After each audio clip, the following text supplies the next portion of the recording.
9, 8, 7, 6, 5, 4, 3, 2, 1, 0. Women's Wrestling Talk, the #1 women's wrestling network on the planet.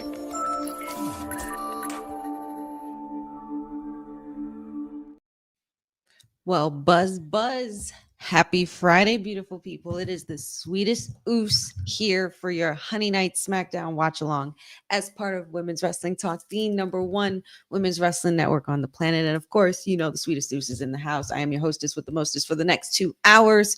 And we got a lot going on in the wrestling world. And we will be getting into all things WWE SmackDown tonight.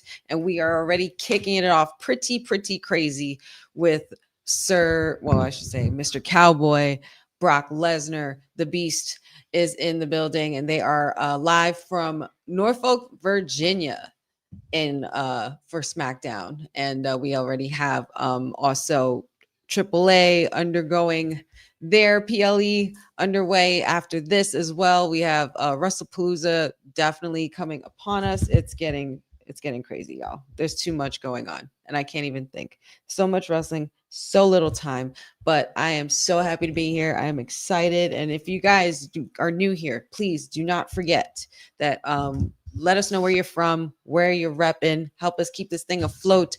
Also give us any donations, $1, $2, $5, $1.50. It doesn't matter. Anything to keep the ship rolling for WWT as well, just to keep our panelists afloat as well, so we could keep this channel going. And also we'll be getting into Women's Wrestling Archive a little later. We'll show you that commercial as well. But I'm excited, y'all. I'm excited. Too much going on, like I said. So, thank you so much. Thank you so much. Yes, I had to bring the curls out. It's Friday night. Finna let loose for the weekend. And I'm pretty excited. I'm pretty excited for what's going on. There is a lot. We also had a very big announcement today. It is official. WrestleMania 2027 will be taking place in Saudi Arabia. We will get into all those things as well. Jesus, Lord have mercy. Oh, yes. And of course, we have big stuff going on in Worlds Collide. Oh, my God. Our truth is here. Our truth is here. Let's just get into the SmackDown stuff, because we'll get into all the other things later. Worlds Collide will be happening later on, and there will be a watch along as far as I know. The crew will be hanging there as well. But we got our truth and Brock Lesnar about to be in the same ring. And this is Ron Killen's our truth, but he's coming out jamming.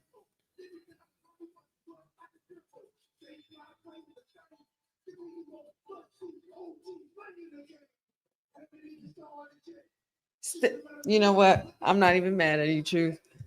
What's up? What's up? Now, y'all remember the last time we saw Brock Lesnar and R-Truth in the same ring. Not only did he break Brock Lesnar, but he also broke Paul Heyman, threatened to take him over the top rope and things like that. And R-Truth is fired up tonight.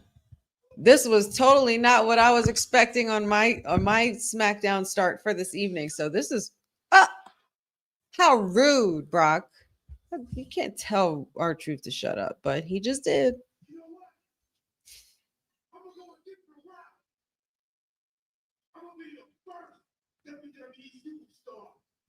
In this WWE ring, in front of this WWE universe, live on TV, to say, Brock, welcome back.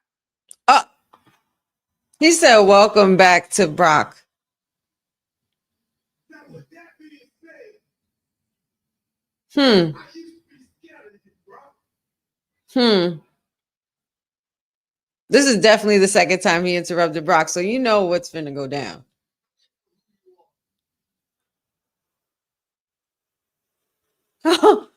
What? How could you say something like that?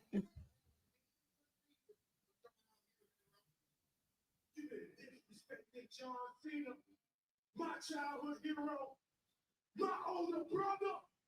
My childhood hero, my older brother. Now John Cena is your older brother.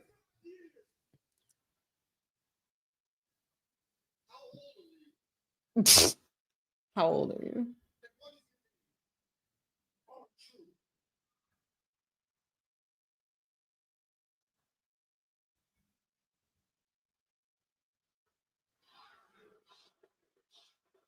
I don't know what to make of this, y'all. This is a pretty crazy start. They really trying to.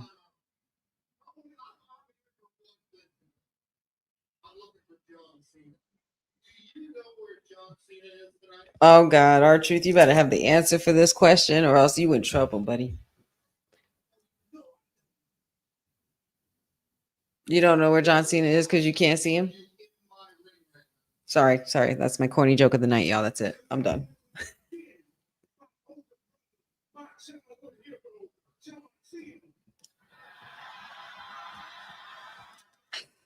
We're really trying to pivot away from all of that happened earlier this year, aren't we?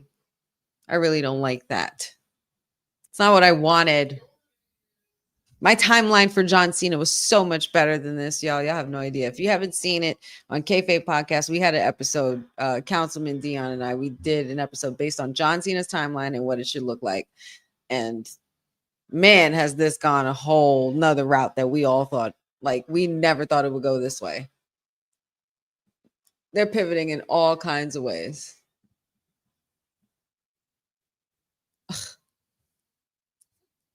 If you don't know what John Cena is and you don't have the answers, truth, you might want to get out of there. Ron Cena.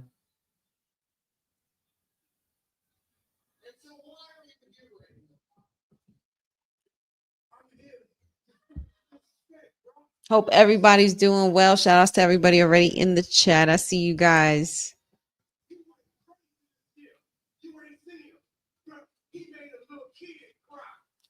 He made a little kid cry.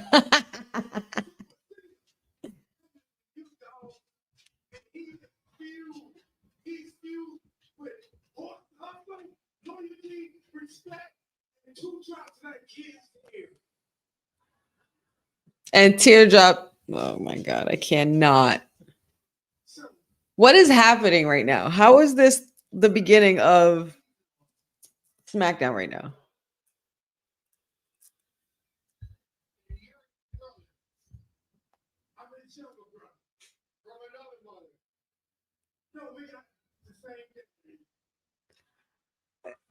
He's trying to pop Brock, y'all.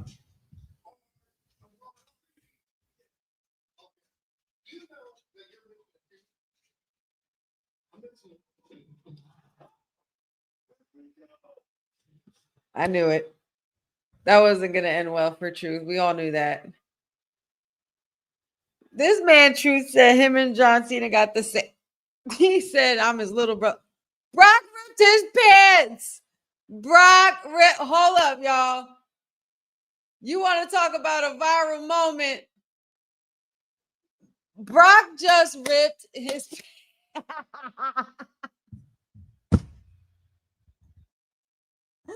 What the hell is going on tonight? What is happening? What is happening? What the hell just happened?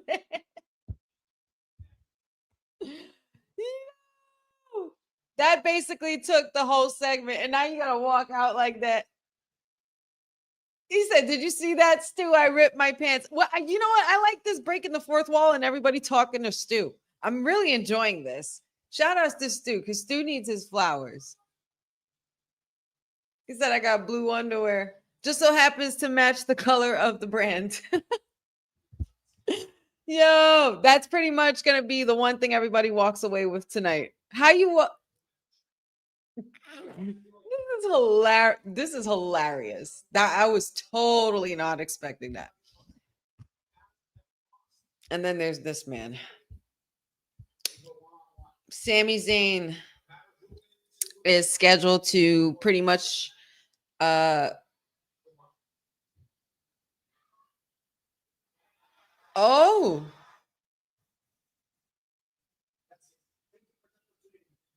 So he's not doing the John Cena calling somebody out and waiting for them. He's pretty much going up to superstars and being like, would you like to challenge for my title?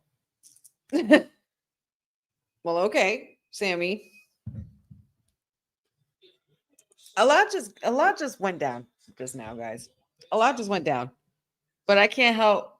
But I can't help. I can't get over the ripped pants.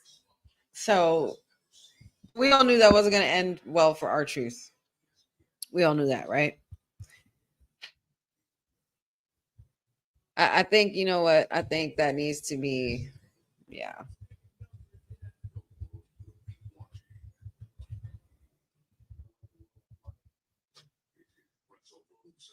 I I can't believe what just happened. Okay. I'm like in somewhat of a shock. And I don't know how to react, but that was funny. Like I wasn't expecting to see Brock's ripped pants when he got back up. I was just about to go on a, a normal play by play, and I completely lost my train of thought because of the ripped pants.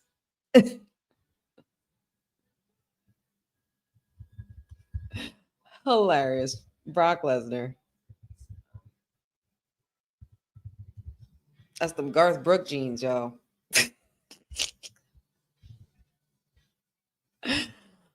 That's you know what? I gotta do it.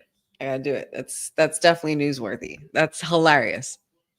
Um so R-Truth came out and confronted and interrupted Brock Lesnar before he could even say much about, we're pretty much getting ready for the showdown with him and John Cena. So I'm not sure what just happened here, but R-Truth did come to John Cena's defense.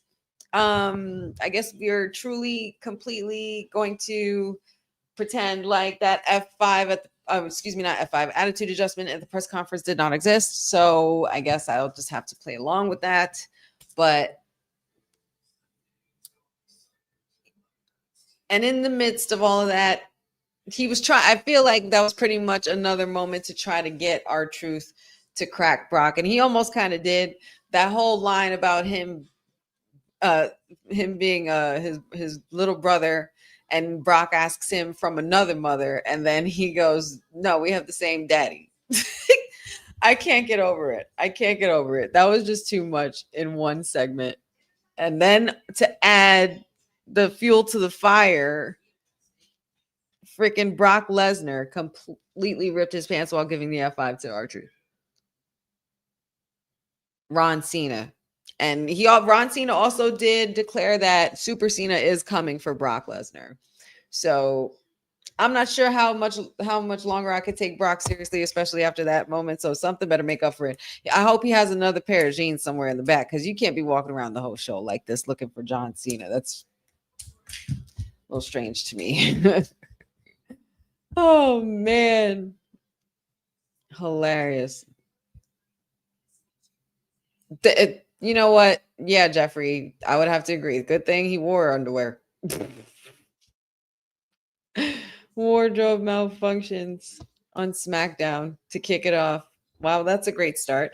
But again, guys, we do have more action going on today. We do have the women's title on the line. We have Jade versus Tiffany Stratton in a long-awaited rematch. Not sure why they took so long for this, and I've been wondering where Jade's been. Last time they had a match, it really didn't go too well. As far as like from a viewer standpoint, not to say that, I know what it's like to be in that ring or to know what really went on in there, because I wasn't in that ring to be able to know. But I'm hoping that we get something better than what we had gotten before. You know what I mean? I just hope that there's been improvements with Jade and everything like that.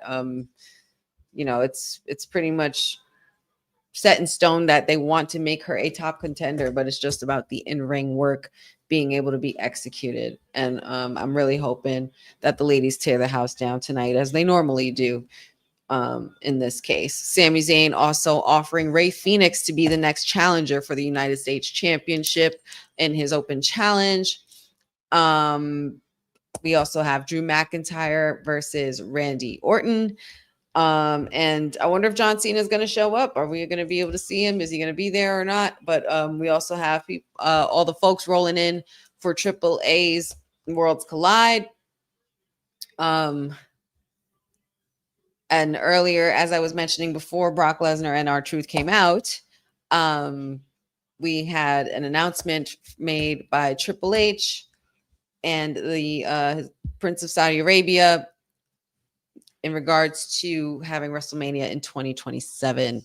It'll be the first time that WrestleMania is not in the US, and it is WrestleMania going to be WrestleMania 43 for Riyadh season, and that is going to be also on ESPN app, on the ESPN app and Netflix at that point in time. It's going to be a long time till we get there, but yep, WrestleMania is now going to be outside of the US and in Saudi Arabia. Oh, we have Solo Sikoa. Hello, sir. Where have you been? He's lost his bloodline. He's lost his Ulafala. He's lost his United States Championship. He's pretty much still feeling the effects of losing his power and dignity, or apparently the power that he thought he had. But now he knows what it's like. But you looks like you still have your bloodline if they're in the same vignette with you.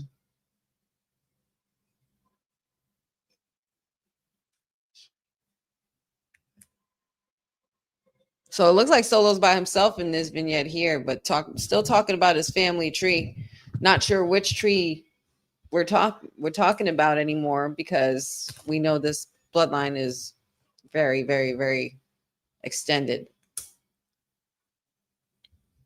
Here comes the United States champion, Sami Zayn. Yay. You can tell I'm very enthused about this, right?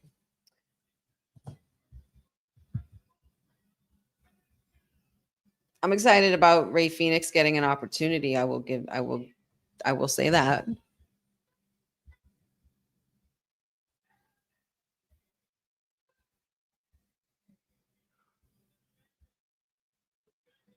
Oh.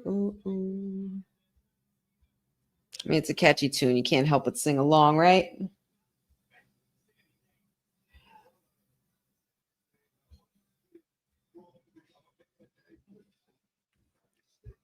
Oh my God, Benjamin, happy birthday. Shout outs to Benjamin. I need to see happy birthday, Benjamin, in the chat, y'all. Papa Honey in the building. Boza, Jeffrey. Appreciate you guys always. Megan, hello. How are you? Ring King Entertainment Podcast. What's up? What's up, Boost? Gas Mask, Mag. Stone Cold Courtney Rice. The Stone Cold one. The Timeless Elite. Yes, not CEO Friday. Never that. Never that. Mayor says a lot of things.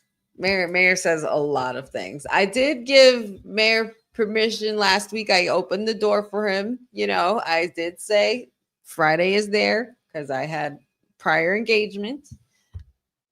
You know, I probably should have had a watch along, but I needed some social time, and I unfortunately missed doing a reaction and watch along for AJ Lee's return, but I reacted just fine on my own because that was pretty insane. I honestly wasn't expecting it to happen.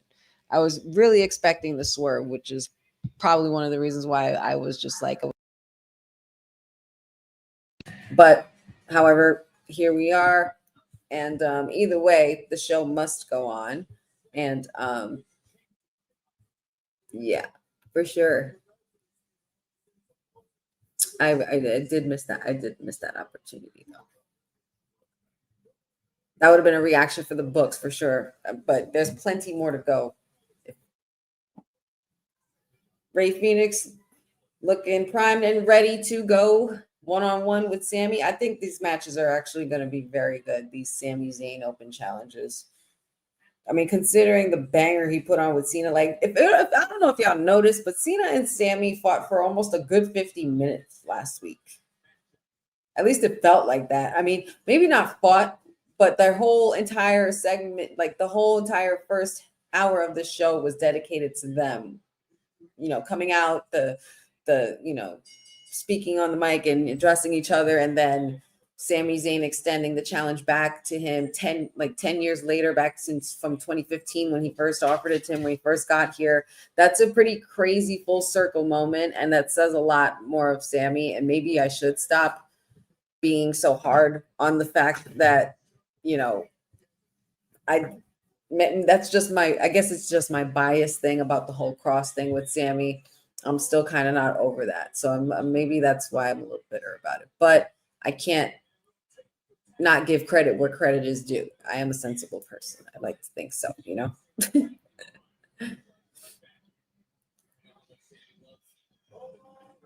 I know that's right, Courtney. You better say that. Oh my God, yeah. I'd be happy to express my thoughts on that return. I will tell you, the minute I heard the music start playing, you can even ask Pachu, I literally melted to the floor. I was like, and then I literally grabbed my pillow and screamed from my couch, and I literally screamed into my pillow. Like, I was just like so upset. Like, oh my God. It happened. I was more so upset that I didn't do a watch along. I was very hard on myself a little bit last week, a little more so than I care to admit. But yeah, that was just not what I was expecting. Like I said, I thought it was going to be a complete swerve. If you guys had been watching kayfabe, and also WWT, we were talking a lot about, you know, this is Triple H trying to swerve us. Like, it's too soon. They're not going to pull the trigger on it. But then again, it's in Chicago. Like, we weren't really sure. And but it did happen, and it was absolutely amazing. It was amazing. It was pretty crazy.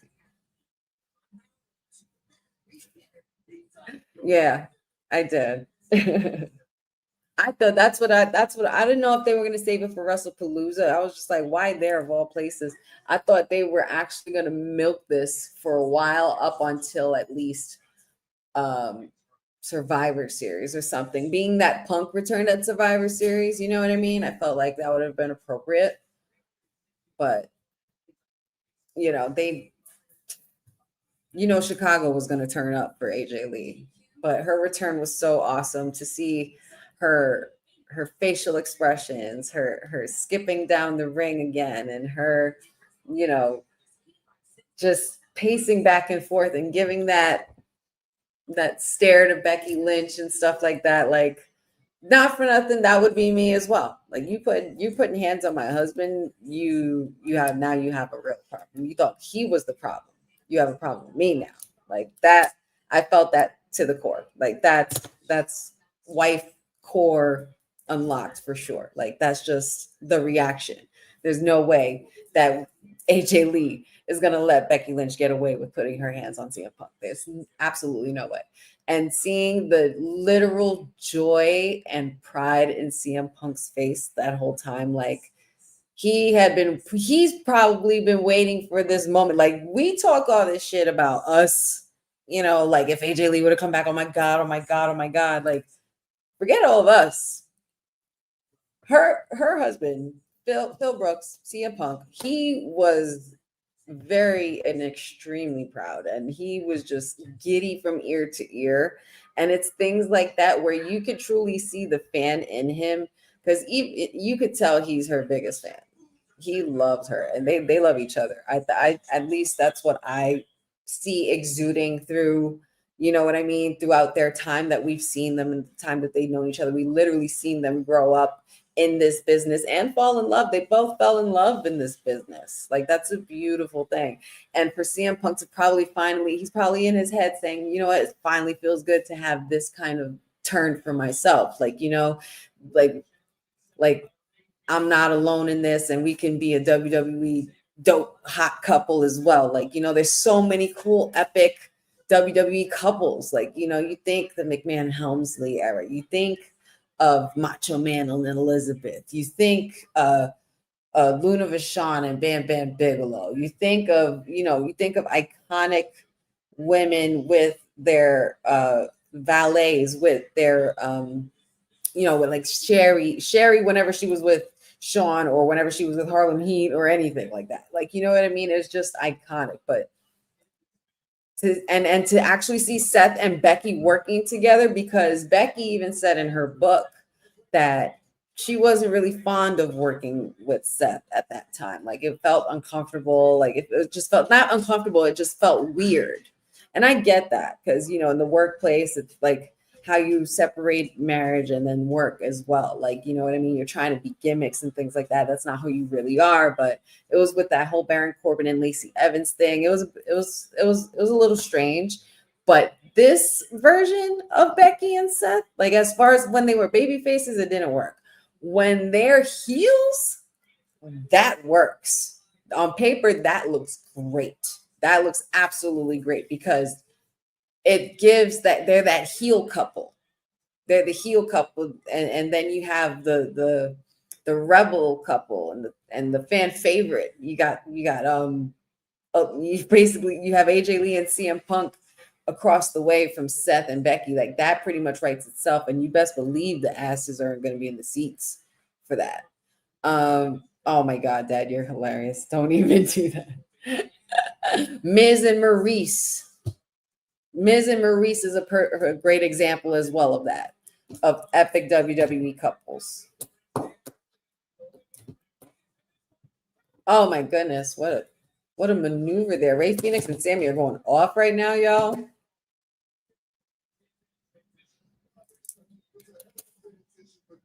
I heard that John Cena and Brock Lesnar will be the main event. I wonder if Cena's going to show up. I'm not sure if he's scheduled to show up tonight. Oh, wow. Rey Fenix is gifted.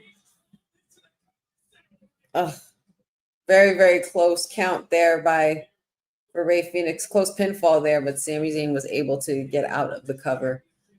Not sure what Rey Fenix needs to do to execute this, being that, you know, Sami Zayn has proven himself to be a tough competitor and a great defender, especially this time around with this run. But, you know, as Councilman said a while back when it happened, when he got crowned this title, felt like a consolation prize. Just saying. At the time, anyway. But if Sami continues to put on these kinds of matches every week, I'm here for that. I will not complain.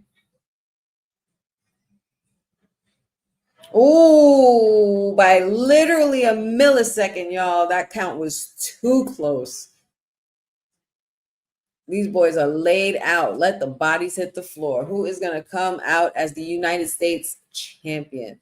Or is this going to end up being a disqualification? Is there maybe a reason why they showed that Solo Sikoa vignette before the match even started? Am I onto something? Am I not? Maybe.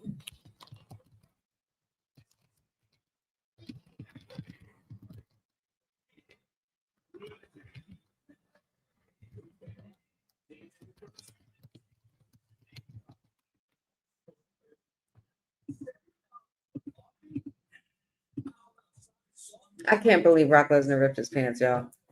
I bet if I go on my timeline right now, that'll be the first thing I see. How much you guys want to bet? Oh, that's not the first thing I see. Instead, I see one of the dopest wrestlers on the planet right there. Mr. Black, king of the house of Black. Oh, of course, I refresh. And of course, there it is. It's the first thing I see. Of course it is. I can't believe that happened. Let's see what WWE posted. Did they even post it?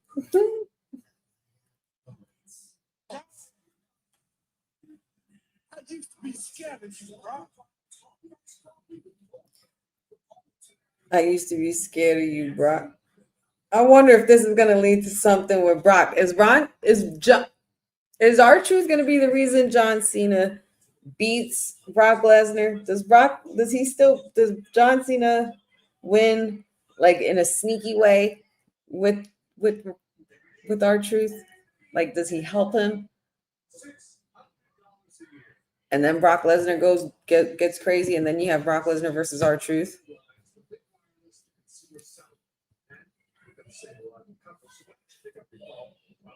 Oh, that's right. Cena's not on SmackDown anymore, though. Oh my God, why did I forget that?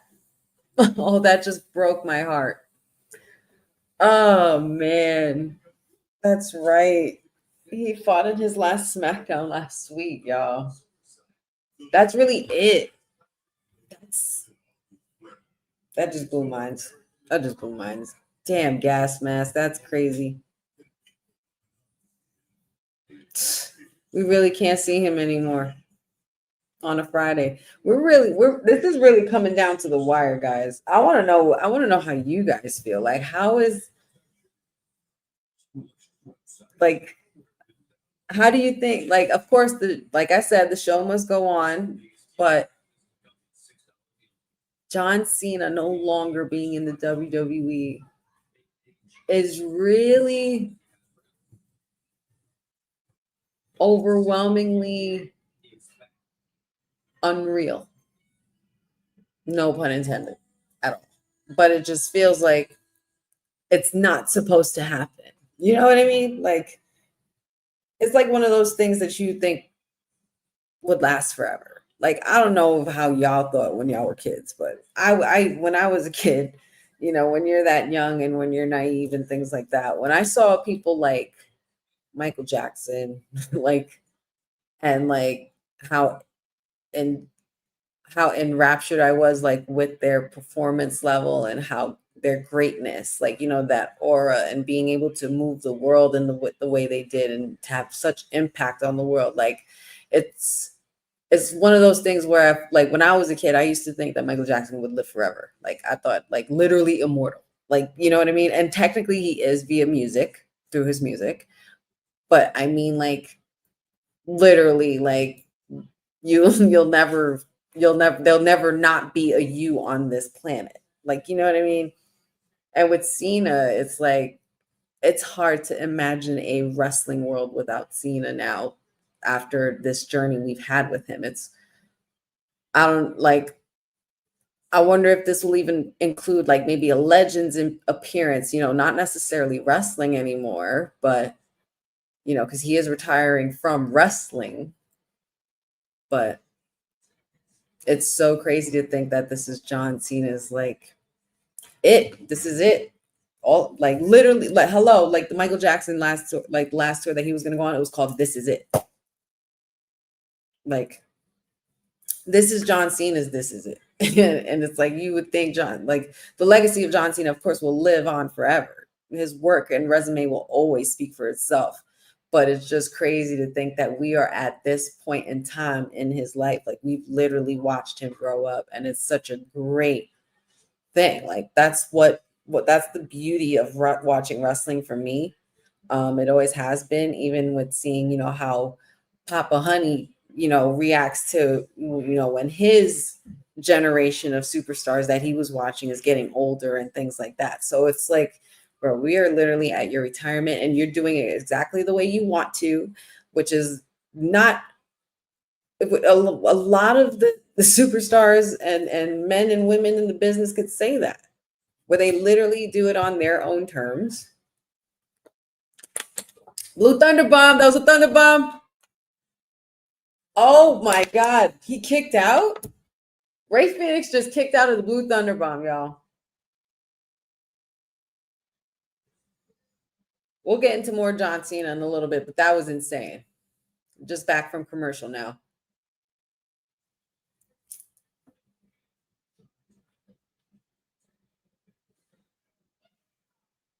This is nuts. They're going so hard with these United States title defenses with Sami. And this is only the second one.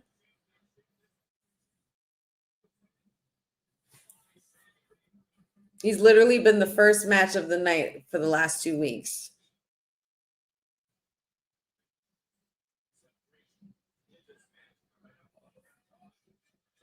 And don't forget, guys, after SmackDown, we got Worlds Collide on YouTube, 10 p.m. Eastern.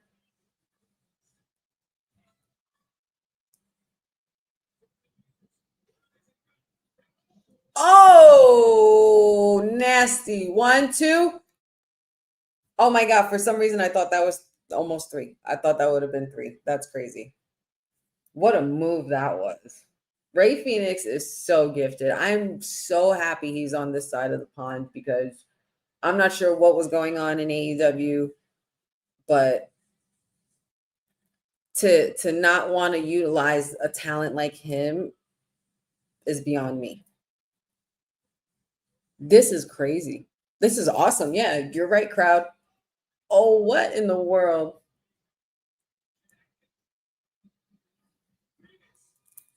Ray Fenix trying to get fired up. Sami Zayn's in the corner. This is a setup right here.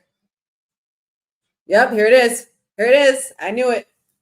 I knew it was the setup. Perfect setup. And now Sami's going for it. This is it. This is the big finish right here. Unless Solo comes out right now, this is the big finish. There it is. Haluva kick. That's it. 1, 2, 3. Very nice. That's a nice little. That's some nice one-on-one shit right there. I like that. I really do like that. All right, Sami Zayn.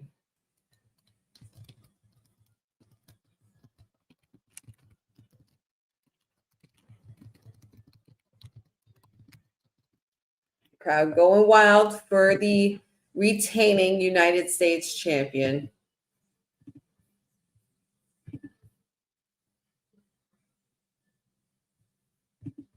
Sami Zayn has defeated Ray Fenix and successfully defended his United States championship. Wow, that's crazy. Why did I just realize it's Vic Joseph and Booker T commentating? Look at that. I didn't even realize that the whole time. That is definitely a match of the night. That's a great opener. What's up, Special Nobodies?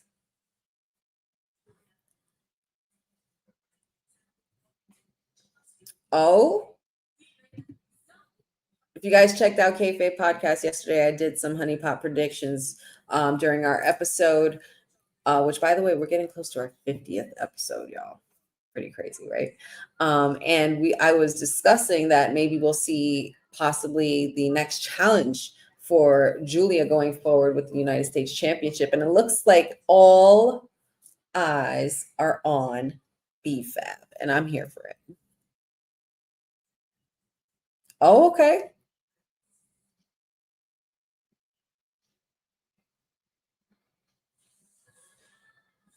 Well, all right, ladies are in action. Giulia is on her way to the ring, and I'm sure B-Fab is never gonna stoop down from a challenge. So I'm here for it. Let's go, ladies. Of course, accompanied by her manager, Kiana James.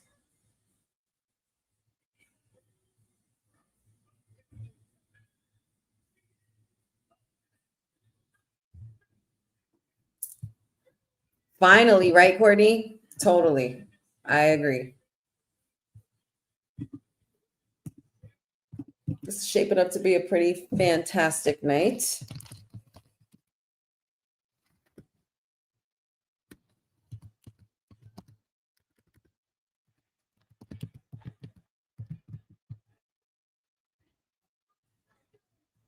A whole decade since this girl has been with us.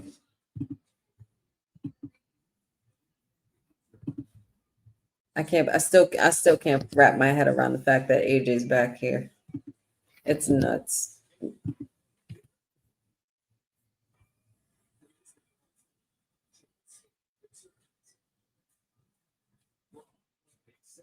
Okay. John Cena will be in Springfield, Massachusetts for Raw on Netflix. So that really was the last time we saw him on a SmackDown ever. I wasn't expecting that to happen so quickly. Were you guys?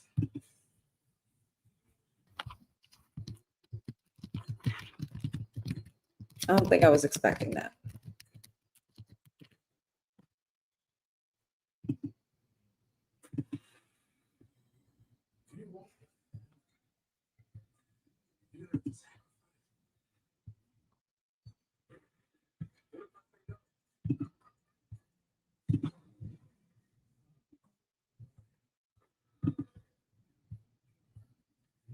Let's see what the chat's saying, y'all. Because y'all talking.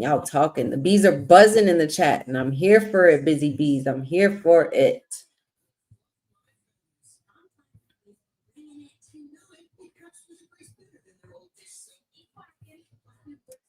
Courtney says, how do you feel about Kiana James' role for managing Giulia?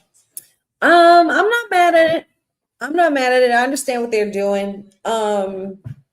I think it's a good thing for Giulia, and it's a good thing for her as well. She does get on TV. She gets back in the mix. Also, to further let viewers know that she is an upcoming contender once she is fully grasped healing from that, wearing that knee brace. We know that she was out with injury for some time as well. So I guess they're just playing it to be more careful with her.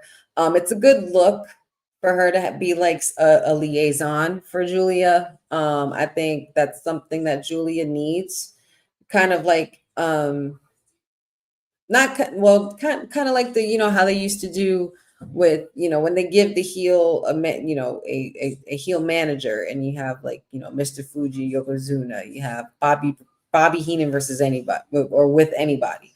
I'm not saying that Kiana James is on that level of a heel manager, but I think that's just the formula that they're going with for them too. And it helps both of them in return. So either way, it's a win-win for both. So I think it's I wouldn't say it's a perfect marriage made in heaven, because it literally has just started, but it's a good start, and I like it. I really do. So it definitely fits perfectly for the role, as Jeffrey says underneath here.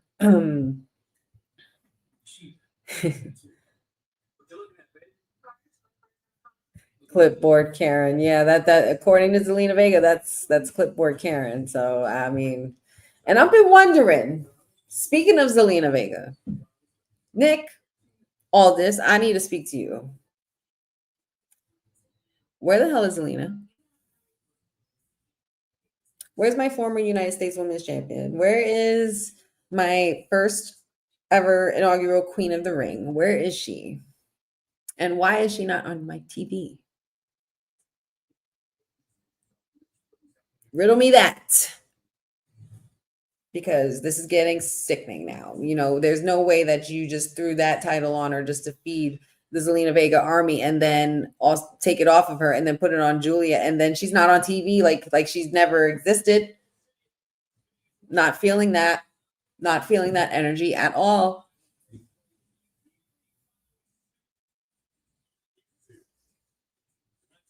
Worlds Collide will be in Vegas. Man, I'm just ready to see Dirty Dom become a double champion. That's all I know. No, I'm not asking for Zelina at this point anymore. I'm not asking for Zelina. I'm demanding.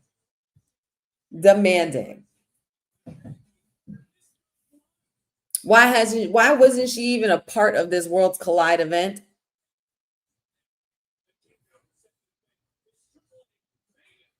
Somebody? Anybody?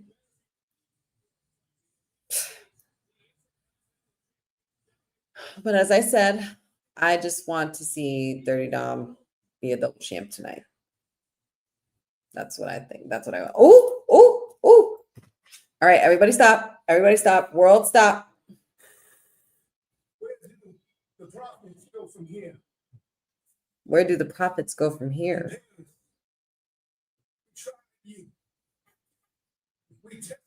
We tried you, we tested you, and you failed. But I told you you're not all the flesh, but the principality.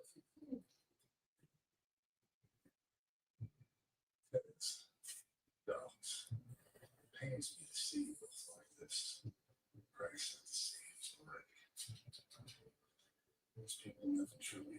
Wyatt Six playing mind games on the Street Profits.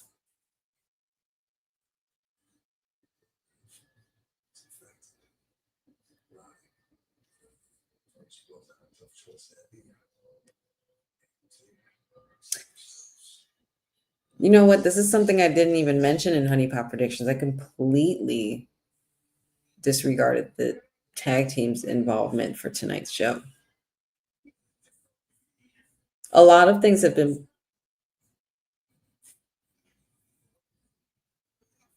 Where do the profits go from here?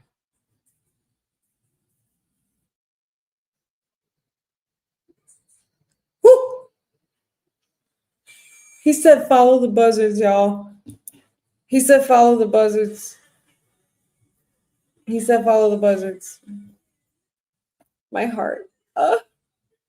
So obviously the White Six is playing mind games, and there's been a lot of things going on with the Street Profits and a lot of things that they've been posting online. Yeah, he did say follow the buzzards, y'all. He's actually said the words. I don't think we've heard that from Bo. He's been usually saying my life for you, but this is different. He's saying Bray's words now. Like this is on a whole nother level now. They're at this point they're playing mind games with Street Profits, but then Street Profits have been posting on social media a lot of very, I would say, different kind of content online where it's more serious, more enraged kind of, I would say.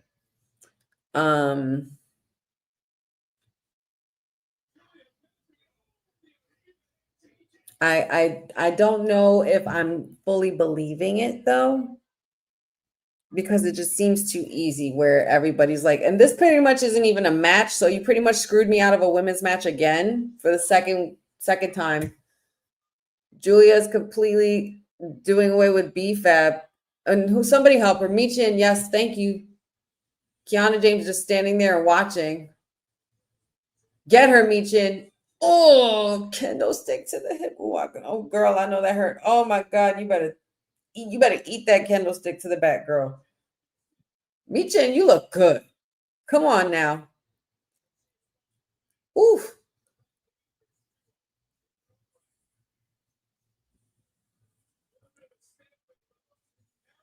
All right, well, I guess we're going to be smelling a tag team match. You left your title.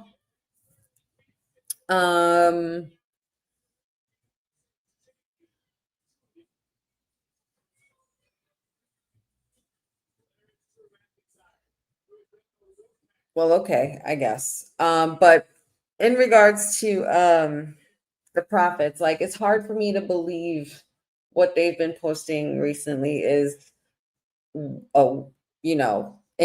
the works or part of the plan. I don't feel like it is.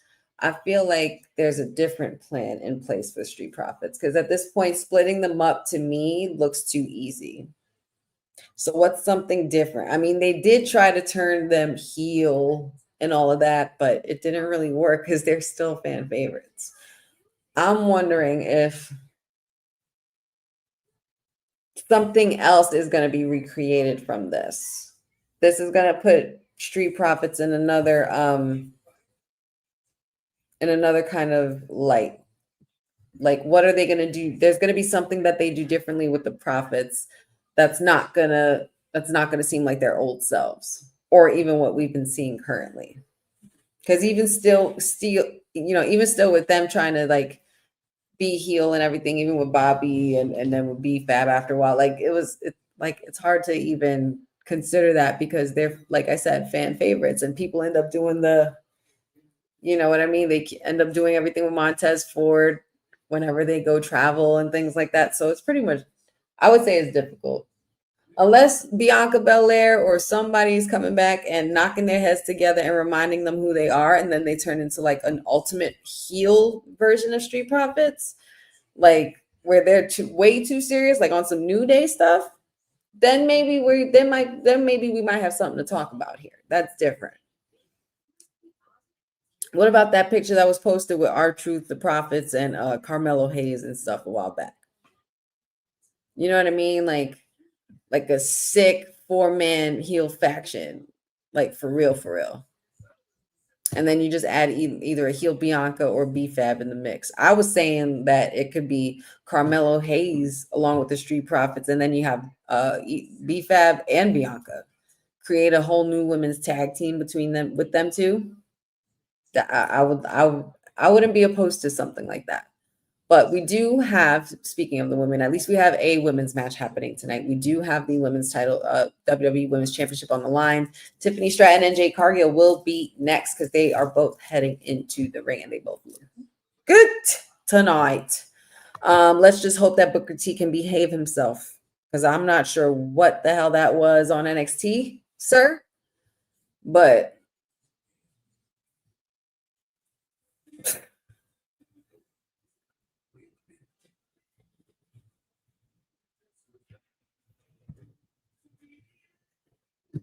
Boza, what about that blasphemy that Councilman shared last night? The blasphemy statement. I mean, it wasn't his. I mean, it wasn't his statement that he made. It was just someone. It was just pretty much part of the segment. But I wouldn't say it's a blasphemous statement, but it's not far fetched. Everybody's entitled to their opinion. Unless they continue to do something different with this, with Uncle Howdy and this business here with the Wyatt Six, I feel like, it has its moments. The Wyatt Six has its moments where it's like speeding up and it's like, oh my God, we're on fire. We're cooking with gas. We got this in the bag. And now it's like a slow burn and slow cook. And then, of course there was injury involved. Which is of course no one's fault. But then you have you're trying to make room for other things to happen as well and other storylines to be put in place.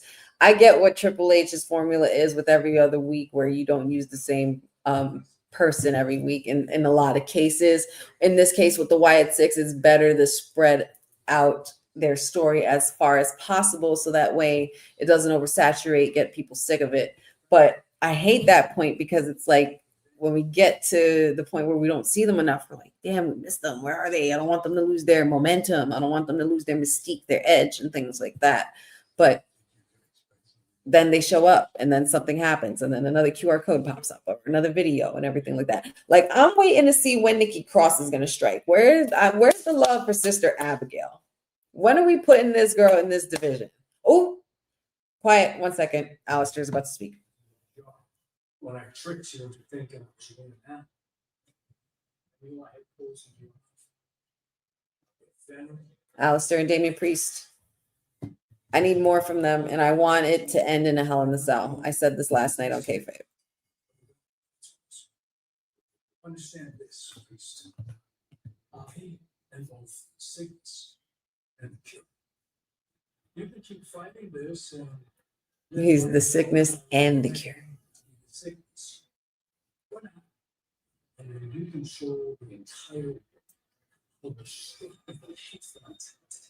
I know you are. Here's the consequences yours. Keep fighting and die by that pig. As I said before, the violence begets violence. Violence begets violence. Yeah. This should be his prophet.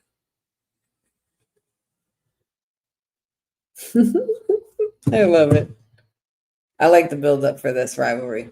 Alistair and Damian Priest was something I didn't think we would start off with, but I need that. I need that. It helps them both. And I'm sure they're like friends, like I'm sure they're chilling outside of this too. Like they're into the same kind of music taste, like they're both good workers. And there she is. All hail the storm, the queen. Jade Cargill has returned, y'all.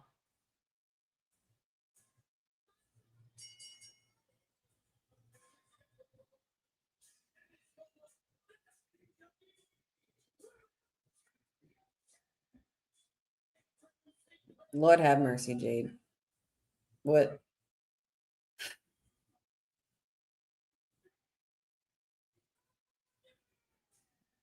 Big reception here for Jade Cargill.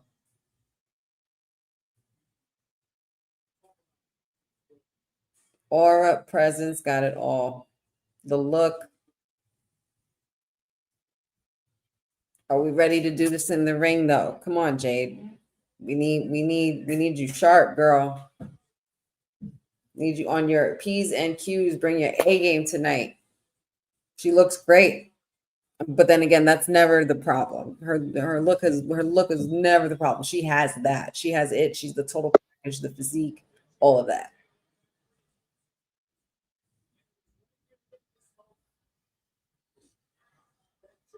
And literally, that was literally last month at SummerSlam. I was there.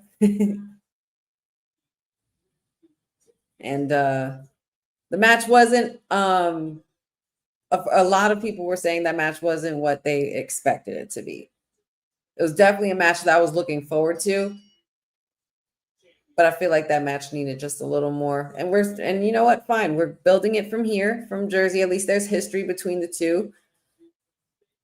Let's go for round 2. Let's do it again. And everybody, you know what time it is. 9 o'clock, and it's Tiffy time. Set your watches, set your clocks. And the buff Barbie is in the building. Both of these women, they're fabulous. They look fabulous. Both come as advertised. Seeing them both up close is a whole nother level because they are absolutely like, they just exude like immense aura. They're as soon as their presence is in that room, they command the attention, and they are in the right to do so because they are such strong and competitive and great athletes. I like this outfits. I like these outfits. Both of them. I love them both. I don't even know as far as like,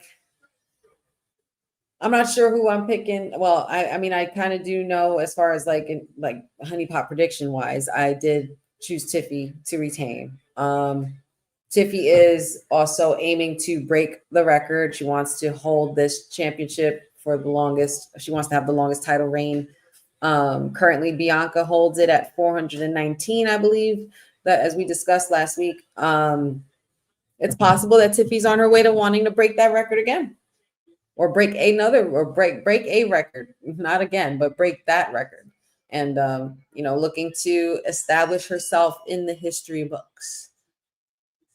And the bell has rung, y'all. WWE Women's Championship on the line. Rematch from SummerSlam. Tiffany Stratton, the defending champ, versus Jade Cargill, the challenger.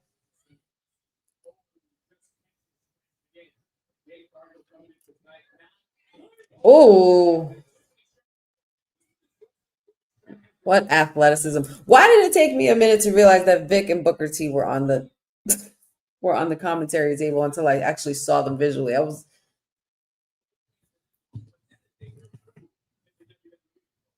Oh wow, what a power slam there by Jade. 1, 2. Nope. All these beautiful women in the ring, including Ref Bay.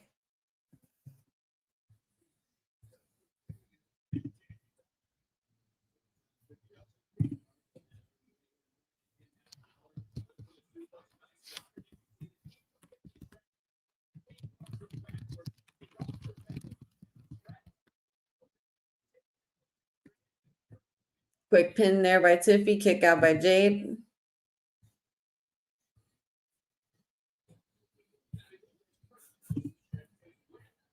Jeffrey.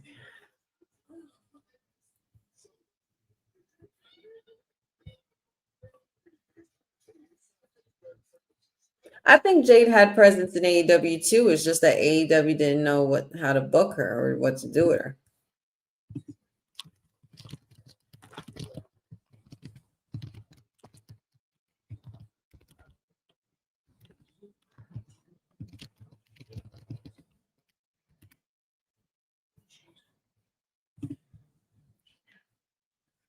Already. Yeah, I know. I kind of do. I kind of don't want to be nitpicky, but there was a little slip up there. It's just these are the things that we got. These are the things that need to be addressed and need to be polished, man, when you're in the ring.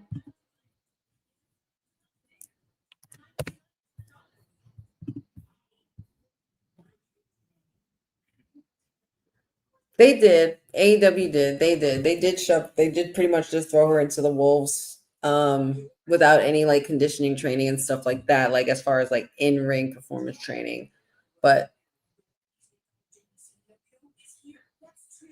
I think it's just more so that they know I think they knew what they wanted to do with her. They just didn't know how to do it. That's pretty much what it was. That slip up could have definitely been a lot worse than what it was. A lot worse, but it's still a slip. A slip is a slip is a slip. Hey, Victoria.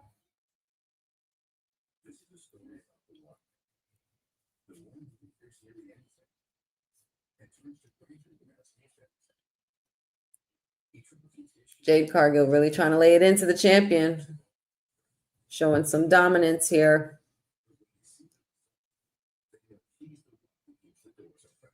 You know what it is that I need from Jade?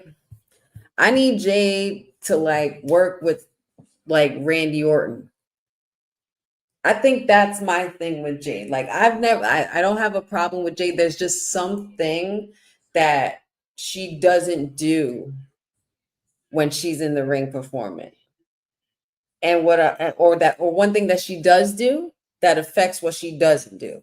You know what I'm saying? And I think what that is that she's thinking. She's overthinking, and she's like, it's kind of like with being a choreographer or being a dancer and you're performing, there's reasons why you practice and practice and practice to get it right, to get the moves right, to make sure you're sharp and on point, hit all your accents, hit all your marks, hit all your beats, get all your transitions in and everything like that. But if you're dancing and you're thinking about it, and you're basically doing the moves in your head while you're dancing, you're like 5, 6, 7, 8, 1 and 2 and 3 and 4, and eventually you're gonna mess up if you overthink. You have to let it be natural, which is why as dancers and performers, or even with acting, or even with wrestling, with anything, with camera work, everything needs to be done a few times or a couple of takes until it's perfected and until it's actually absolutely flawless. Everybody's foot hits the floor at the same time with the clap. Like, you know what I mean? It's very much following the choreography. And I feel like the thing that's missing with Jade is that she's thinking about it too much. Therefore, she's not able to pull off these strategical, methodical movements in the ring. Her instincts and athleticism is there, but it's like, I need Jade to have more of that Randy Orton aura and vibe in the ring. Like, you need to not overthink so much, and you need to just slow down your moves and don't rush into it. Because I feel like Randy Orton is the perfect example of that, because he that's one thing that I've heard a lot of other superstars say in documentaries about him, and even Triple H. He was like, there's one thing that Randy got so well. He never wastes a movement in the match. Like, he'll take an extra second to pretty much like get himself geared up and to like walk around a little bit and adjust the crowd and like tilt his head to the side, or like, something like just something natural, like something that just feels natural, instead of making it look like it's so rehearsed. I think that's the thing that's missing with Jade. It's the overthinking and the not letting it happen enough. You know what I mean? Because then you'll be able to have that balance, and you'll be able to feel out the crowd and determine what move you should do next, or how you should pick up Tiffany's hair from her being down on the ground, or how you should use literally your build to your advantage. Take a little longer when holding up that woman's superstar, and then just dropping her. Don't rush it. Let people milk that shit in, and let people get that photo. Let people get that picture, that pose and stuff like that. Milk it for as much as you can, and then boom, let it drop. Like, everything doesn't have to be rushed. And there's something about the way she gets out of the ring. It's like she's trying not to make it look like planned or rehearsed, but it's like it's like she catches herself rushing. That's what it comes off like with certain movements that she does in the ring. And you need to be sure about what you're doing when it comes to being out there and performing. You just got to be sure, which is why they do the trainings and the conditionings that they do.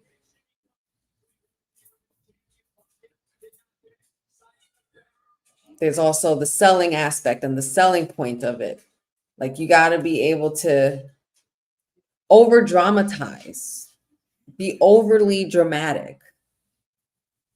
Like, I know in real life, I won't be able to hurt you. Like, but if Jade, if I'm punching you in the gut and you gotta sell it, like, you gotta like let people know through your body and your body language and your crying out. Like, you have to let people know that I just punched you in the gut and took the air out of you. Like, you know what I mean? Like, you just gotta let it sink in, act it out. It's being, it's like, it's being an actor. Wrestling, I'm not going to sit here and say I know, but I just know as a performer who's been on a stage in front of people and had to rehearse things in order to get it right, to make sure I don't screw up while I'm on stage in front of everybody. So number one, I don't embarrass myself, and two, I look professional and I look like I know what I'm doing. Not with the pro wrestling aspect, but I'm just saying, like, I'm sure it's that similar. It's not easy. And almost went for her prettiest moonsault ever, but she missed. Oh, we got a kick from Jade. Both women are down. Both women are down. See, now this is the kind of match we needed on SummerSlam. We didn't get this kind of applause in this, like, these moments where they're like laid out. We had good moments on the like good, it was good moments at the event overall, but that was the one match that honestly I was kind of looking forward to the most, and I was disappointed. All right, blow for blow now. Final face-off. Getting towards the end of this match, y'all. These two beautiful athletes, these women, these superstars, these larger-than-life women, both wanting to make history and carve their own path in this business, and both have, and they both are currently, and both still very young. Oh my goodness, what's going to happen here? Oh my Lord, oh my Lord. Now they're both blow for blow outside the ring. Nasty kick by Jade. Oh,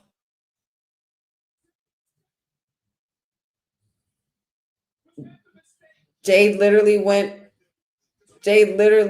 oh my God, did she kick her in the throat? Jade ran into the post in the corner, completely speared herself.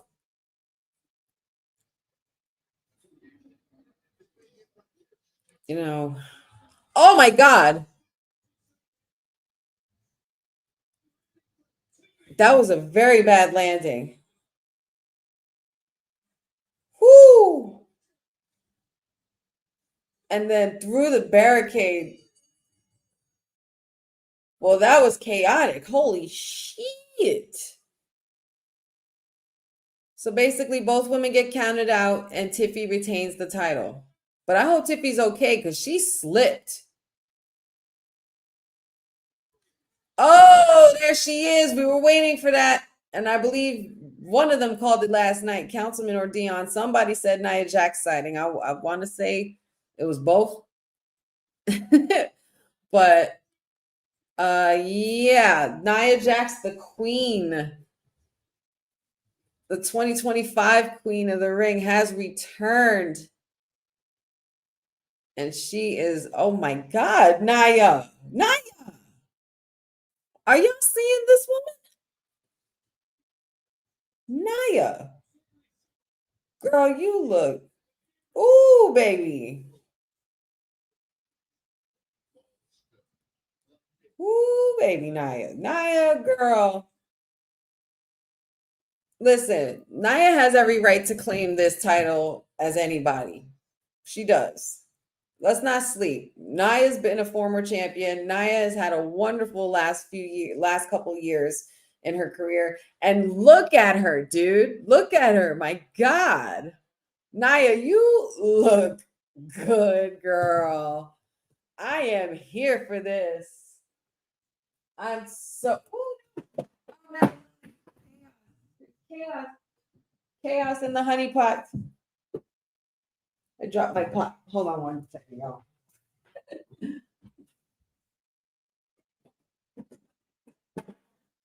It's just my Paul Heyman pop. I dropped my Paul Heyman pop. I guess that's okay, right? I was trying to fix Lily to get her some camera time. That's what I wanted to do. So I could get both Lilies in here.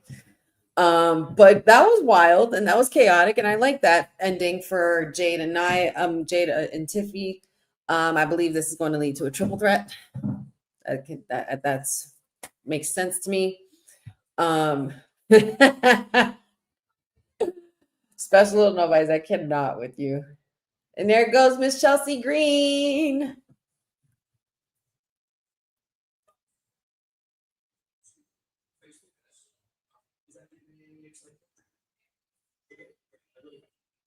Look at Nick Aldis actually doing something nice. Oh, hey, Miz.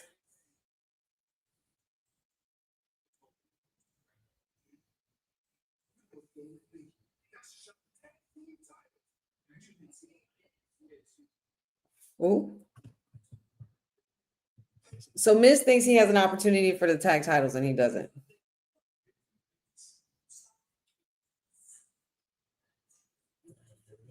Why Miz have that face like a young Jack Nicholson for? Like, kind of creepy.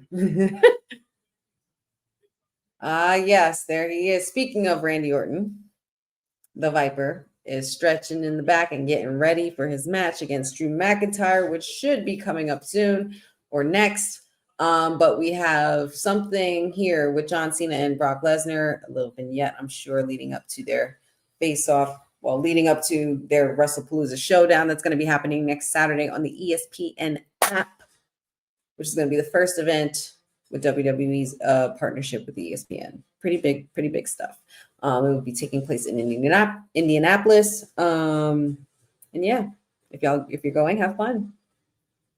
I will be watching, and I'm sure it will be fun either way. I do like Nick's tie too. I do like that. Special little nobodies says Nia Jax looking like a bacon, egg, and cheese in the morning. Bacon, egg, and cheese is amazing. Love that.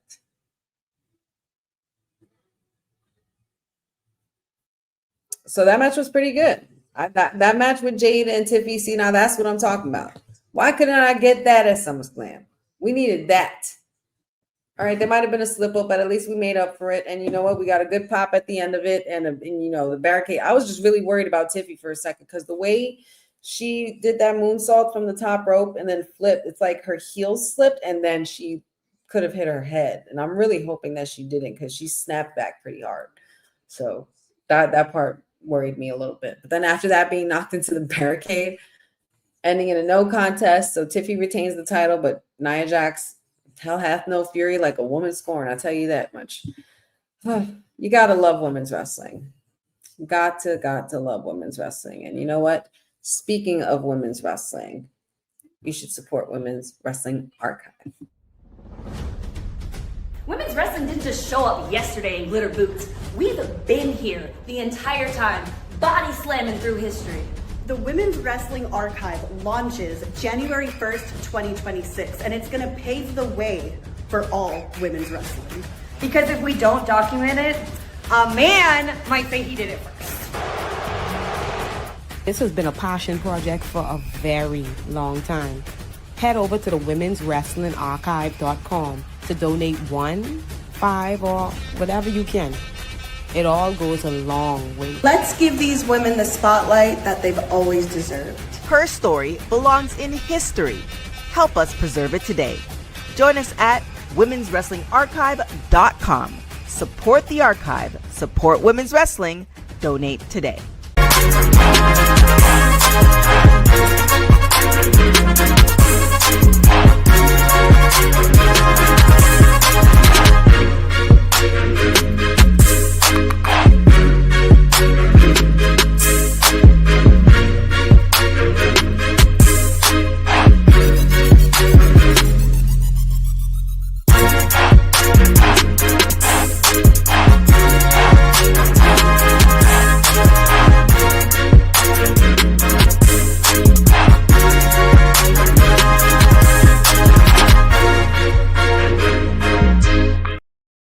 Oh, yes, you heard it. Women's Wrestling Archive. Help us preserve women's history as we know and love it.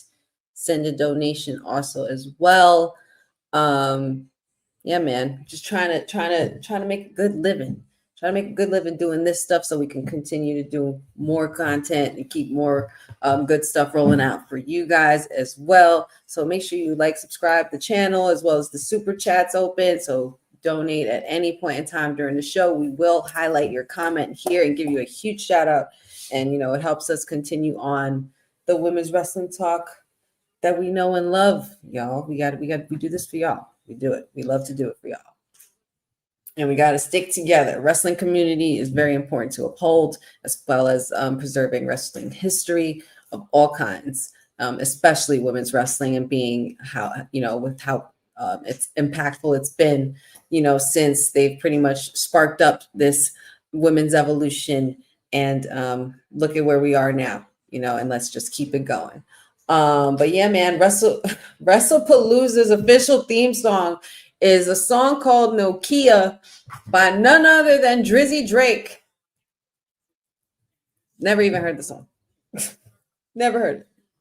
I didn't even know Drake had any new songs out. I don't even think I listen to Drake like that anymore, honestly. If it ain't GNX, I don't want it. No offense to Drake. I'd rather play Thank Me Later, you know, and leave it at that.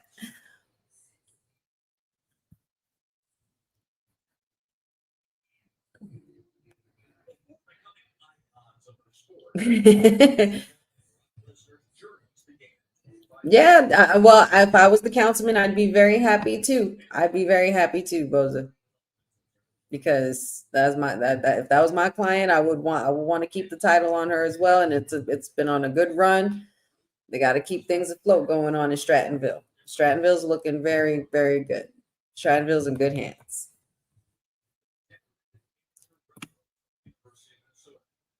Oh, and I don't know if you guys noticed, but the title of this show has changed because, as you mentioned, Bozen, thank you so much for reminding me. We got Worlds Collide.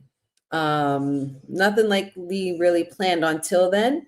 And you guys aren't just going to get SmackDown with me here in this link, in this room, in this chat right now, y'all. You guys are also going to get a Worlds Collide watch along right after this. So make sure you guys stick around. Probably going to see the crew popping in while I'm hopping out, and got to keep the honey pot rolling while the gang gets ready for the Worlds Collide watch along for tonight. So you guys are getting a double whammy here on Women's Wrestling Talk. Not only you getting the Honey Night SmackDown, but you are also getting Worlds Collide in the same chat, y'all. This is gonna be fun. It's gonna be a long ass watch along. So I hope you guys are ready. Make sure you guys stick around. And we'll be seeing who's popping in. But there will be a watch along for Worlds Collide here. So make sure you guys stay tuned. Also, don't forget, check out Women's Wrestling Talk. They were on earlier as well, WWT Live. And, you know, pretty much keep up with all the current events and trending news, as well as the kayfabe podcast that we do every week on Thursday. Yesterday, we had a pretty funny episode. And we also did our very own, well, we were halfway done. That was so not Mr. Perfect of me. Halfway done with pretty much sitting in the writer's room for kayfabe podcast. We have our own Unreal writer's room where we pretty much book our own fantasy bookings with the wrestling business and what's currently going on. And the thing that we decided to book last night was AJ Lee's run up until WrestleMania, the beginning of her run from now up until WrestleMania. And man, I tell you, being in a writer's room cannot be easy. It's a lot of brain power. It's a lot of chess playing, a lot of putting pieces to a puzzle. So I can't even imagine doing it on such a grander level, such as a global machine like WWE now. And I don't know how Triple H does it, but it's a fantastic. I would even say, like, being in a writer's room, of course, as a writer, like that's also for me a fantastic art form, because that's not something that you could just easily anyone can do. Of course, we all can do it now. Of course, we can create our own fantasy bookings and do our own, become our own analysts in our own kind of way, you know, with the platforms that we're given or the platforms that we work with. It's just on a different level where you have to work to appease the public audience, and you're a global company. Like, you have eyes all over the world. So you need to make sure that you give them the money's worth. And damn it, we're not going to go into the whole money's worth thing with y'all. Okay, WWE, because Stephanie said it. That's all I'm going to say. These prices are getting crazy. But I digress. I mean, if you got it, you got it. I ain't mad at you. But don't make me have to get like 7 jobs to be able to get to another event. They're basically going through the whole history of John Cena and Brock Lesnar's come up since they've started. And this is quite the journey, because now I'm wondering, does this mean also that we might be looking at a final Brock run? Are we looking at that? Is this cowboy Brock literally riding off into the sunset? I wonder what you guys would think about that. Let me know in the chat. Oh God, that spinner belt. Ugh, Lord, not that spinner belt. This John Cena retirement tour made me want to go back and watch all of John Cena's things. Oh my God. See that moment right there? When Cena was wearing the green and Brock Lesnar showed up, man, that was probably like, I had never been so happy, because at that point I was so done with Cena and sick of Cena. I didn't mind Doctor. I didn't mind the rap battle Cena, but Super Cena and everything, I was just like, oh man, I don't want to get on this Fruity Pebble bandwagon. But then when Brock showed up that time, I was so excited, and everybody else in that arena was too.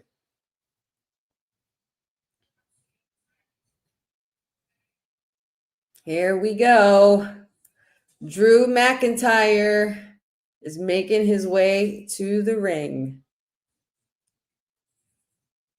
Very, very spiteful and determined and very angry and obsessive Drew McIntyre, because he has his eyes and thoughts on only one thing, and that is getting back at Cody Rhodes and getting his title. And the last time we saw Cody, he was getting his head kicked through the announcement desk by the commentary tables, and pretty much getting Claymore through that. So I'm wondering if, I'm not even wondering. I did hear that Triple H might have spoiled it and said that Cody Rhodes will be at WrestlePalooza. So, or maybe Cody will return tonight. Maybe Cody will return tonight after after DM Hunk and Randy Orton have their match, because this match is definitely going to be a banger. Anything with Randy Orton and Drew, it's like, oh, popcorn, get the popcorn, stat. It's a perfect time to replenish your beverages or your snacks as well, y'all, because you're definitely going to need it when you guys got the Worlds Collide watch along. There is no build for their match, but do you really need one, Gas Mask? You know what I mean? Do you really need one? It's Randy Orton and Drew McIntyre. You don't really need one. And their story has pretty much been building itself, because, you know, Drew took out Cody. And then Drew came out and bragged about it. And while Drew was bragging about it, you got a surprise RKO. So now Cody was gone. He got, he was injured because Drew took him out. But not only that, he had a baby, and he's also filming a new movie, which is Street Fighter. So he had to do that real quick. Maybe he'll show up tonight before WrestlePalooza next week.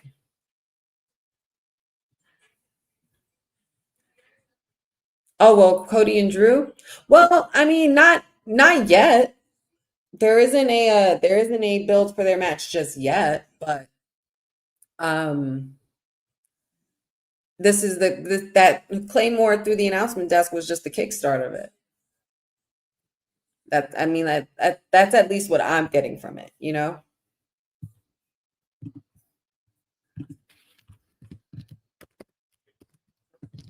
And But yeah, y'all, the main event of the night, Randy Orton versus Drew McIntyre. Pretty much bragging rights at this point for these two. I wonder, let's look it up. I wonder, like, what is the ratio of Drew McIntyre and Randy Orton matches?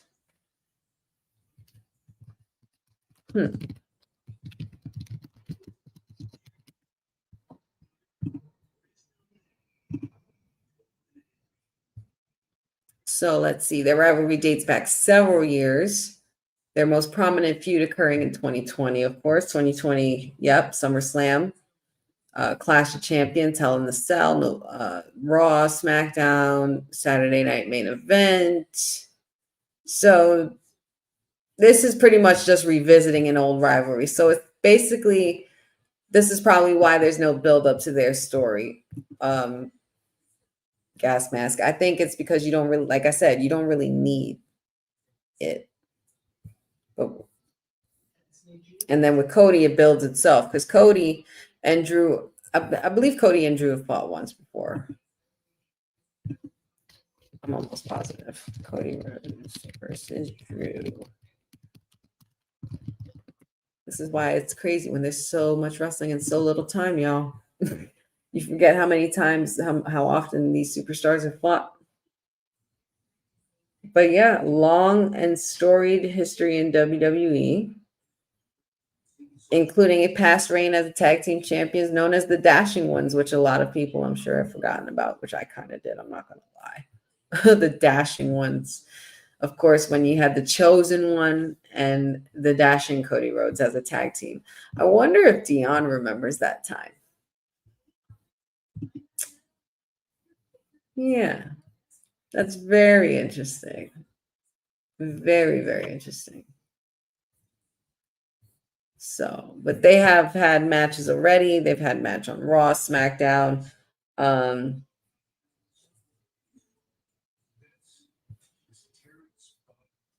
Of course, yes, we're hyping up the boxing match, Terrence Crawford and Canelo. And that is going to be on Netflix as well.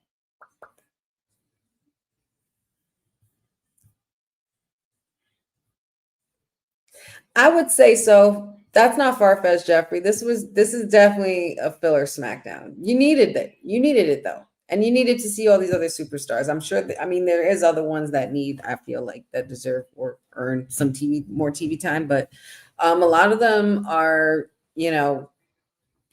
there's still a lot of stories to work around. You're still also trying to figure out what you're doing with the tag division, now that I feel like that's also another reason why I feel like the Street Profits shouldn't split up, because you still need a tag team division with the Wyatt Six. I mean, you do have DIY, you do have Pretty Deadly, at least I think so. You do have Fraxium, but where are they right now? And they've all been beaten by the Wyatt Six. So it makes me curious as to what's next for the tag team division, or are the Wyatts going to move anywhere elsewhere? Not sure. And when are we getting Bo versus Miz? Because that's a slow build. That's a slow building match too, and I need that to happen ASAP.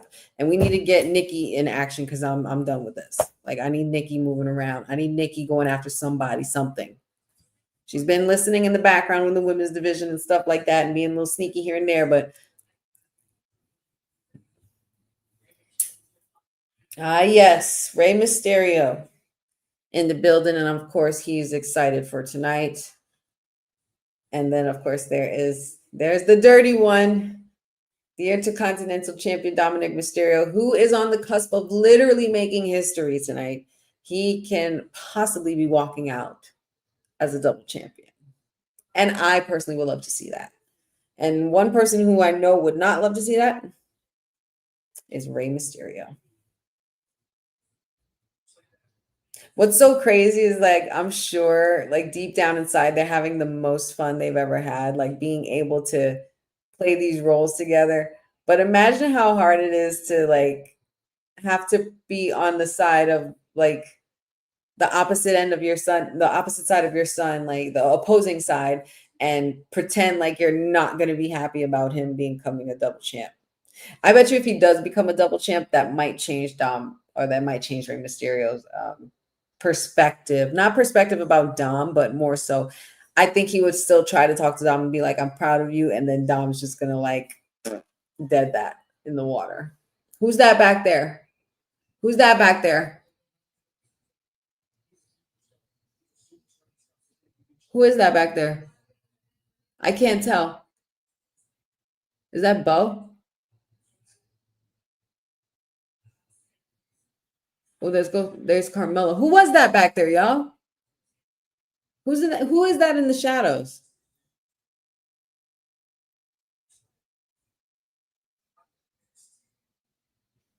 Oh, is that Uncle Howdy? Was that Uncle Howdy? Who was that back there? I couldn't see it, I couldn't see too closely. Oh, there goes Miz.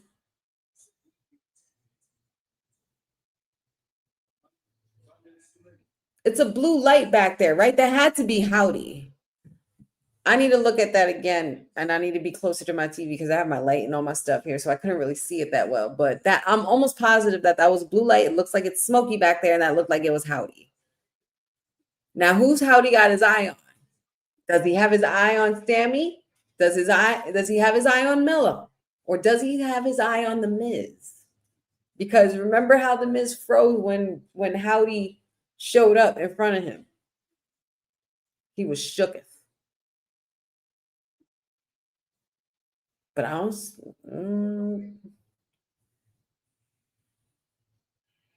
It was Howdy. He did the twirl. Oh shit! He's not done with the Miz. He's coming after the Miz.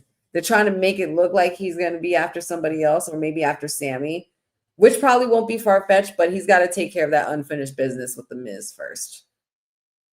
And speaking of unfinished business, period, we have Drew McIntyre awaiting the Viper, Randy Orton, as he has now made his long-awaited arrival. We are here for our main event, y'all, the last 20 minutes of our Honey Night SmackDown watch-along. And then you guys will be transitioning into Worlds Collide. It's going to be real fun, real excited. So make sure you guys stick around for that. Yes, I did see that. I did see Finn. I was just trying to get to whoever was in the back, and I was wrapped up in talking about Dominic and Rey Mysterio. But yeah, that was a cute little moment there. I love that. I love that for them. See, wrestling couples. I love it. It's a beautiful thing.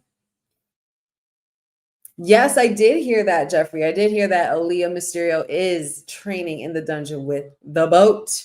Look at the boat. You see, and Mayor, you my bro and everything, but you be talking all this shit about the boat, man. Like she's not out here shaping the future of this industry. Literally, the future generations. Like, you can't knock that, bro. You kind of can't.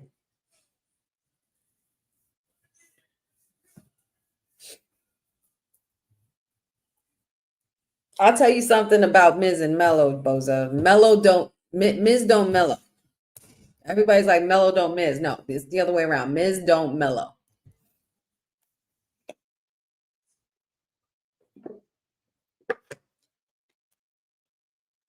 That's what it is. The Miz don't mellow. And Miz is going to get his comeuppance very, very soon. That much I know. Especially with Howdy being in the back there, that's totally evident. And I love that we're getting more activity from the Wyatt Six. This is what I need. I don't need that. I don't need them to slow down on everything that they're doing. I need them to get into it. I need them to keep having me follow down this damn rabbit hole. Please, I want to follow the rabbit hole. I love following the rabbit hole. I have a picture of me following the Bray Wyatt rabbit when he showed up at Extreme Rules. Like, I'm with it. I'm so with it. And there he is. Randy Orton making his way.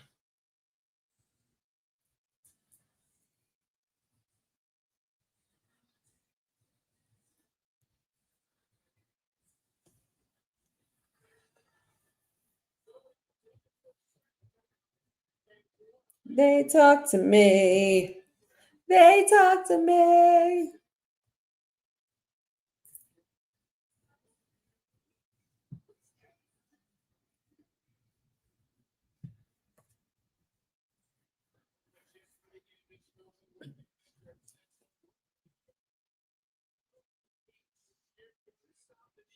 Drew McIntyre definitely looks very determined. He looks like he believes he has the upper hand, but I am more than positive that we are going to get the American Nightmare tonight.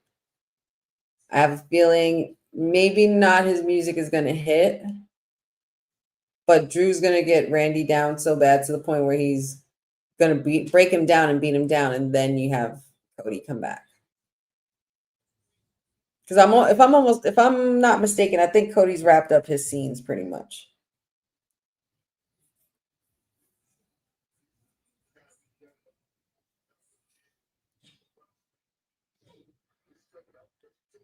I will say shout outs to Booker T for being on his best behavior tonight for once, Boza.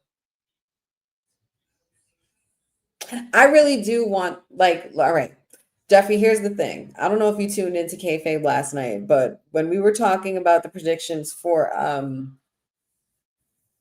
Worlds Collide tonight, I did say that I think Fabi Apache is going to win. However, if Natalya doesn't bring out cowboy and kitten wearing Natalya, if she brings out Natalya with the braids and the MMA Natalya, Natty, if she brings out Natty, then I might have to change my decision. And Councilman felt the same way, which is pretty funny. So, yeah, I deep down inside the boat, I want the boat to win, but logically, I think, I don't know. For some reason, I feel like Fabi Apache would get the win. Natalya's doing great, though, in AAA. She's doing such good work. But I feel like there's a different rivalry, and Councilman was talking about it last night. There's a different rivalry we're getting to next with Natty. It's someone else in AAA. This is just Fabi Apache is just the cross that pretty much leads into that story, the crossroads that leads into that story thing. We have about 15 minutes left of this show, guys.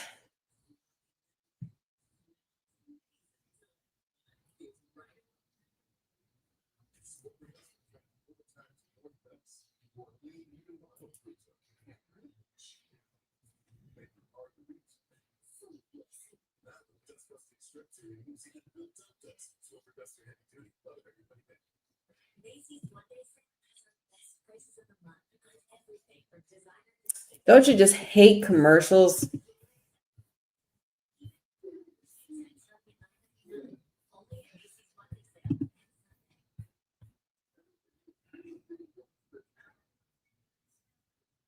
Yeah, Bose, I said that before. This is Honey Night SmackDown and Worlds Collide, so don't leave yet. Don't leave just yet.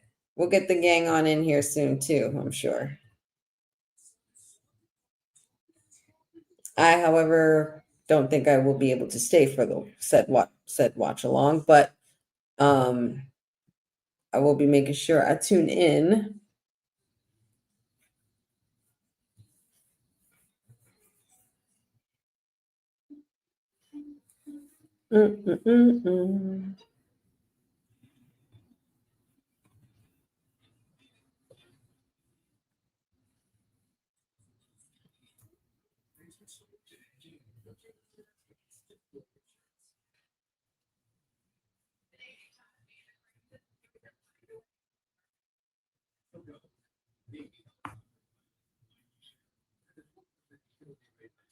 They couldn't at least give us a side-by-side, these damn commercials.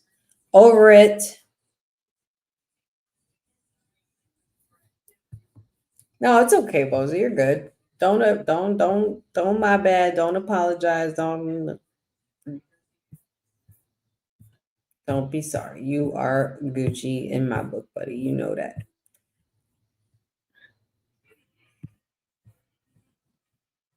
I do want to shout out to everybody in the chat, though. You guys are rocking tonight.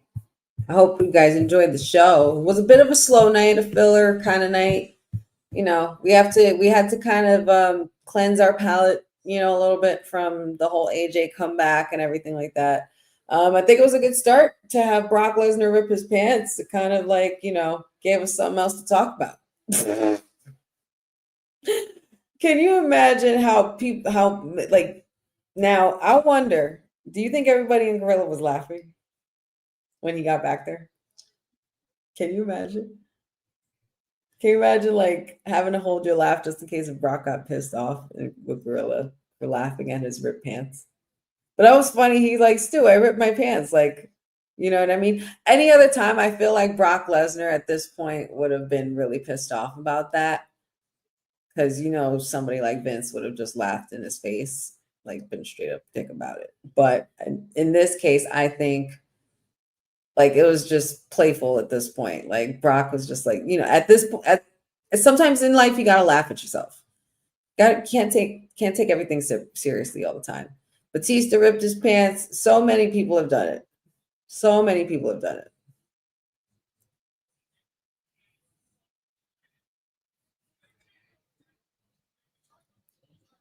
Well, I mean, hey, Boza, they're trying to give us the element of surprise. You saw what happened with Women's Evolution, and you saw how good it was.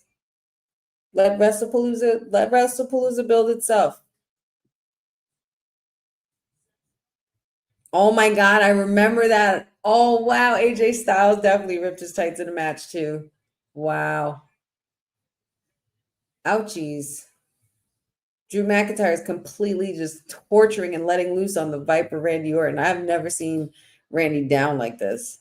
Like, it's not looking good. He's favoring that left knee. Not looking good for the Viper. Drew with another leg snap. Pretty much trying to dismantle the Viper and his career, basically. And now he's going for a figure four, which Randy Orton knows all too well, considering that he used to be in a faction with the very man who made that move infamous for his finisher. I'll give you a hint. Woo! Ric Flair. Yes, sir.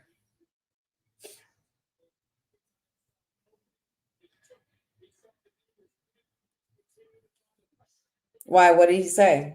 Booker T. I can't really hear commentary that well because I'm trying to keep up with the match, and I want to be able to hear myself talk. Like you ever get that like sensory overload every now and then? Yeah. Uh-oh. Taking it old school. The good old fashioned flip around with the figure four leg lock. I used to love when they did that. Brett used to be very good at that with the maneuvers.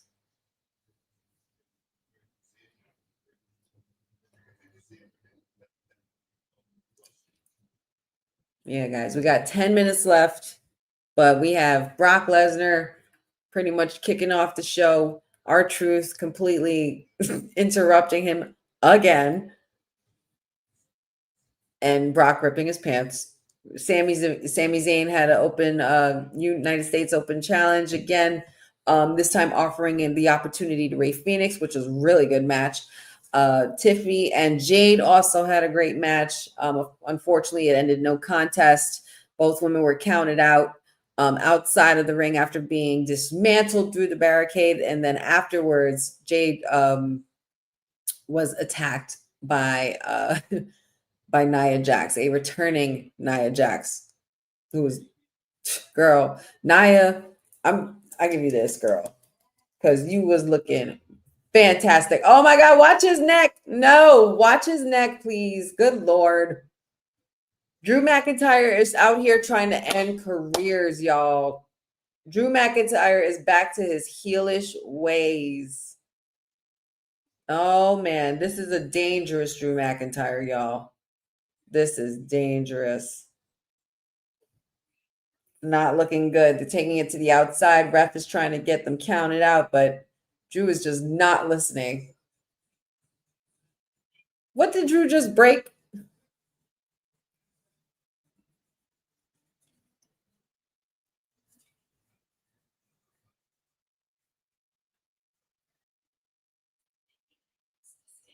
I'm really worried about Randy, y'all. I didn't like the way that looked at all.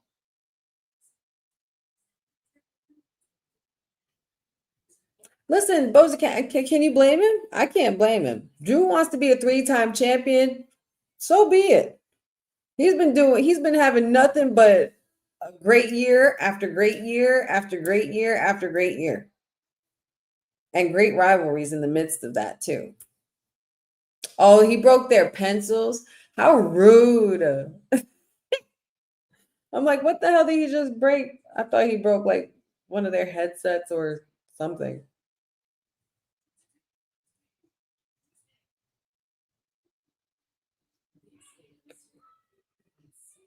I don't know what kind of move that is that Drew's doing, but that looks so bad. He's really, really trying to take out Randy Orton big time with this.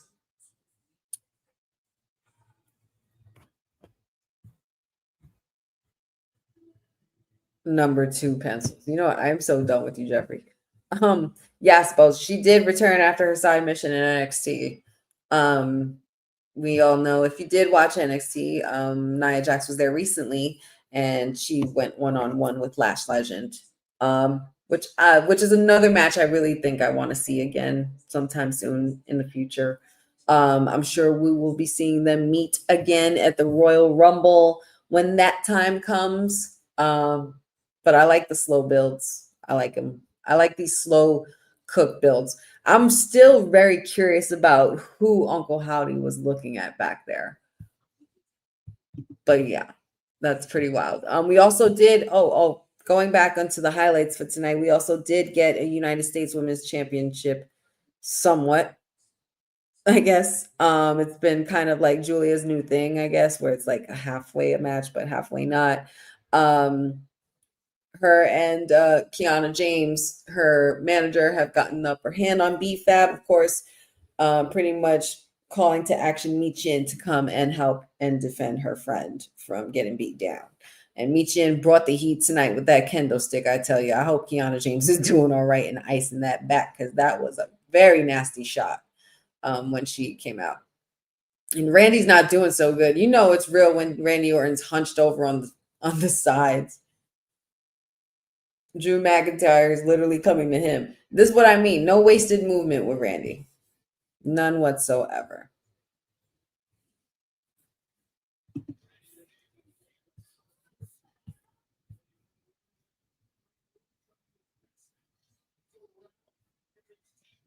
Yeah, I think that was definitely a highlight of the night. R-Truth confronting Brock Lesnar once again, and then also proclaiming that him and John Cena have the same daddy, which is absolutely hysterical. Yeah.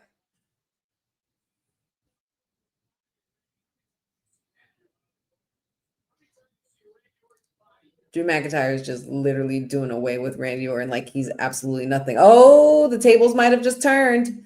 Tables might have just turned here. Come on, Randy. We need to start stirring up that pot. Chef, cook it up. Let's go. But I'm telling you, this could lead to potentially the American Nightmare returning tonight. I feel like he would at least make an appearance. His music's going to hit. There's going to be a nice pop from the crowd, especially if Drew wins. Oh, Drew McIntyre one step ahead of the Viper. He knows him all too well, because Randy was about to go for that snap power slam, which I love that he does, by the way. Very vintage Orton. And Drew McIntyre is pretty much laying out everything he's got. There it is. There it is. Oh, Randy Orton not able to get up right away. Still favoring that left knee there. Drew McIntyre with the proper awareness to roll up outside to keep Randy from going for the pin.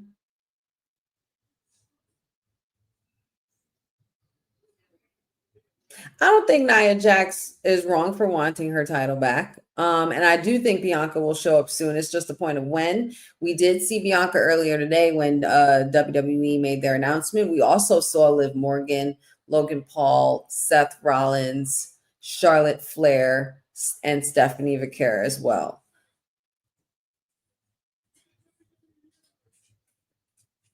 Pretty star-studded announcement, if you ask me.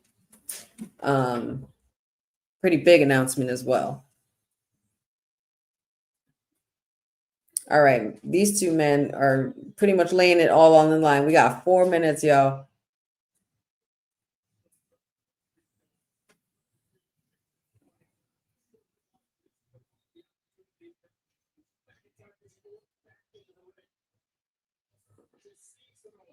I can't help but smell her. Oh, I knew it. I was literally about to come out with the words literally right now. I smell an RKO, and I smelt right. I knew it. Oh, shoot. How the hell did Randy get busted?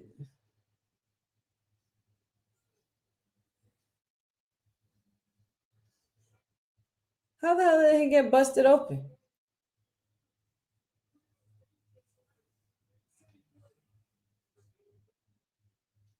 Who busted who?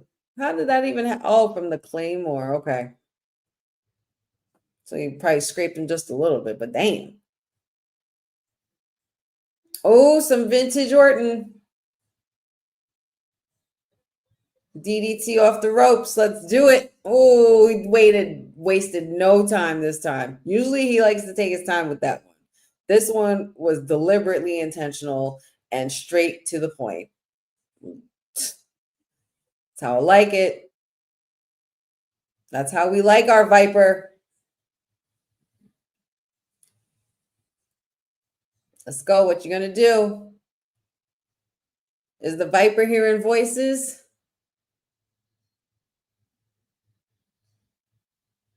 Oh, he's hearing a lot more than that, y'all.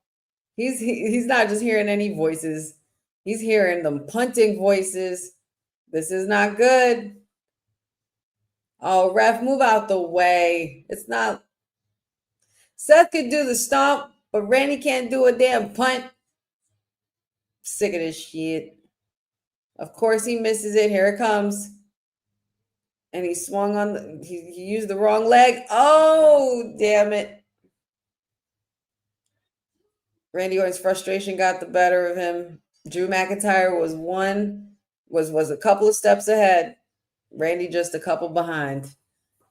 Quick, but not quick enough, Randy. This time you were outsmarted by a Scottish psychopath. And this is it. He's looking to do the same thing that he did to Cody Rhodes. And I feel like this is where we hear that music.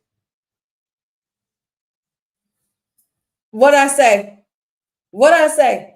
Do I know my wrestling or do I know my wrestling? That's why Triple H said what he said about Cody returning for WrestlePalooza. He was returning before that because we're going to get Drew McIntyre versus Cody Rhodes.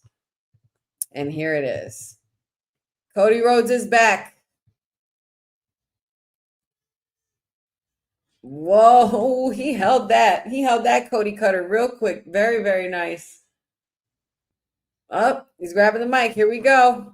Ooh, new merch. Dion's getting a new t-shirt. Dion's getting a new American Nightmare t-shirt and possibly jacket.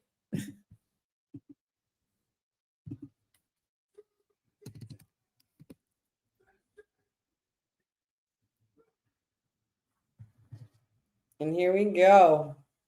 So it begins. The American Nightmare is back.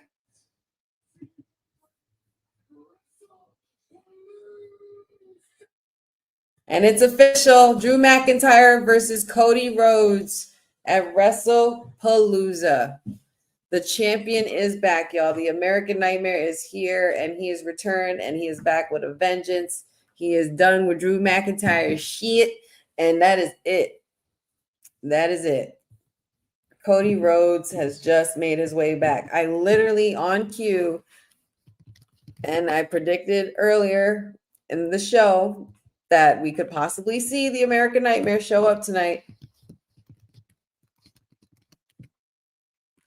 And so he delivered. He might as well be Joe freaking Hendry, but he's not. Same blonde hair, not really the same, but you know what I mean. But of course, it was only right for Cody Rhodes to come out at that point in time, because you're literally destroying a mentor of his. So and plus he wanted to get his comeuppance on Drew. So there was no winner. Well, there was a winner. Drew McIntyre did defeat Randy Orton, but I'm telling you, man, I knew maybe I do know the script. Maybe I do be in that writer's room. I don't know. Maybe I do. Maybe I do. Maybe in another universe, I'm a little bee on the wall instead of the fly on the wall. You know what I'm saying? But yeah, Worlds Collide is literally starting now as well. Waiting for Boss Lady and the crew to come in, because they'll be taking over for the Worlds Collide watch along. So I will be sitting here with you guys up until that moment. Let's see. YouTube TV or YouTube or whatever. But if you guys are hanging around for Worlds Collide, please stay here. Don't go anywhere. Boss Lady TK will be in shortly to guide you and be your hostess with the mostest for the Worlds Collide watch along as well. Of course, you know I'm more than happy to do our weekly Honey Night SmackDown watch along for you. Tonight was a lot of fun. Real quick recap. Cody Rhodes just returned, attacked Drew McIntyre after Drew McIntyre defeated Randy Orton. Randy Orton favoring that left leg, not looking too good, but he still tried his best. And I'm sure we're not going to see the end of, that's not the end of Drew and Randy as well. Also, we had the United States Women's Champion, Giulia. It was supposed to be a match against B-Fab, which, however, did not turn into that. Though the numbers game was in effect for Giulia and Kiana James, it didn't bode well for B-Fab, but she did end up getting some help. So Michin did come out, attacked Giulia and Kiana James with a kendo stick, pretty much letting them know that you're not about to mess with my friend. And by the way, I still want your title. Sami Zayn versus Rey Fenix in a US Open Challenge. Sami Zayn defeated Rey Fenix. The match was absolutely dope.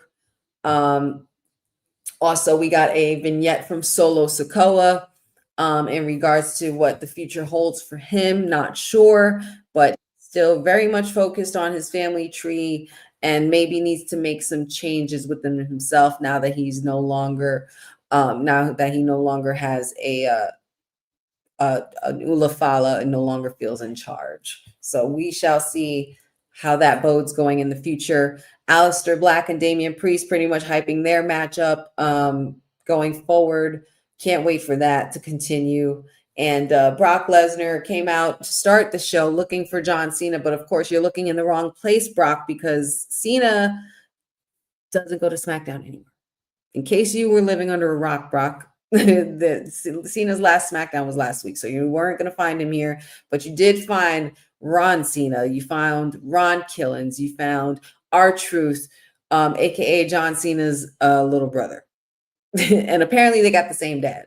And of course, as much as we love R-Truth and him being the comedic relief, Brock Lesnar wasn't having the bullshit, and he pretty much F5'd him.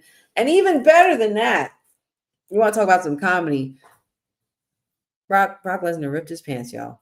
Brock Lesnar ripped his pants. And it was it was lighthearted. It was very funny. It was a good moment. Definitely something that is pretty much all throughout the timeline now, as you guys saw earlier on my phone. But yeah. And surprisingly, Booker T was on his best behavior at commentary. Great job by him and Vic Joseph as well. It's very strange hearing NXT commentators on SmackDown, but understandably so, because we got everybody getting ready for Worlds Collide. And speaking of Worlds Collide, of course, none other than the boss lady in the building, Boss Lady TK, how are you? Good evening. I am tired. How are you doing? Girl, all this wrestling got me exhausted. I'm exhausted. That part.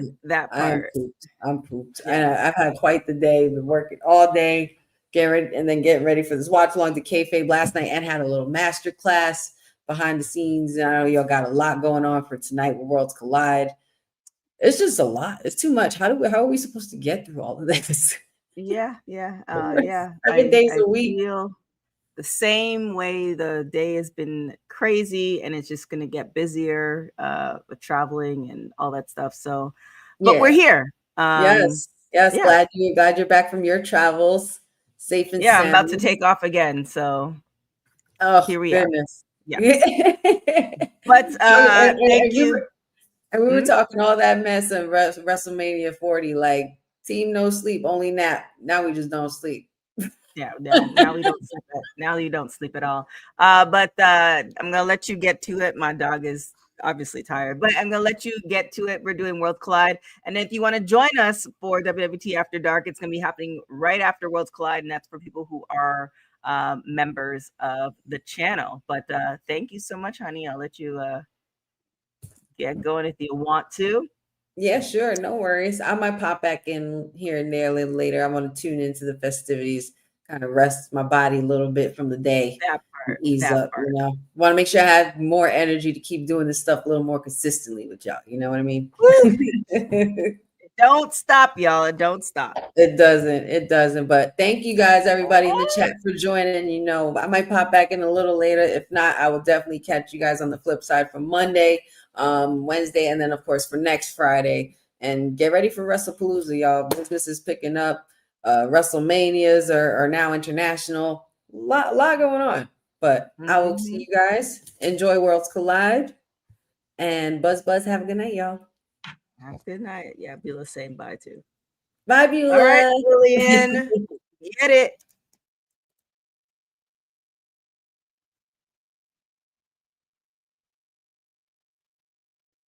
I wonder if I'm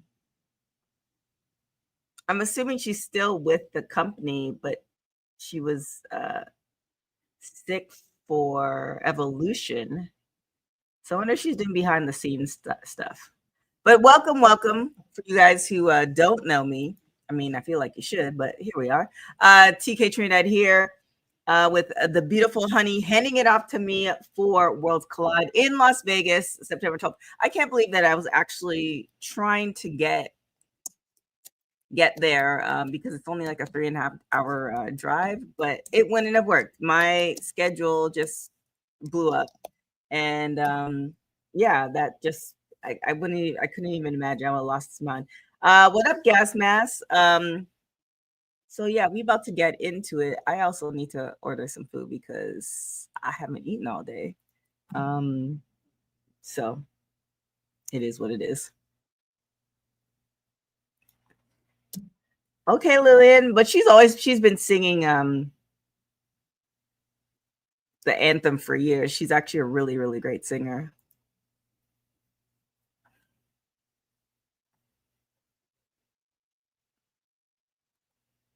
Hey, Maria.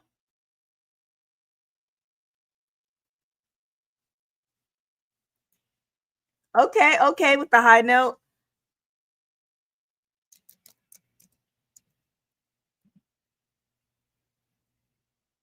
I know they announced the matches. I wonder, have they given us the match order yet?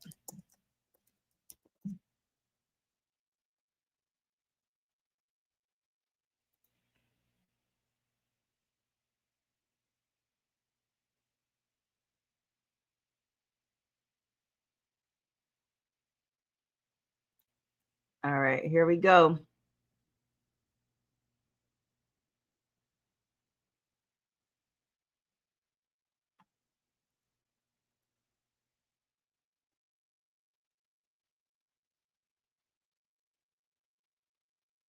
Here we go. So Dirty Dom, El Heel, oh, looky. The amazing councilman is in the building. What's good? I was having a lot of fun before I came over here. I was out in these streets. I was out in these streets having a great time. And remember, I had to get here. What have I missed so far? Just the anthem. You are perfectly on time. Oh, so I missed Lillian? Yes. Good. She knows she did. She knows she did. Oh my goodness. She knows she did. All right, here we go. Okay, so Penta is not potentially going to interfere in the main event? I mean, he's starting off, so why wouldn't he interfere? I don't know. He right here right now. On a scale of 1 to 10, Alberto Del Rio returns.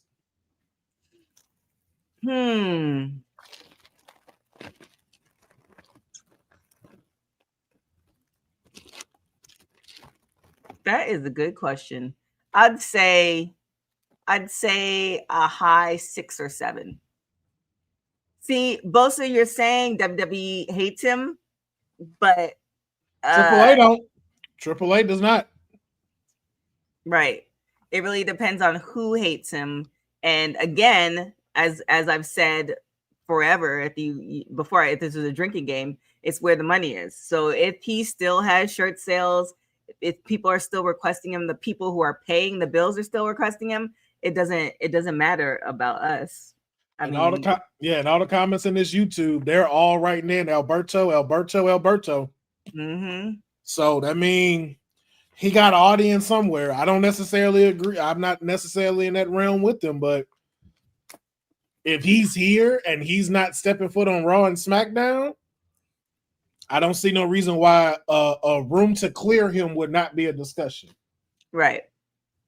And if not, and again, maybe he doesn't have shirt sales. Like maybe people want him, but financially it doesn't make sense. Like it will actually lose the company money. Then we won't see him. But that back end stuff, the stuff that we don't see, like the fact that we're getting, WrestleMania in Saudi. Did we ever think that was gonna happen? A lot of deals happen. That's all money right there. Everybody said Brock would never come back after what was going on with Vince, and he got a whole match at WrestlePalooza. Mm-hmm.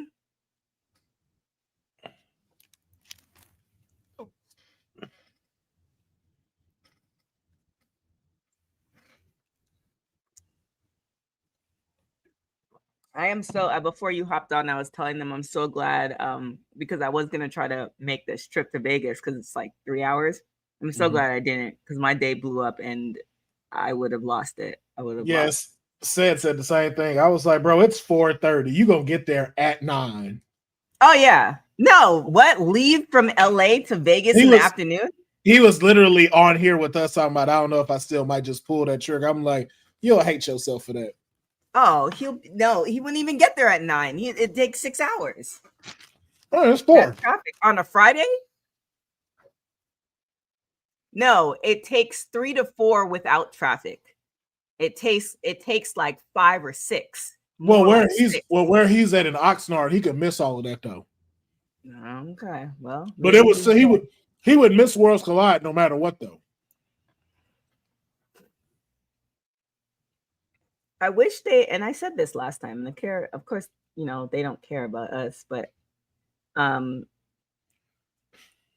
to close caption, I think, can I put it on here? I thought they have that. Is it showing up on yours? Oh no, it says subtitles or closed caption is unavailable.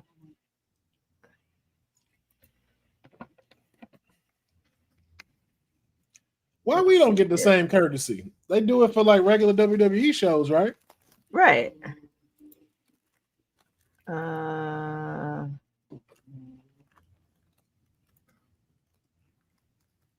Yeah, nope, not happening.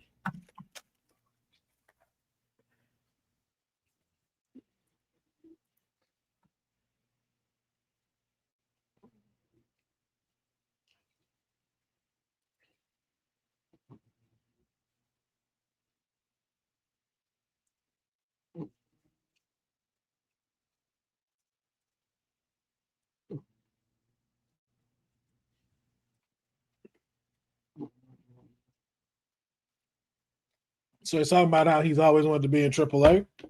He's watched it since he was a kid. It's been his love, his passion. His Spanish pride for Mexico. Hard to understand it. Yeah. But I thought it was most schools had Spanish. Somebody saying talking English in the chat. You gotta pick up. You gotta pick up what he's saying, and I think this is the good thing about wrestling. Though you don't. This is a prime example of you don't really necessarily need to know. No, he's not saying anything bad, right? To know what's going on. Yeah. Like we know he's kicking off the show, and he's showing love to AAA and what it was like with him watching it as a kid. Yeah, getting the crowd ready. Point is, we're not missing nothing. The pendejo. I know what that is. Yeah. Oh my God. I need some food. Why is it so expensive? God damn.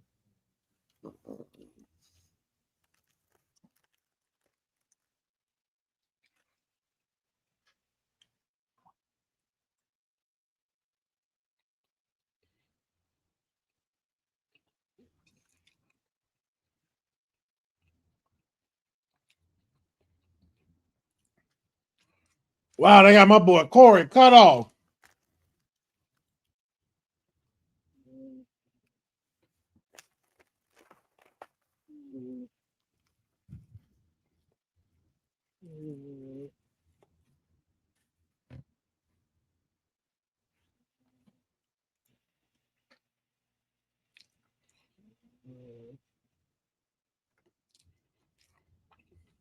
Oh, there we go. Oh yeah. Is it? Oh, the camera is weird.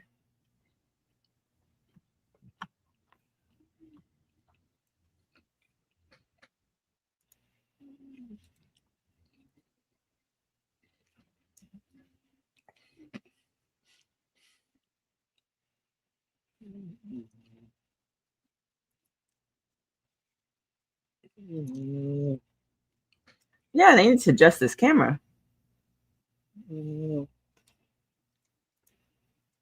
Okay, 8-man tag matchup first. Are you ahead of me? Might be.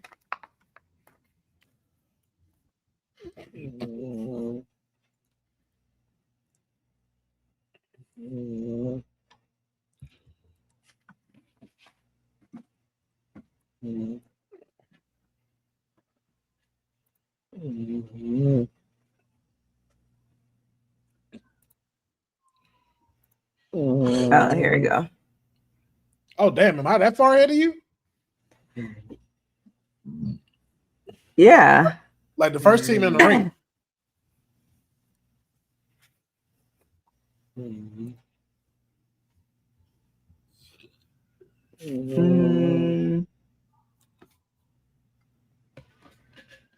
What's happening? Like, put me on a commercial loop. Wait, where are you watching it? On YouTube. Okay, yeah, but here we go. Are you on Lucha Libre's channel or on WWE's channel? WWE. Oh, that's why I'm on the Luchas. But are you on the Spanish? I think so. Oh, okay.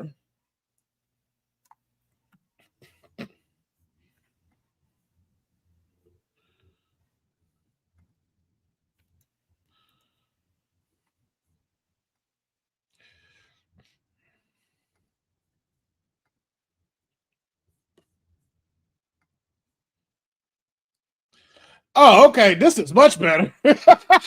Oh, you're watching. Oh my goodness. Yeah, it was in all Spanish. I'm like, all right, man. Hey, I don't know how I'm Christina. gonna do this for 2 hours.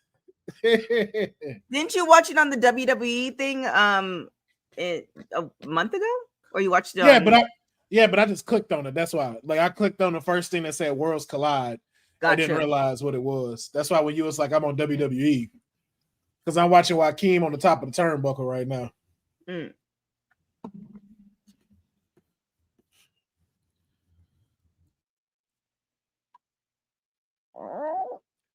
Christina, join us when you can. You know, come watch the scumbag era get to new heights tonight. The scumbag era.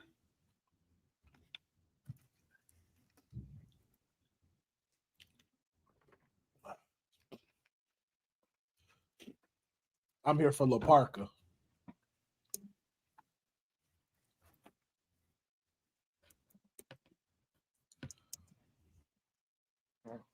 I love these minis.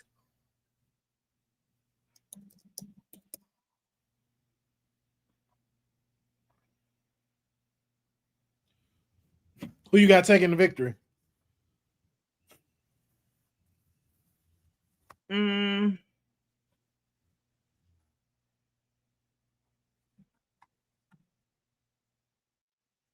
do we have?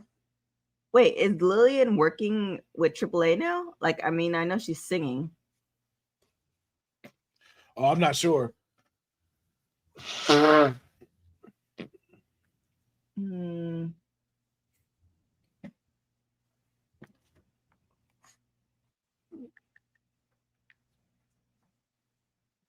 don't know. I think this one could be anybody's. I'm staying on La Parka. Wait, is that Lindsay? Yeah. Oh. Lindsay Dorado, LWO.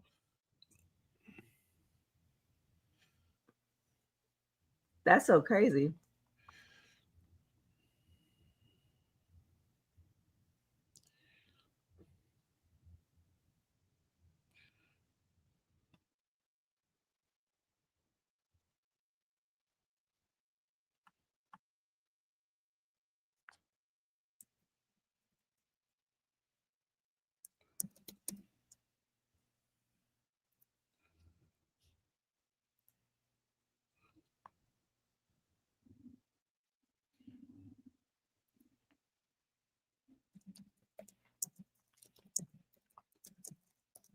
Oh. Feel like your breath is kicking.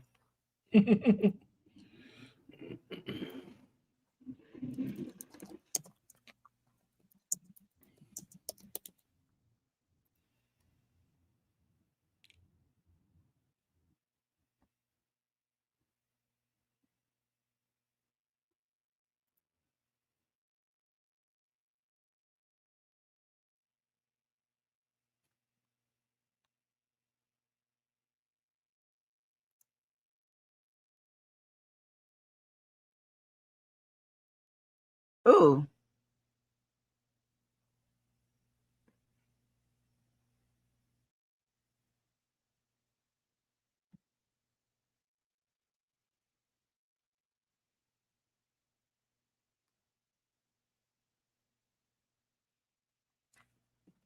I wonder how much of the crossover for WWE for the boxing will be tomorrow.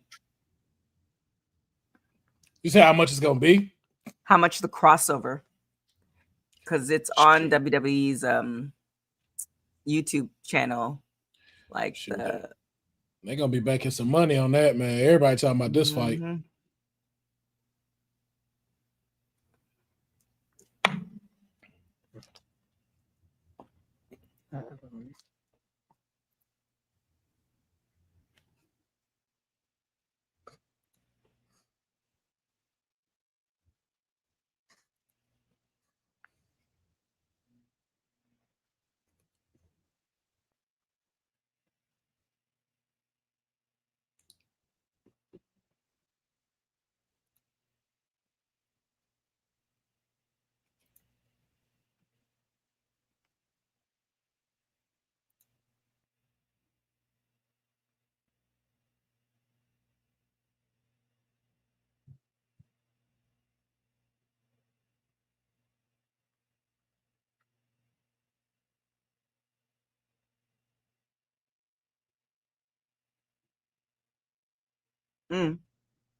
Wow, that's a story.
Oh, here we go.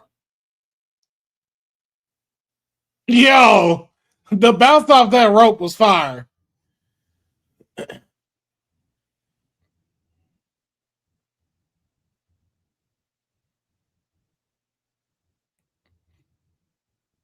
Is he really a mini? He's like, what, 4 feet? No, he just meet it. He just, like, when I say like one more inch and then he wouldn't be.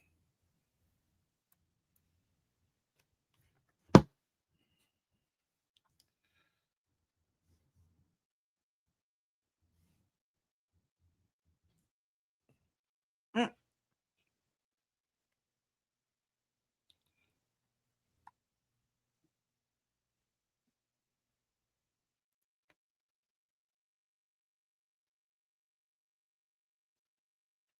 Oh, great job, Lindsay. Nice.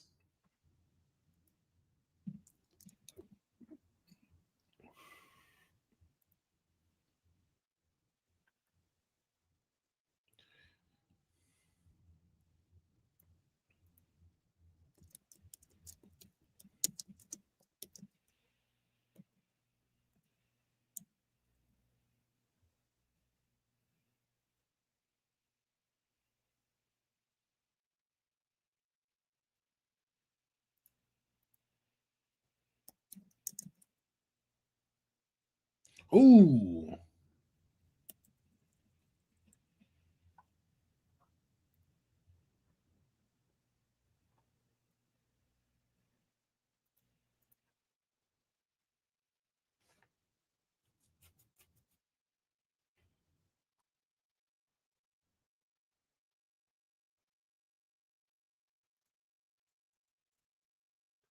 Ooh.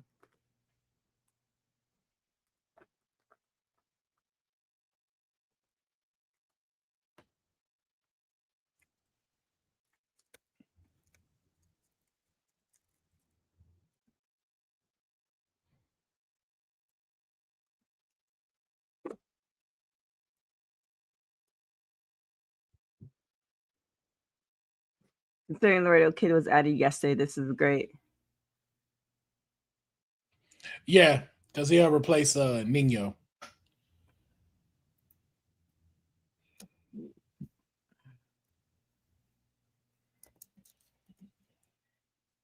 Just a crazy day. I should have followed my first sense and got something to eat on my dog walk.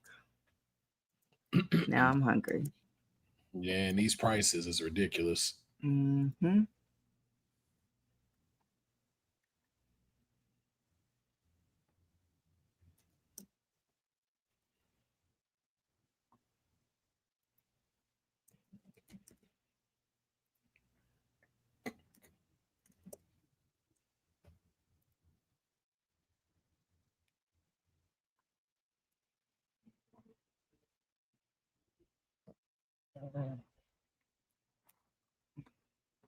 Yeah, that's a good thing. This show, and then followed by the boxing. Yeah. It's a super stack weekend for him, to be honest. Mm-hmm.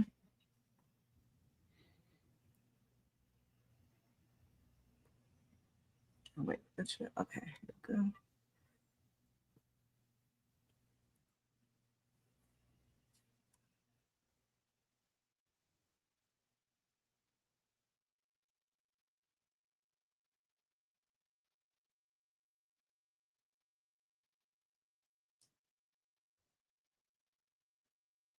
I hope is Hamburguesa on this card. Mm-hmm. Here we go. AAA. Oh, wait, do we think Dom is gonna win the championship? If they smart, bro, put the belt on him. Put the belt on him. Here we go. Okay. Oh, a new day. This is gonna be a good one too.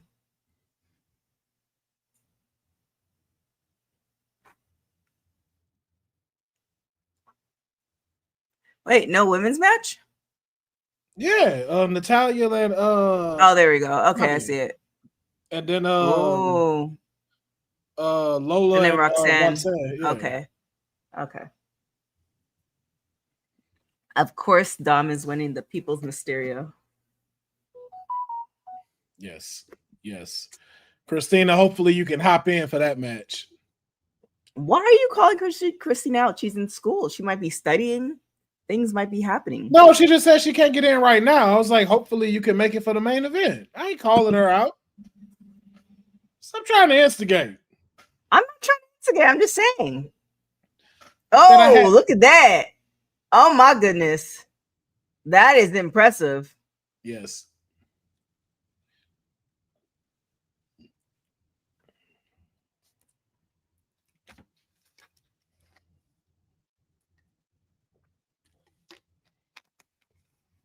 Ooh.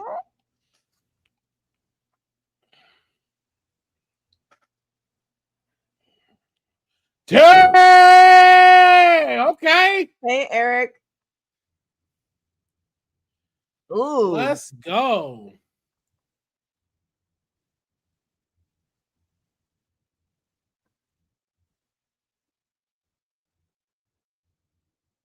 He's kind of a bully. That's hilarious. That was incredible. He cleared the whole field.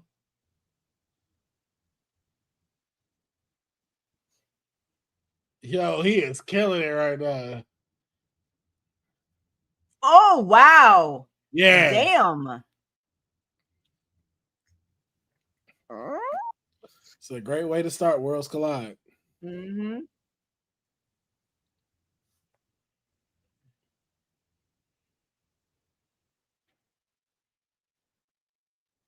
Damn.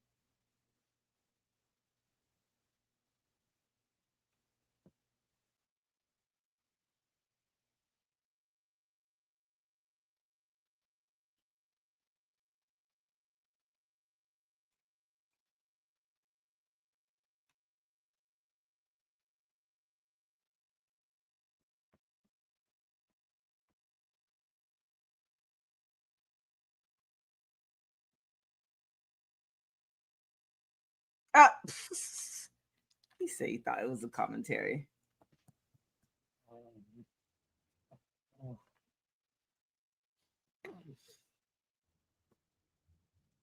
Girl, what are you doing?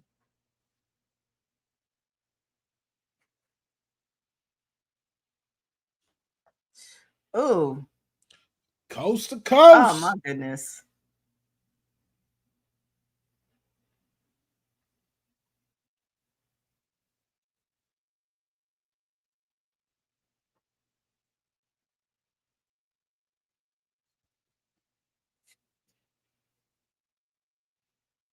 Ooh. So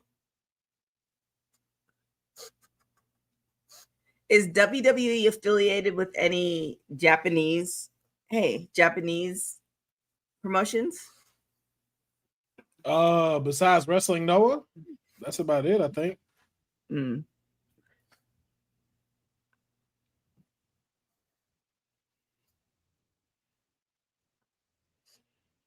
Oh. Oh my goodness.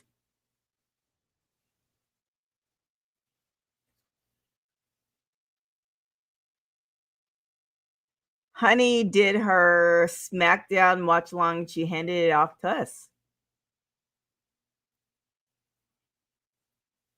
To also answer the question, it's late and she has to be up to do other things. AEW wasn't a threat. Would WWE have bought?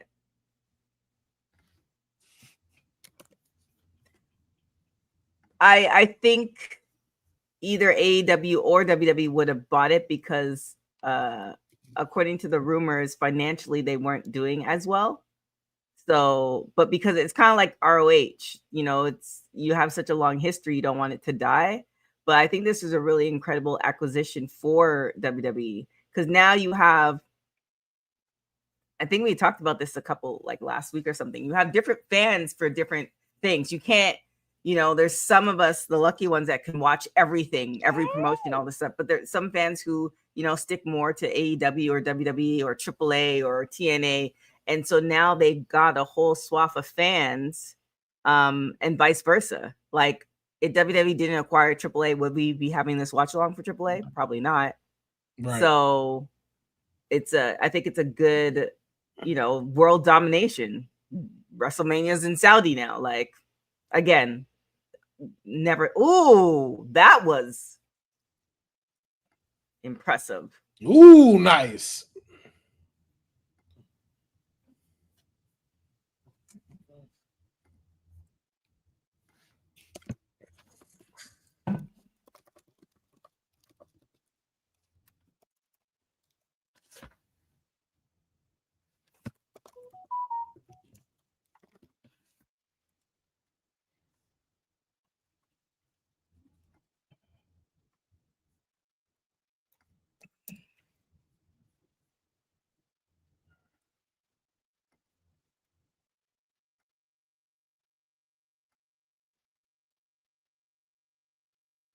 Yo.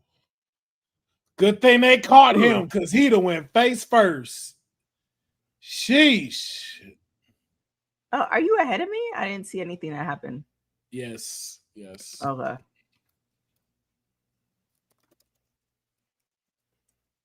Woo! Yeah.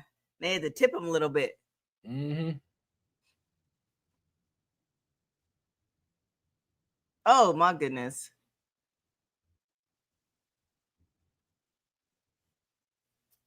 Sorry, Beulah. Oh!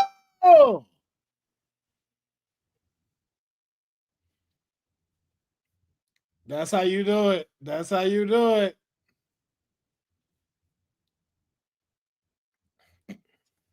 That's how you do it. Wow. I had a feeling he was gonna take the pin too. Yeah. Well, they're like they always beef with each other here on AAA.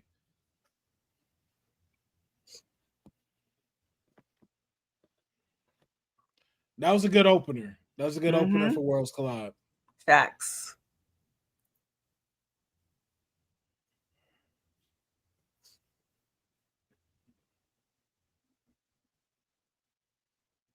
Whew. Wow. I forgot who did the promo this week or whatever I saw, and they were just talking about not doing all the flippy stuff. I really like the flip. It's impressive to do all the flippy stuff and not die and not kill anybody else along with you. That's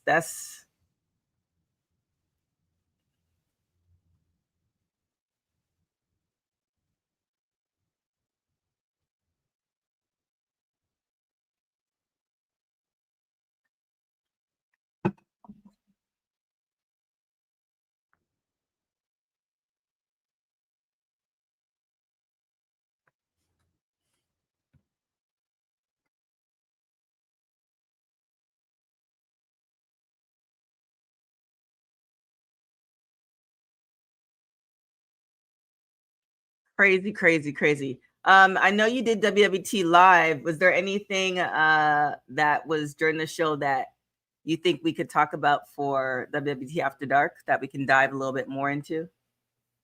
Say that one more time. You were on WWT live. Is there anything that you think we can dive into for WWT After Dark? Probably. We can talk about our son Jacob today. Okay. Yeah, we talk about our son Jacob calling Paige a nostalgia act. Oh, okay. Well, we can talk about that. And Saudi Arabia. I would love to get your take on the announcement. I mean, I'm sure you can guess, but we can dive into that. Yeah. Yeah.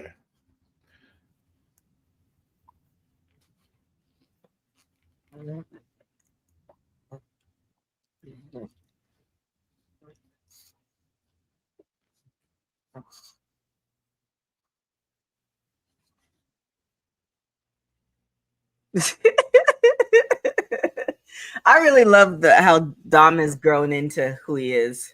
Yes.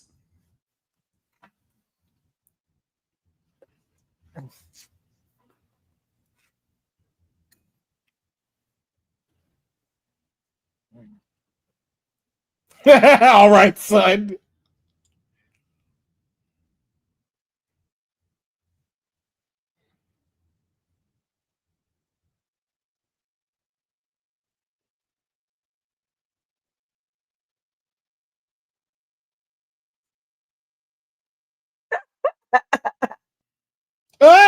Ah! Finn saying hi to his wife. The fact that he said, "Come on, let's go," though. That was great. All right, number one contenders match is up next. That's so cute.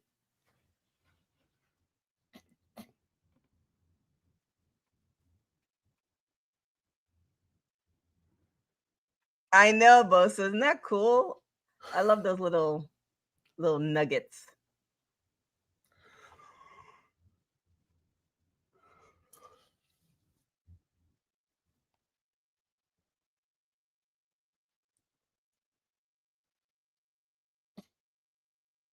I think this is still going to go to Fabi. I don't see Natalya winning this. If she come out as Natalya, yeah. If she come out as Natty, though, because then would you put this in the number one contender? Oh, number one contender. Okay, maybe then maybe. And Natty and the champ got beef, so yeah, okay.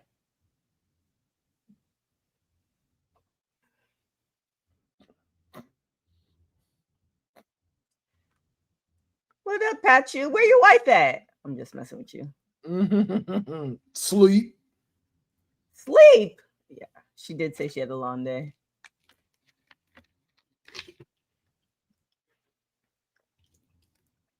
The real question asks, where's the mayor? The mayor said he'd be here today. Oh, did he? Oh, yeah. Y'all, you know what to do. Hit the mayor in the DMs and ask him where he's at. Stop.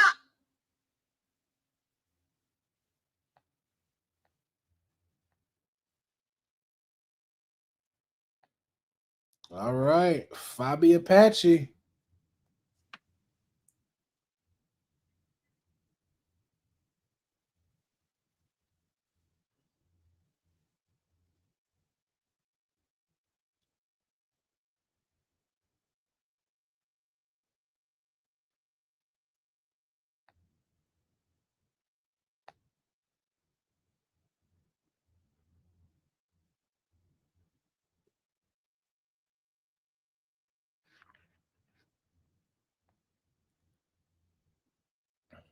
Damn, I feel like her entrance is a little lackluster.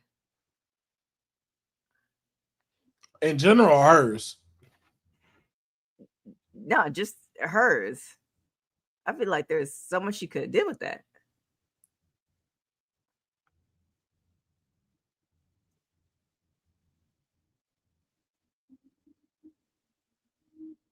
All right, this Natty. Also, too, if she gonna have Natty, she needs some new music.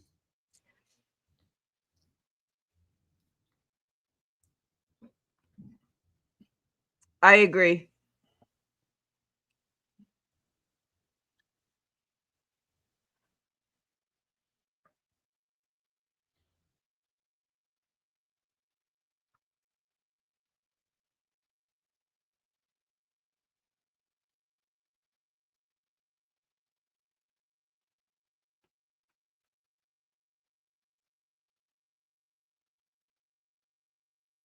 The low-key legend.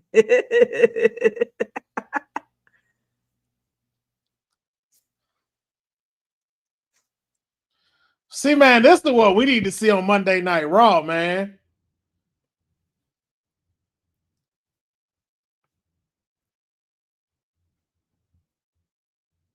Yeah. Cause you turn her into like the Kurt Angle shit, the wrestling machine. Mm-hmm.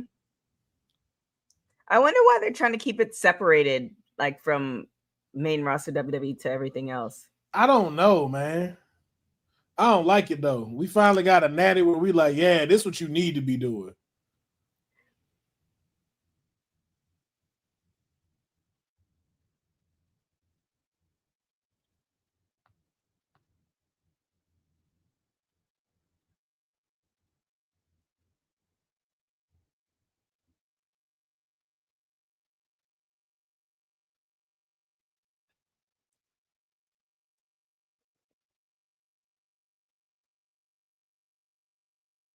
Mm.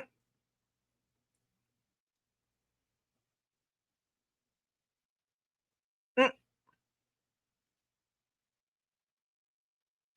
Oh, damn.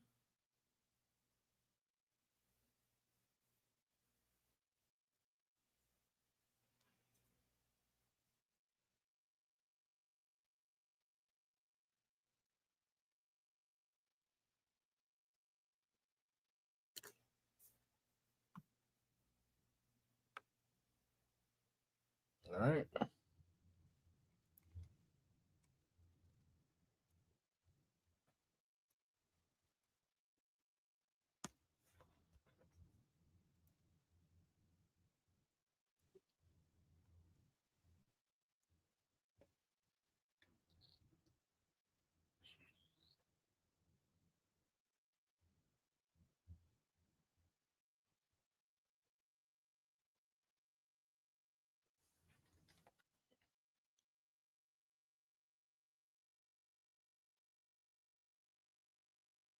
Ooh.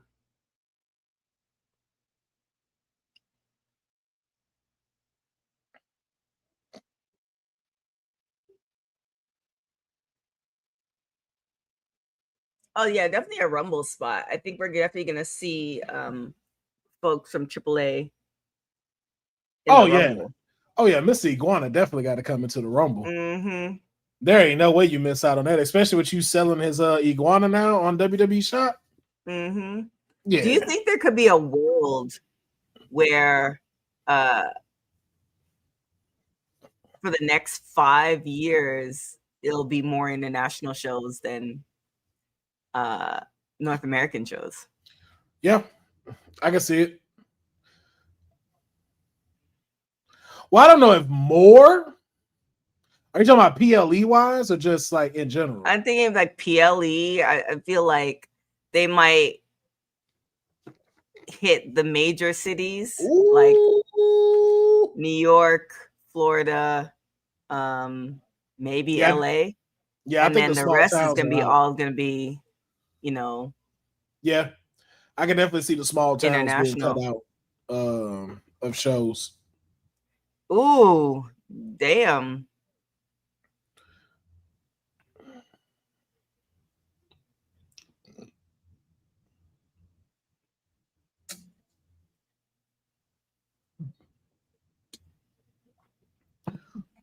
It's like, is the crowd cheering for her or aren't they cheering for Natty? I don't know. They're really kind of quiet.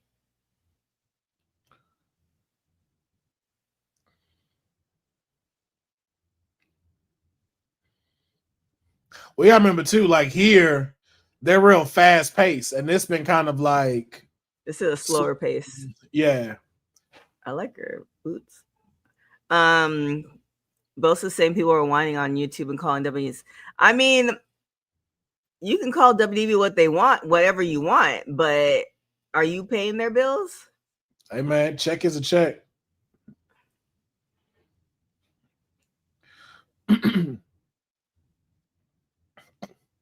But and then the question I have too is, how are they a sellout? Like what is it about it that's saying, oh, they're a sellout? Oh, I appreciate that. I appreciate that, Cindy. You know, we were doing a watch along, so I felt like I had to make sure I was appropriate with the commentary headphones.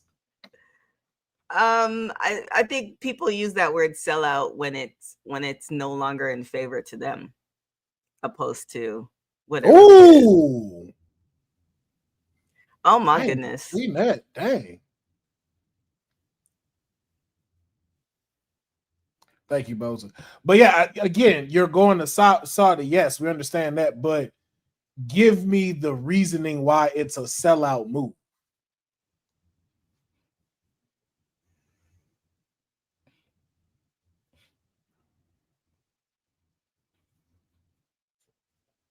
I agree, especially with nobody. She is. Ooh.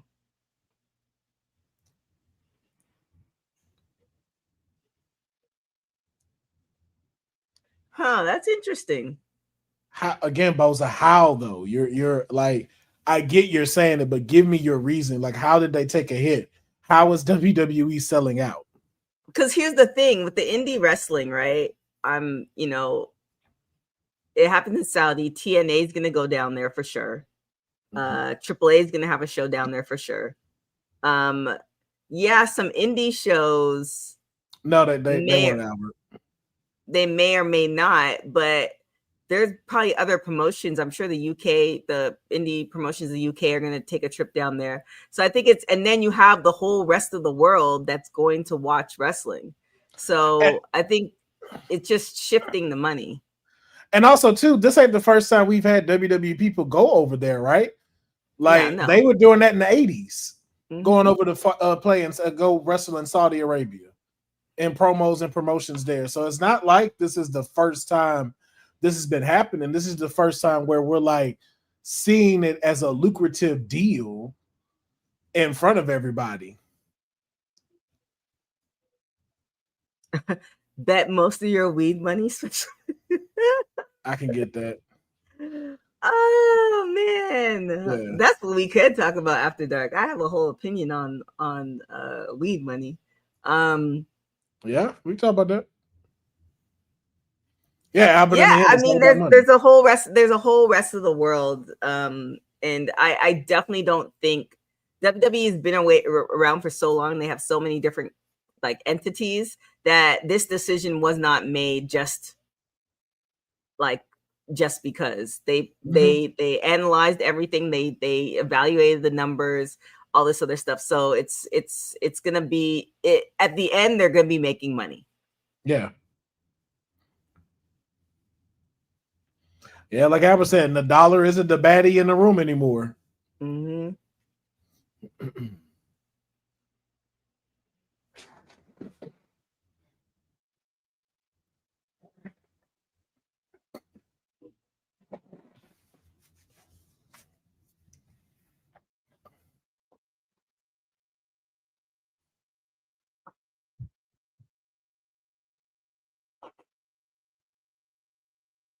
Ooh. Ooh, you heard that. Damn.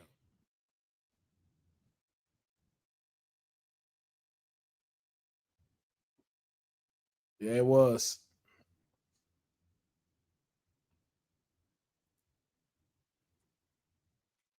Oh, damn. Right. Kicked the shit out of her.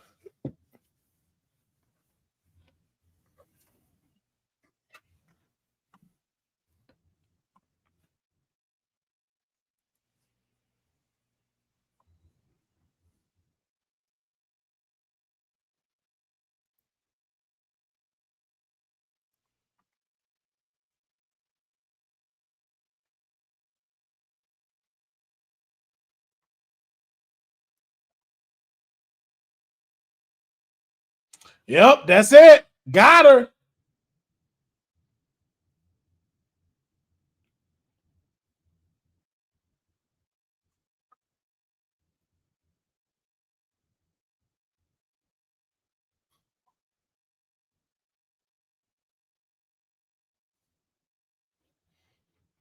That's a nice way to end. We have a new number one contender, man.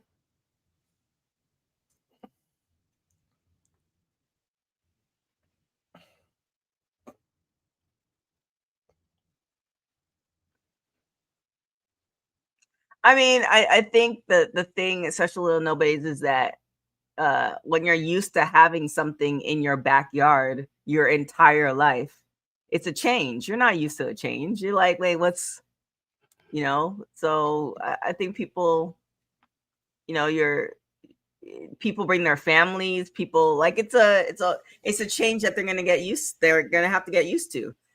And if you can't go, I mean, use it as a motivation to step your money game up. Yeah. And then also too, it's just like I don't hear the word sellout when it's like, hey, we're going back to Vegas. Yeah, there's that. No one say, oh, they sold out. Yeah, this is gonna be interesting. Not okay.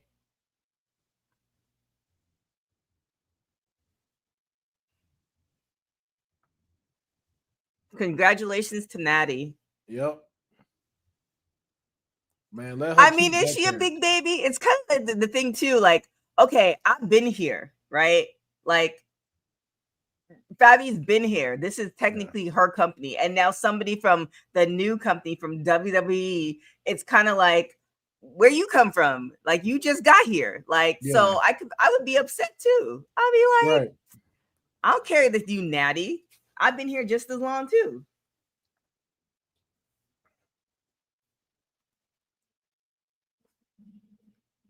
I think she might come and actually play a role Fabi when Natty has that championship match. Mm-hmm. Sit, Triple H.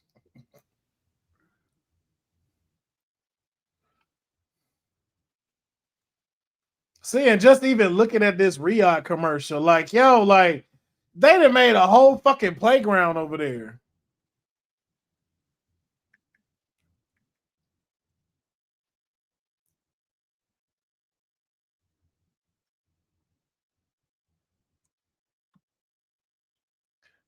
Oh, wow, you can hear the crowd booing as they showing this.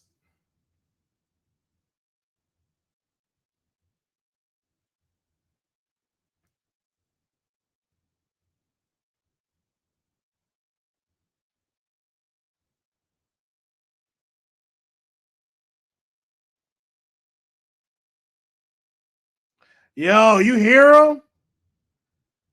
Yo, they are booing this commercial. Not the you sold out chance.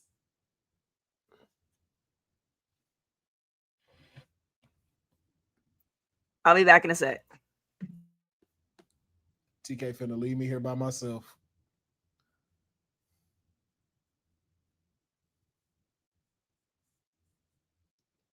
Yeah. You're right, Boza. We just been spoiled. And you know what? I think we would have got that anywhere. Because if you'd have said WrestleMania going to Mexico, have we sold out then?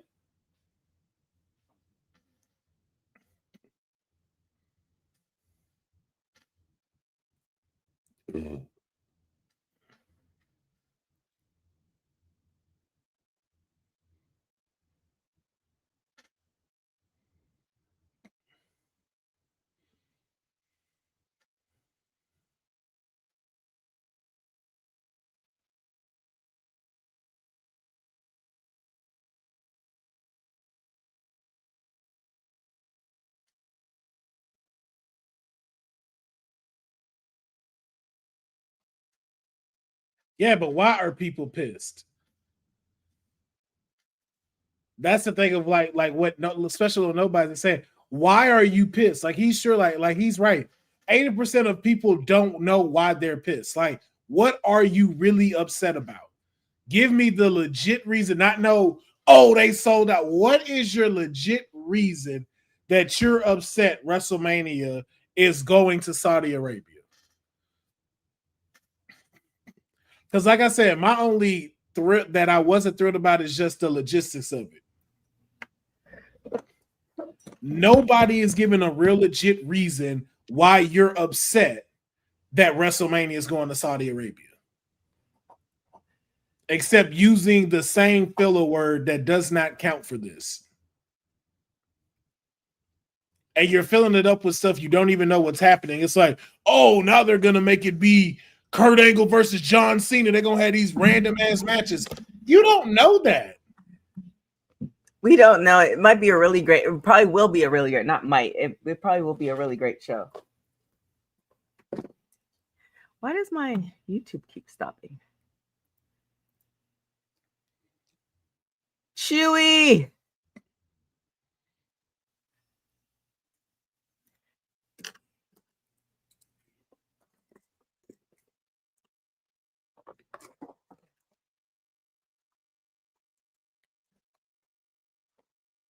He said Woods is afraid of what?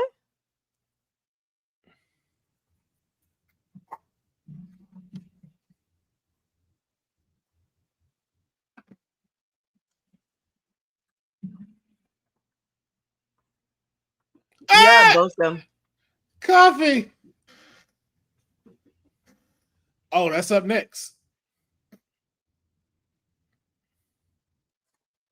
Man, Xavier is just no shirting all the time now. Yep. Hey man, he worked hard for that body. Mm-hmm.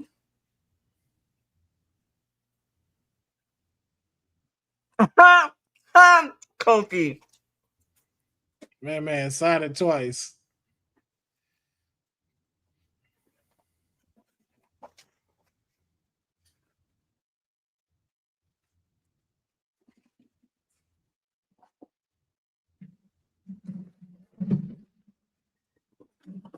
Giulia.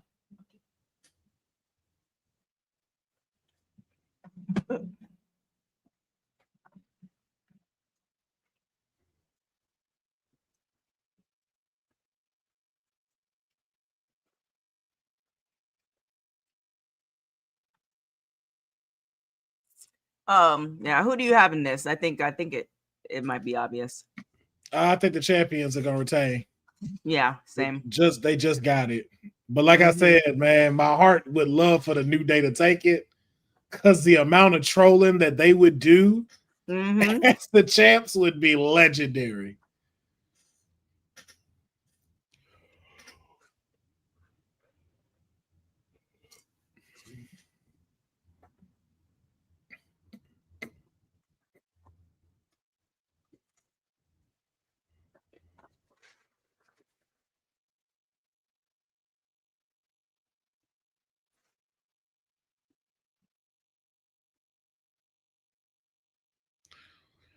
I do need Triple A to get new belts. It would be funny, but I think you have to be very careful because what did they throw in the ring? What is that? You have to be very careful because you don't want it to be, even though it's WWE and AAA, you don't want it to be too much WWE.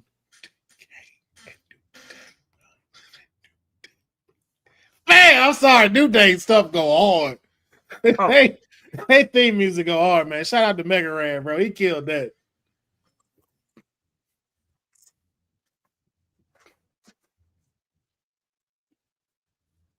But yeah, that's why I don't think they go. I think they're gonna retain. It's just, they're too new of champions to be losing now.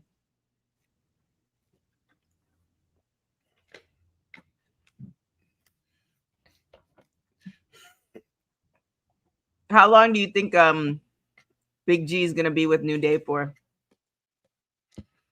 Until he mess up on something. I mean, there ain't no.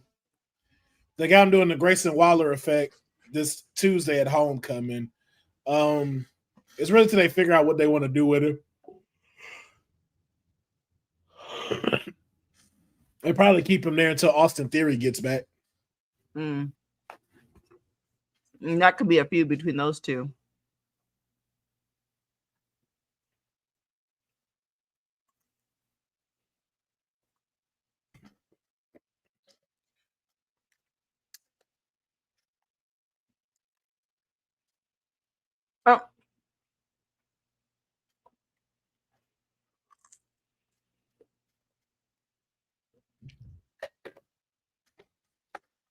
Oh. No, I didn't catch SmackDown today.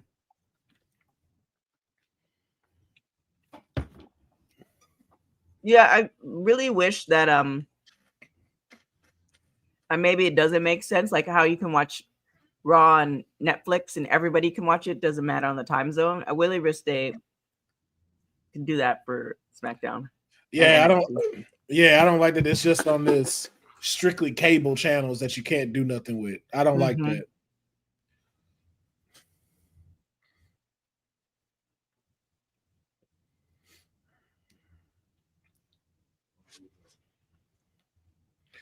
Oh, so it's Grayson and Coffee wrestling. Mm-hmm.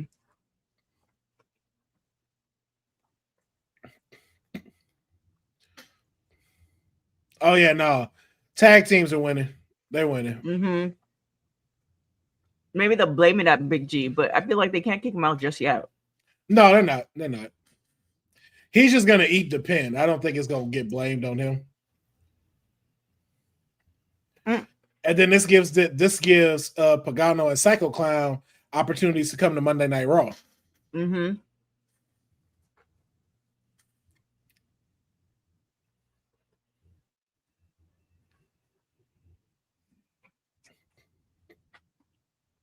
Hey, down. What are you doing? Right, special of nobody's. True, Moser.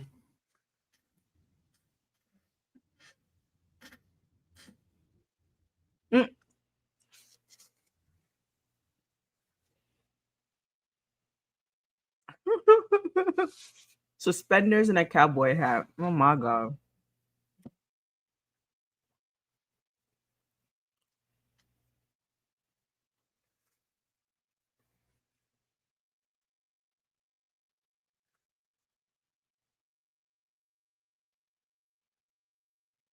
Oh, that's impressive. Man, Grayson is cold in the ring, yo. Mm-hmm.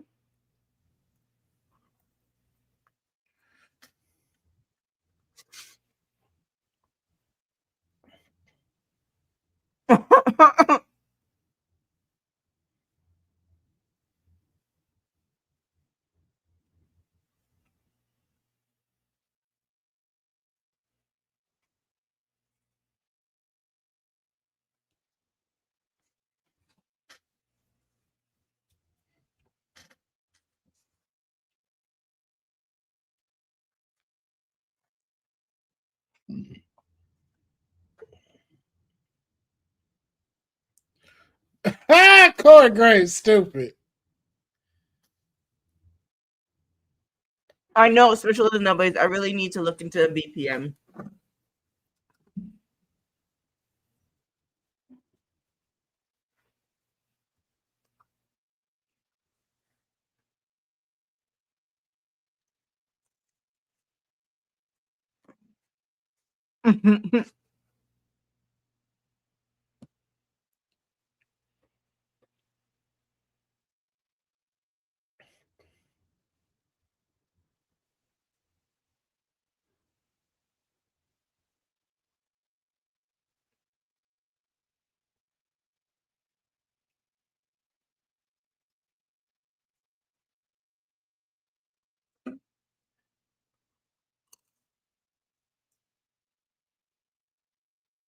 Yeah, he definitely is.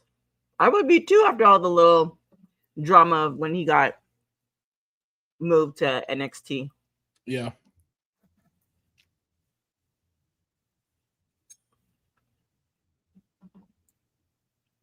Mm-mm.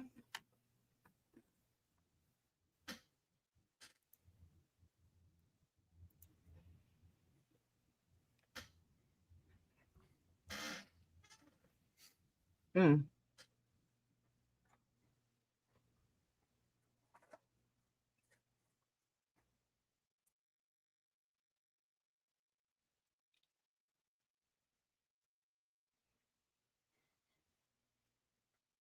Oh.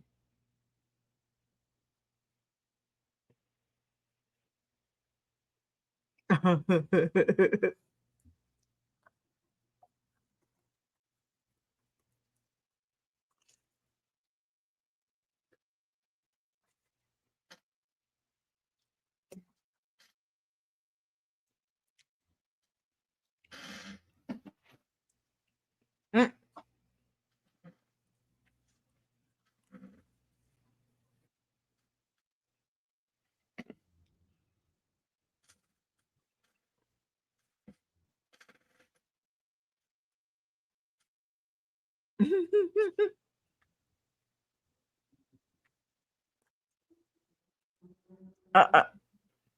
Hilarious. Go ahead, Coffee.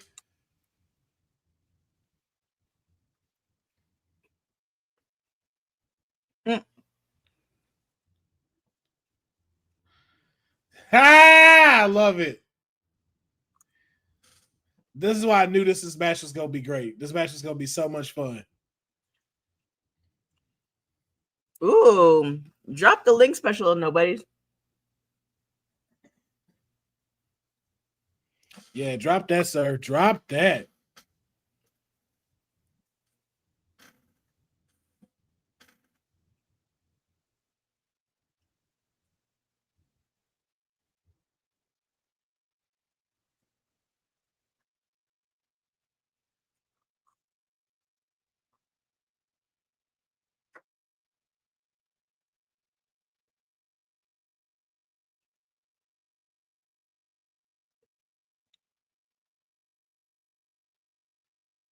Ooh.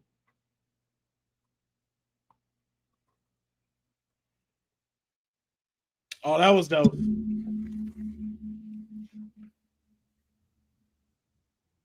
Damn.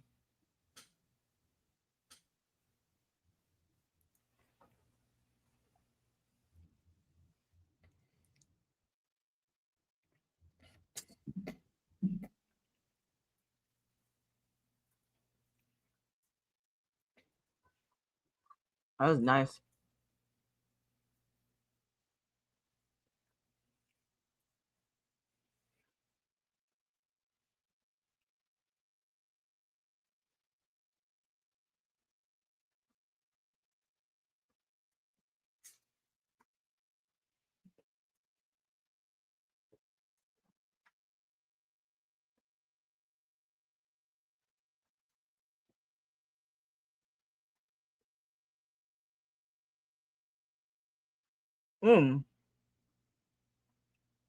Man, the comments in this stream is crazy on the WWE stream. Yeah, man.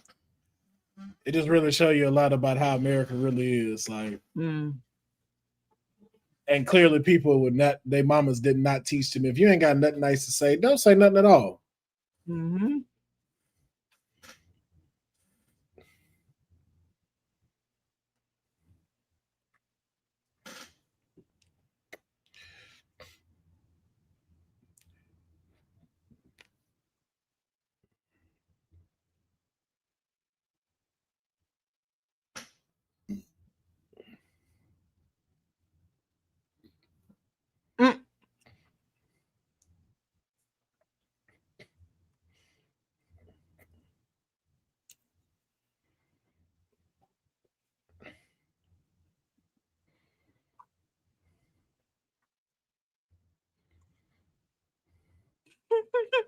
I wonder if they have unicorns in Australia.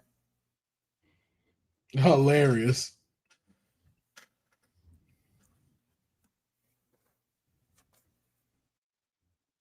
Ooh.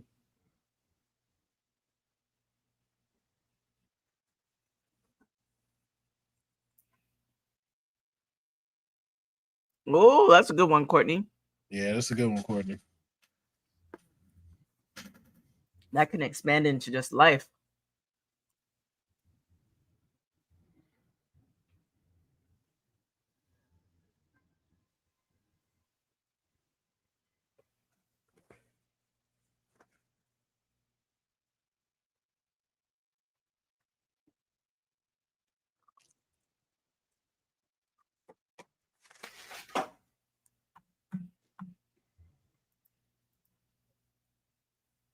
Oh, wow. WWE got their first super chat.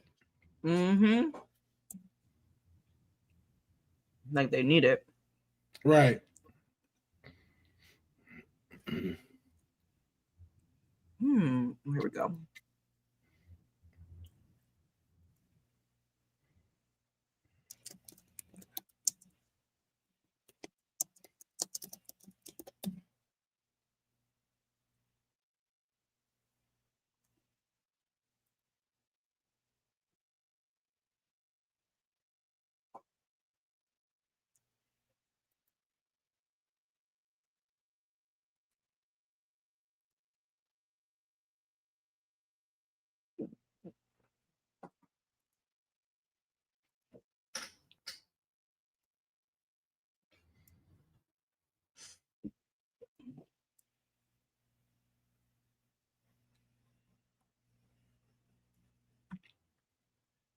Ooh, this is not going to end well.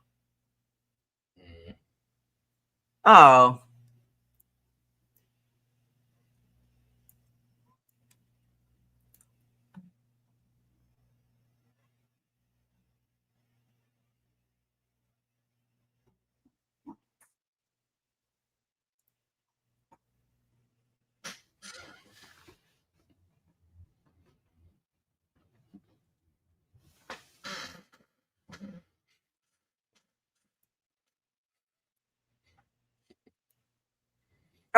Cons have traditionally been very evil. That's funny.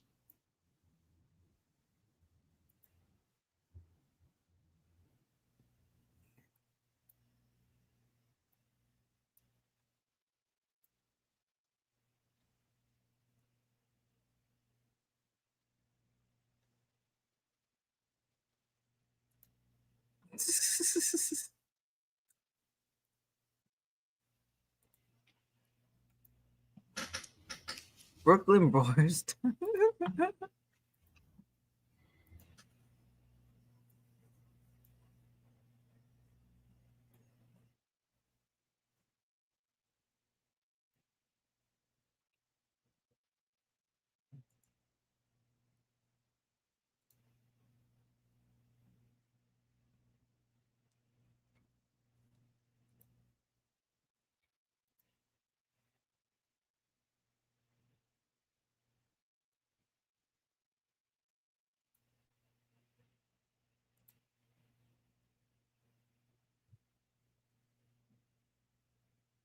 Oh.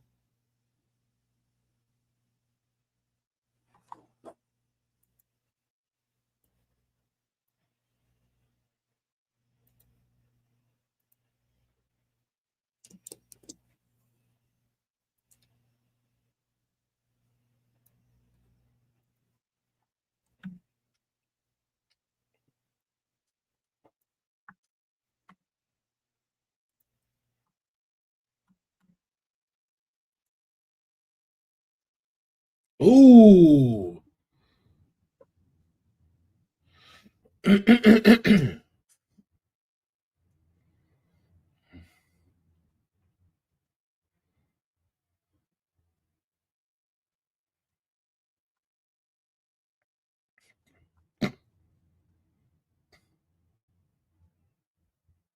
Ooh.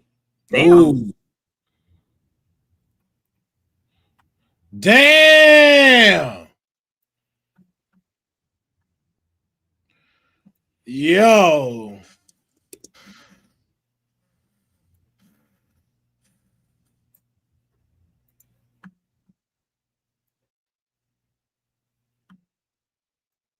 Ooh.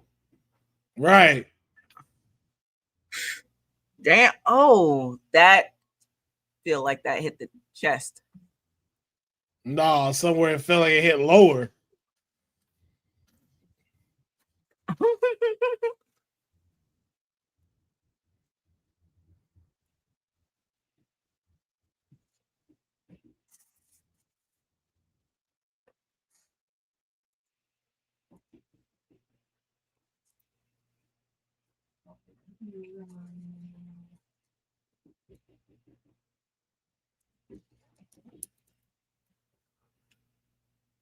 Why is there a chair at the ramp?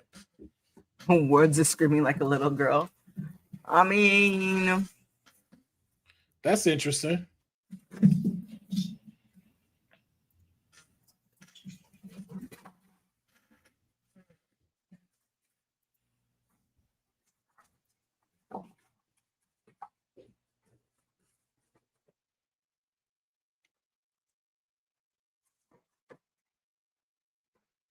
mm.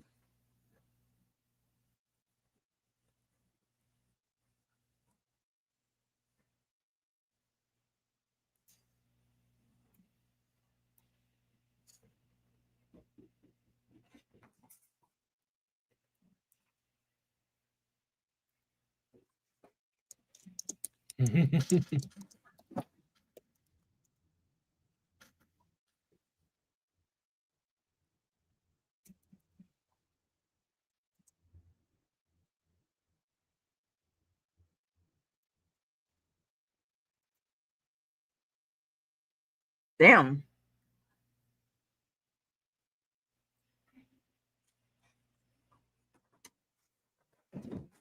Oh my god, they would cause havoc if they became champions.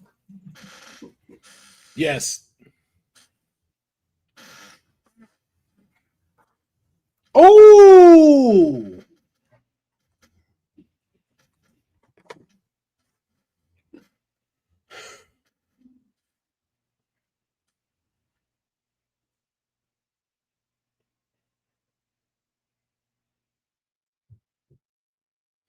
What? Oh. Oh my goodness. That's crazy.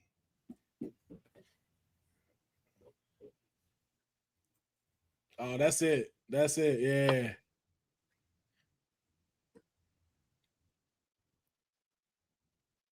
Oh my goodness. Oh my god. That's hilarious.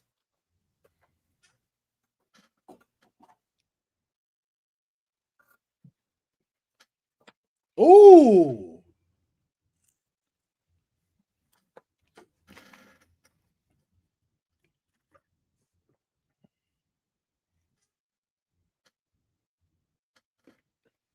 Damn. I think this is a wrap. Oh shit, let's go.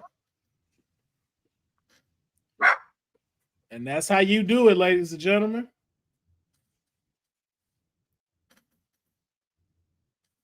There it is. The ripping of the face was a nice comedic.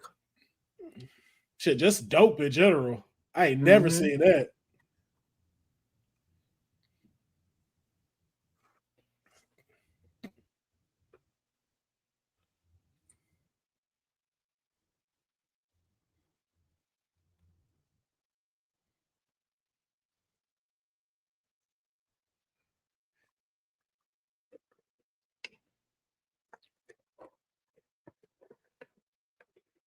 Why is he taking the second base?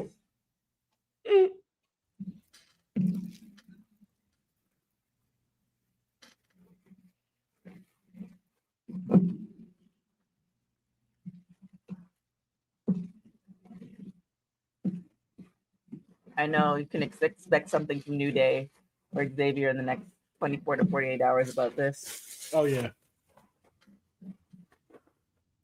That's why that chair was out there. Oh shit. That's why that chair was at the ramp.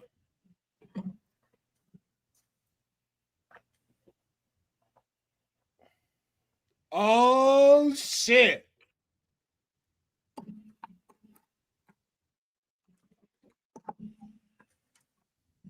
Oh. I kept wondering. I was like, why is that chair up at the ramp? Interesting. Champions versus champions?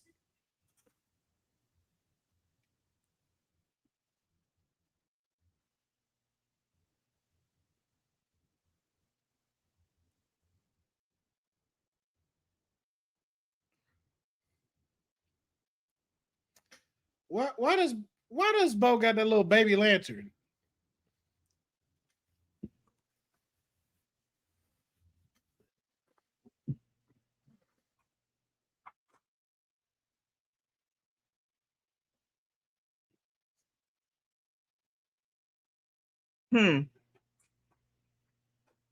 I mean, I think Honey was talking about it on the show, like them needing stuff to do. Just saying, Honey thought they were in Newport, Virginia before Vero couldn't finish a question.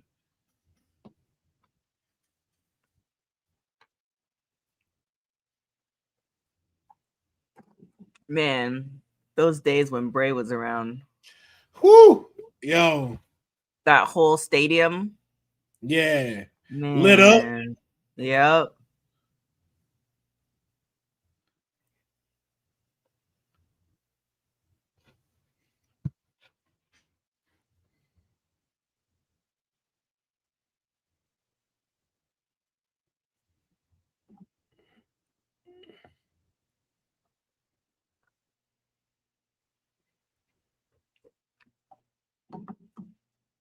Now the question is, do you think they'll get it? Ooh.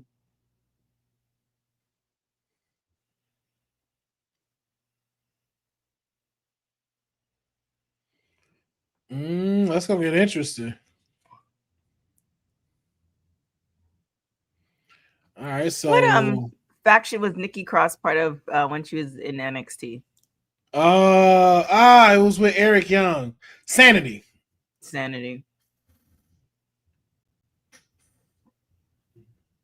Yeah, her and her husband, same group. Oh, the Slim Jim tables are out.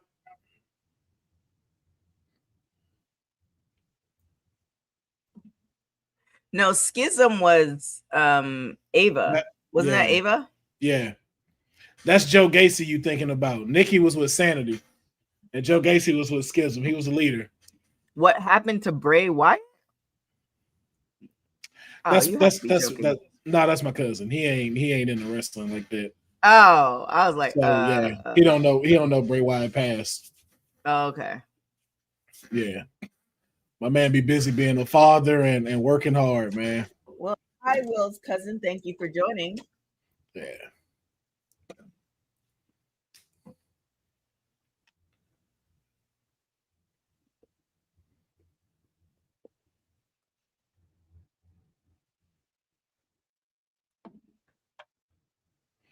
Well, both of you thought Schism because that's what Joe Gacy was in.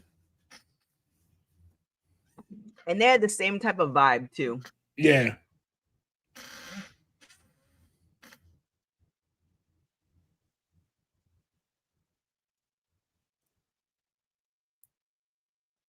Ooh.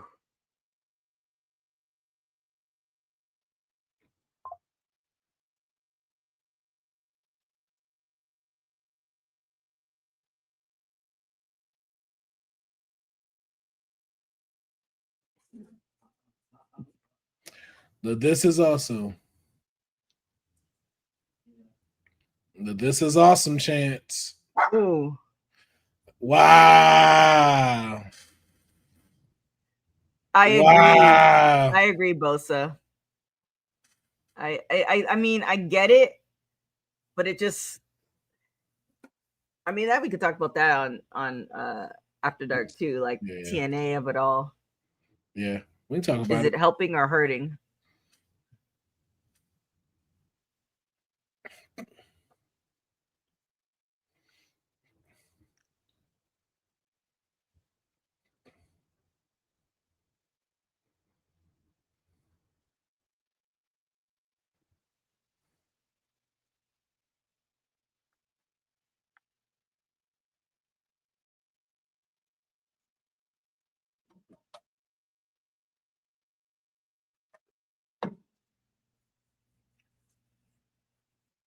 I need to watch the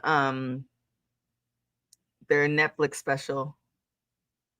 Oh, Canelo and Crawford? Mm-hmm. Nah, this is definitely.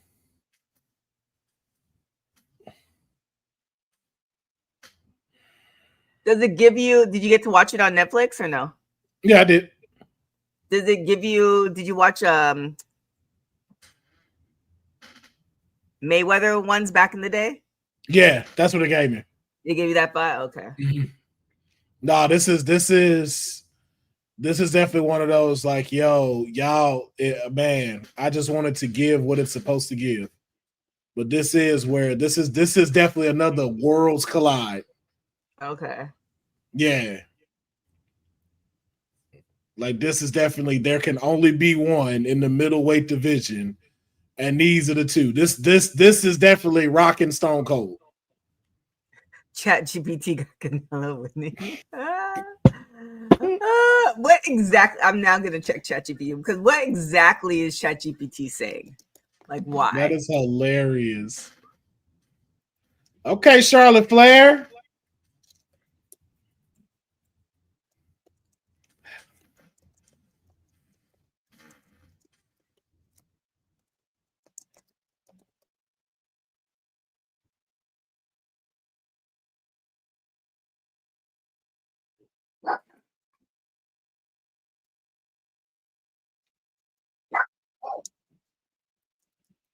All right, here we go. Lola, Mr. Iguana, Fed and my I know. client. Up next. Where's Ted? I don't know where the mayor at, man.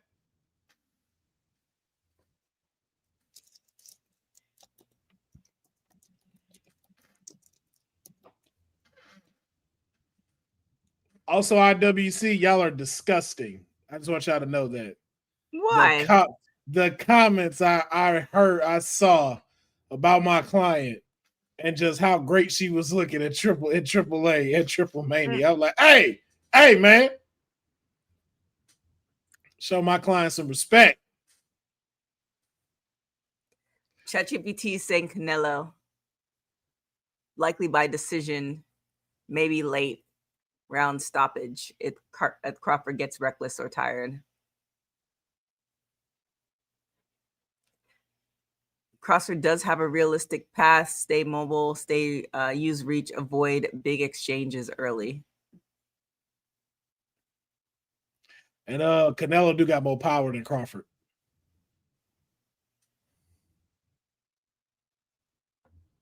Interesting. 116 and 112 according to ChatGPT.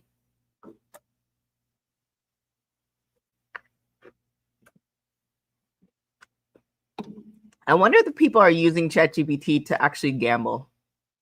Oh, I don't doubt it. You just got to think about it. It's all statistics. So what better way to help you than ChatGPT? I wonder if they're winning. Could be. Huh.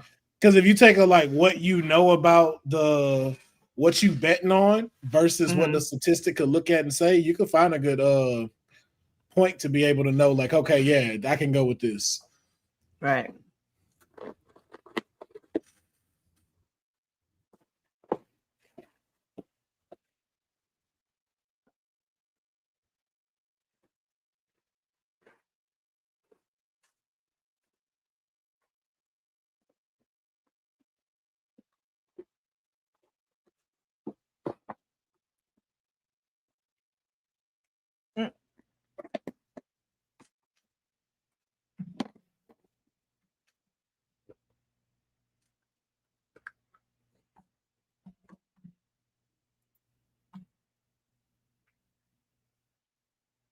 The fact the mayor is not here for this. Crazy. Maybe he's in Vegas. Yeah, that'd be crazy if he really drove out there.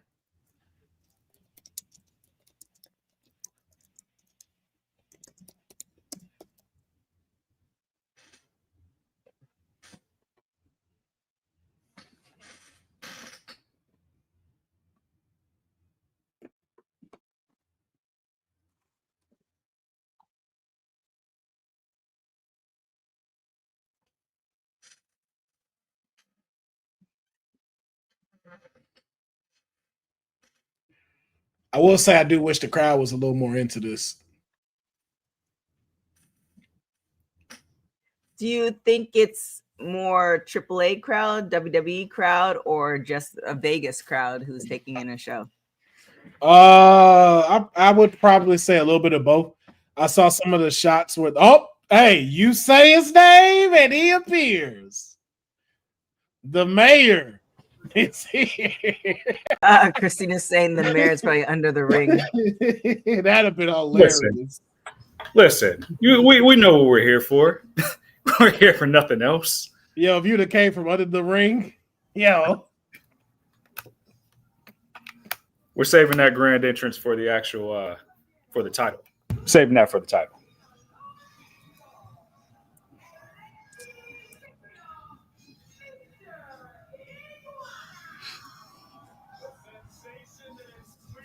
Oh, your audio picking up, Sid. Oh, let me get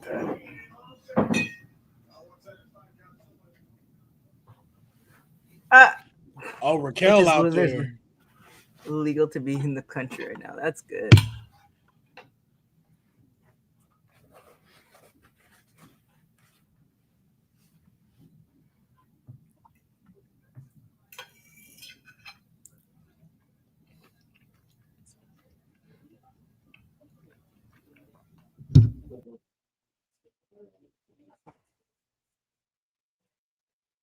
A reptilian love triangle.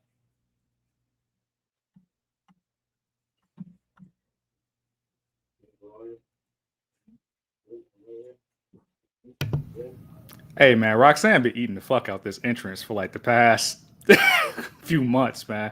Hey man, Liv ain't getting his gimmick back. You don't think so? Nah. Liv got to come back real tough, and I ain't gonna lie, they might kick her out the Judgment Day. You think so? I don't think so. There's a lot of story here that's Liv developing. has surpassed the need of the faction. Yeah, and then Roxanne keeps the faction alive because she's a better wrestler. Yeah, because they did it so well. The fact that you got rid of the whole like potential romance between her and Dom, like you notice they ain't been doing that no more. She's just a part of the group.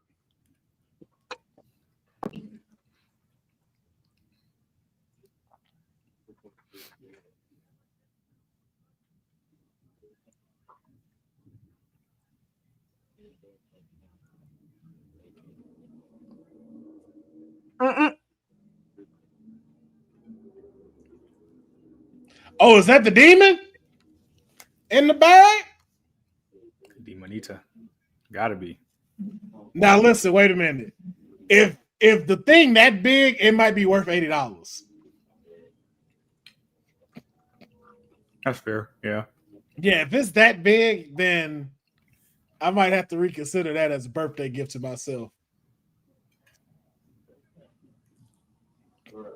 Because that's a big ass bag. I forgot they were the tag team champions, man.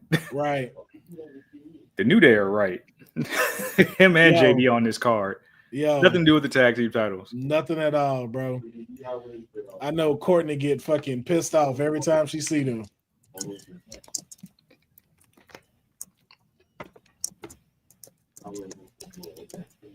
What?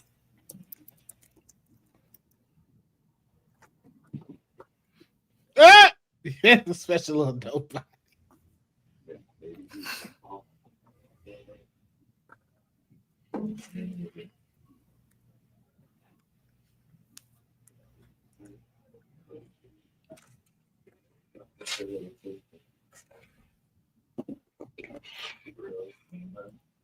Lizard Jitsu?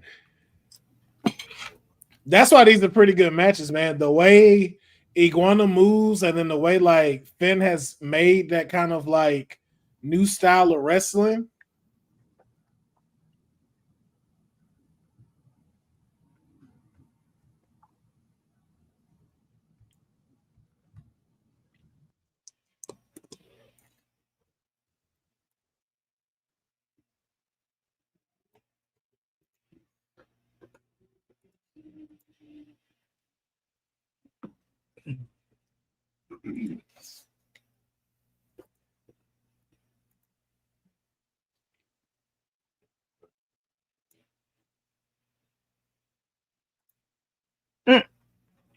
They gonna do that? They gonna let her put hands on him?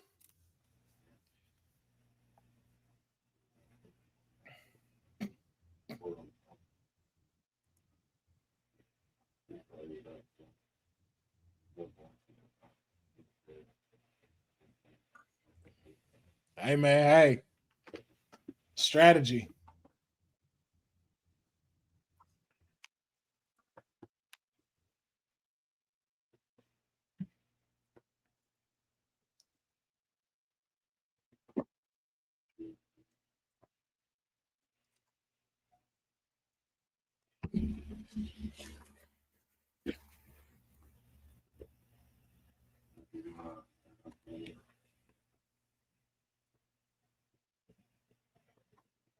Ooh, nice counter.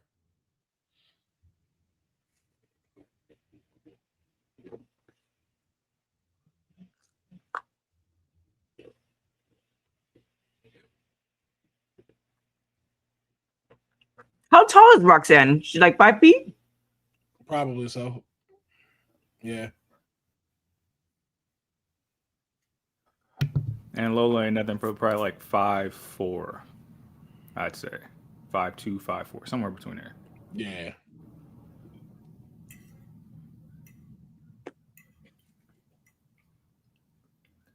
Because I know I could walk and not see Roxanne in my like vision of height. This is the first time 5'1". these two ladies touched since that title match, right? Yeah. Yeah. Yeah, and like Lola said, I ain't the same Lola that you faced. They're not gonna let her get it off. I will say, man, I love that Roxanne, Booker T hypes this taco move up special. now. It's like the new devil's kiss. What you about to say, Councilman? I was saying, man, I love Roxanne's heel work, especially when it's coming to Lola. Like showing that, like Lola has got his changed.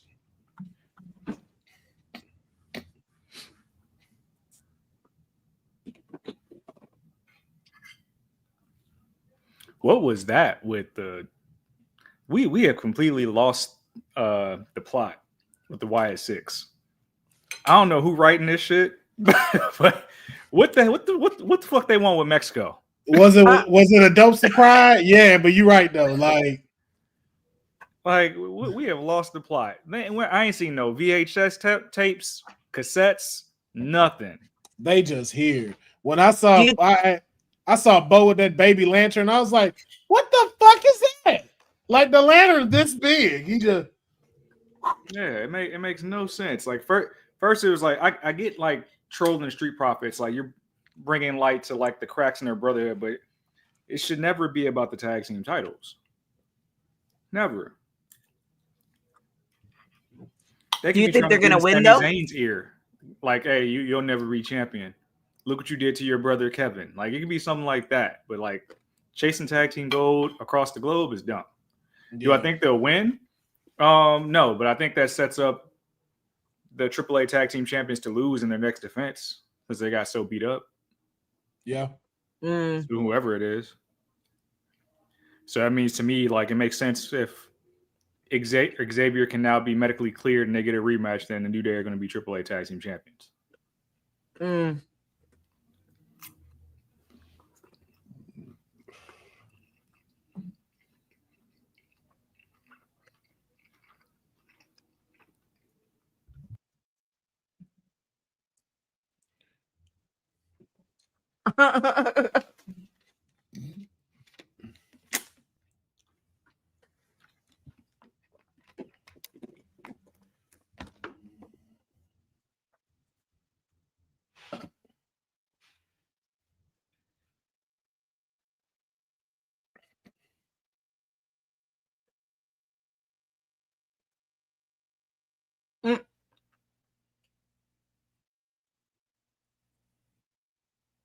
Cincinnati Guada, bro.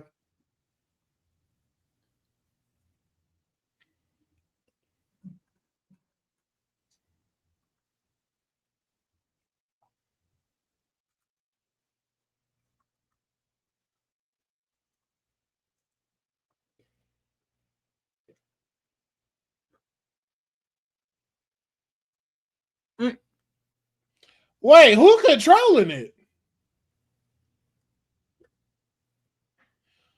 Who's controlling it though? Controlling what? The puppet. Oh shit! They're all out here. So who's holding it? Is that JD? I must be behind. Oh, there you go. Oh, y'all somebody underneath the ring.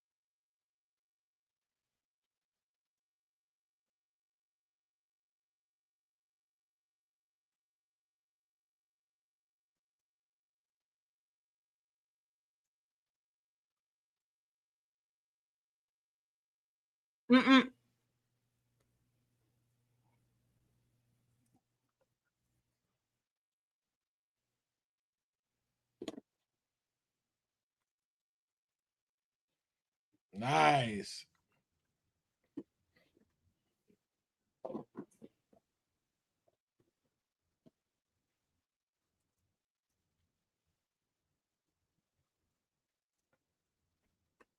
Shenanigans.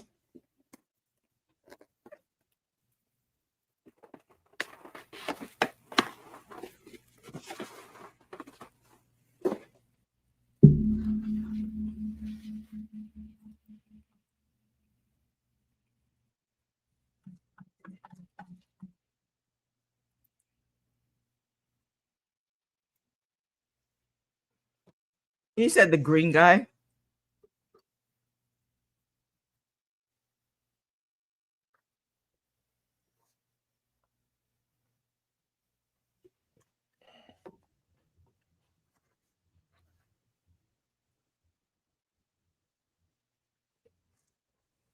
Oh,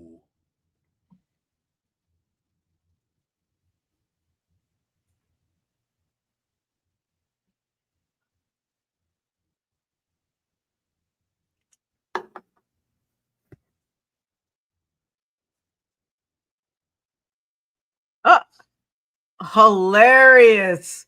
That's funny. He threw the iguana at Roxanne. How do you plan for that?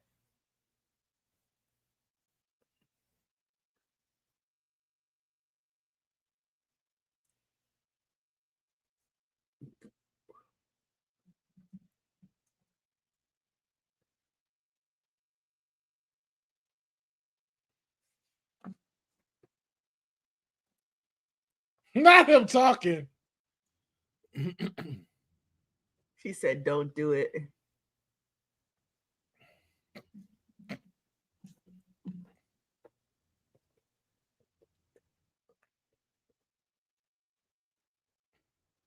Oh no!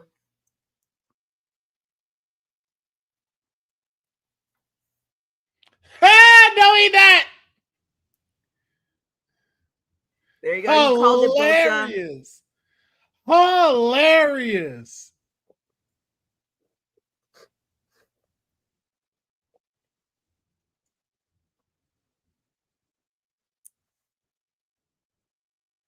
This puppet is the greatest thing to happen to Finn Balor in years. Right. Mm-hmm. Hi, tying him to his neck. Oh. Ah! Oh.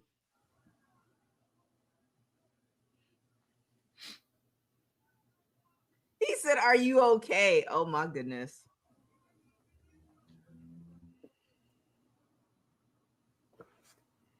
A puppet suicide dive.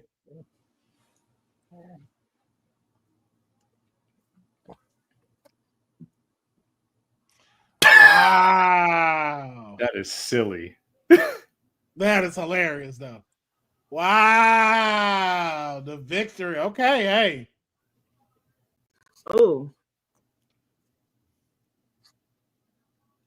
Congrats. Oh, nice try. Oh. Said wish she was in that position. Ooh. She got her lick back. Yeah, she got a lick back. She got her lick back. You got a lick back. That's a big win. That is. That's what I'm saying. Like, yo, her That's a going huge into No pinfall. Mercy makes her look good. Wow, man. special nobodies. I All right, can't with you. TK, make the call. Make the call so I can be in the front row with my family. With your family. Make the call. We're gonna send out. We We're gonna thought you send were out gonna be in everything. Vegas. Nah, I was tired. But we will fly to Fort Lauderdale. Make the call. I gotta be in the front row to celebrate with my family. It's happening. With your family. That's And the next whole week. family's getting signed to WWE by top of 2026. That's what I heard. Oh. They want Master Laredo in the company. Okay.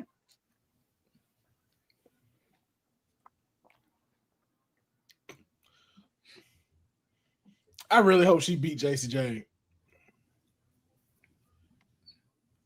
Damn, is it 2 weeks from I can prom? see shenanigans, but they've done very well to like make her character a staple going forward.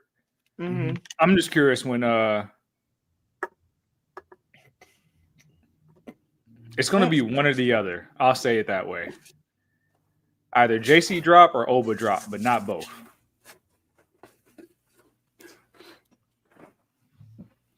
Who would? I don't see Oba dropping to nobody. Like he ain't gonna drop to Ricky. That's what I'm saying. But you know how they did day one or New Year's Eve earlier this year, and they crowned 2 new champions. I can't see them doing that and having a full change of the guard. Twice in the same year. Not at all.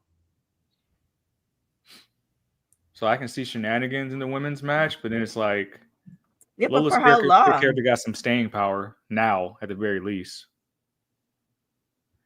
For how long? I don't know. I think the same thing. I feel like how long did he be TNA champ? Right. Is this the final match? No. You got the main event. It's 2 more. Okay. Yeah, 2 more. It's this one and then Dominic.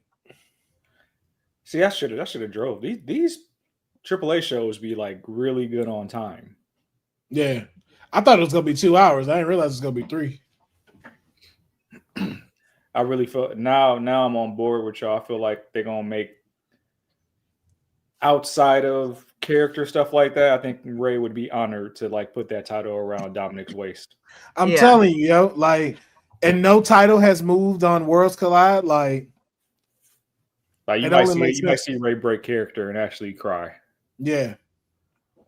And the fact that he called it out in the interview, I'm gonna be the first Mysterio to hold this title. It's like, Whew.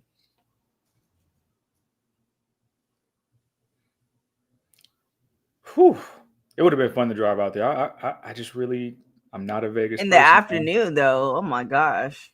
That's what I'm saying. I'm not a Vegas person. It's limited. You're not? Hell no. Special or no base, I love for it, bro. Ethan Page, King of the North. Come on, man.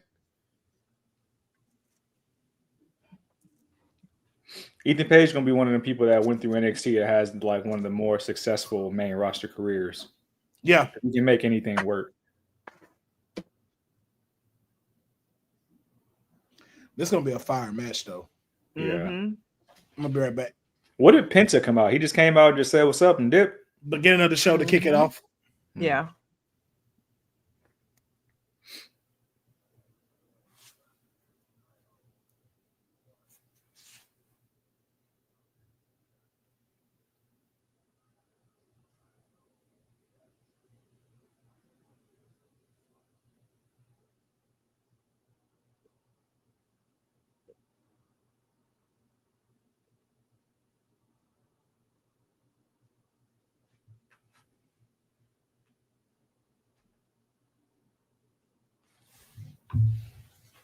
AAA Latin American Championship.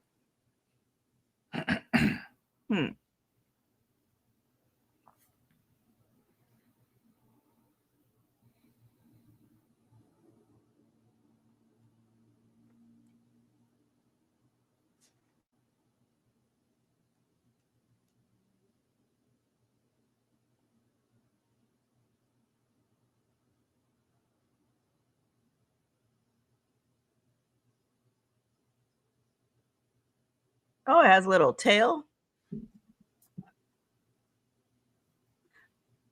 You think he Lyra?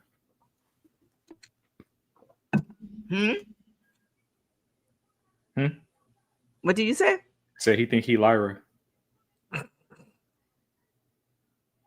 only good thing about Vegas is the 45-minute plane ride from LA and the buffet at Rio. See, I don't like taking the plane to Vegas. I can't say I've had a good food experience out there. What? Vegas has really good food. Yeah, maybe I'm just missing it. Bacchanal has a good buffet. I went to another buffet when I went to Beyonce. It was good. Yeah, there's some really, and there's actually really good places off this strip too.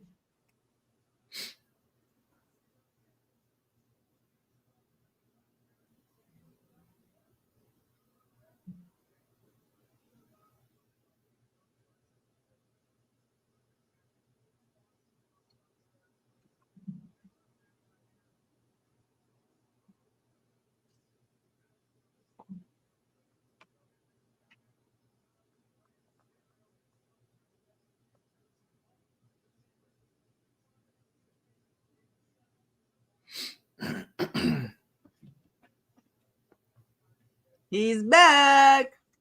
Hey, go. Like Def Rebel gotta go, but between this theme and Blake Moreau, they get a pass for a little while longer. I don't mind Ethan's. Ethan's can keep his. No, Ethan's theme is dope. So they get like 1 every 10. Yeah.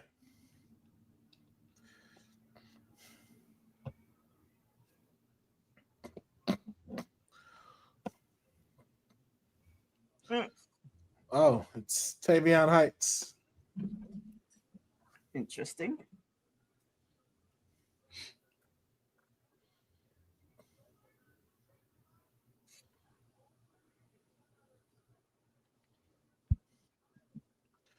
All right, JD McDonough.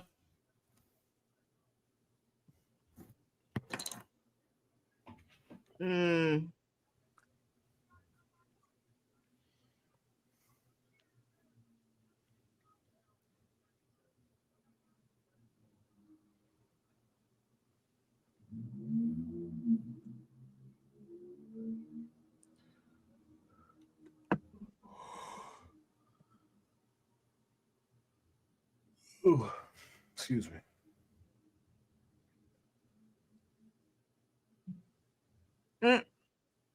Damn, JD, that's what we doing?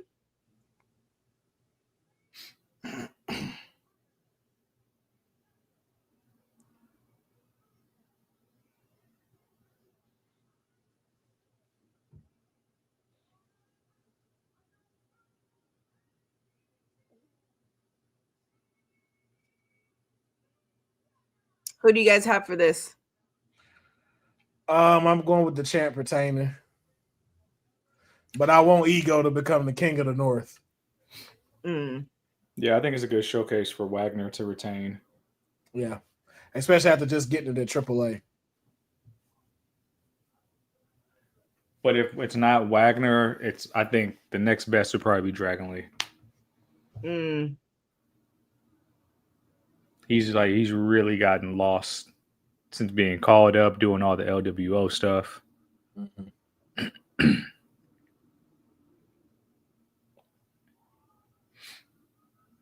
I wish these AAA shows, maybe he's hurt, but I wish they would feature Santos Escobar more.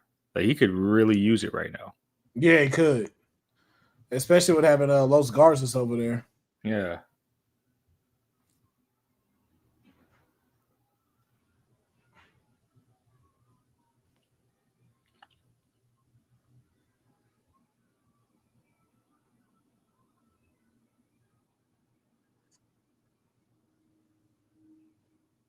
I agree with you, special nobodies.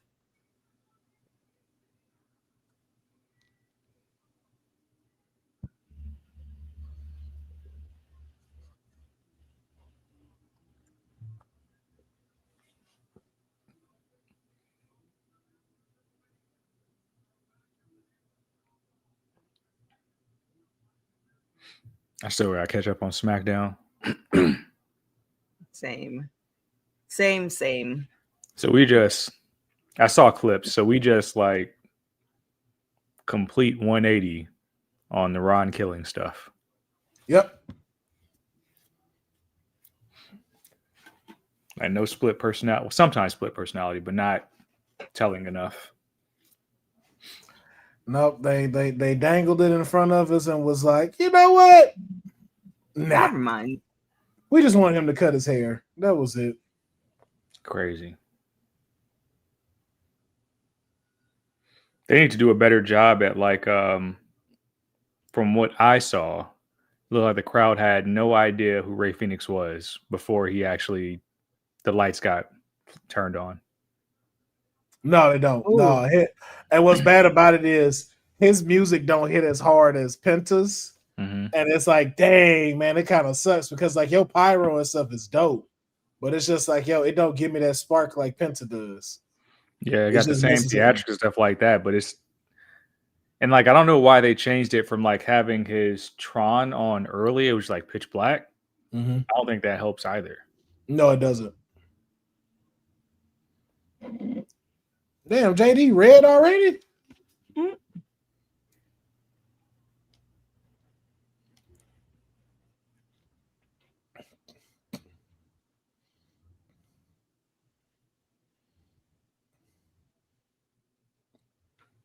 Ooh.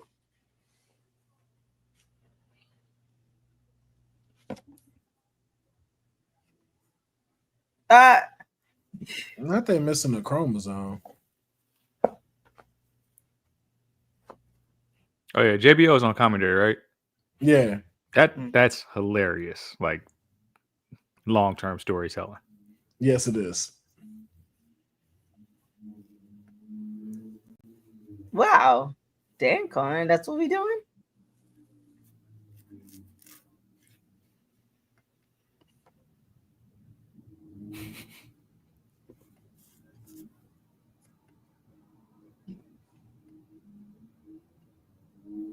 Giulia, can you relax, please? Oh no.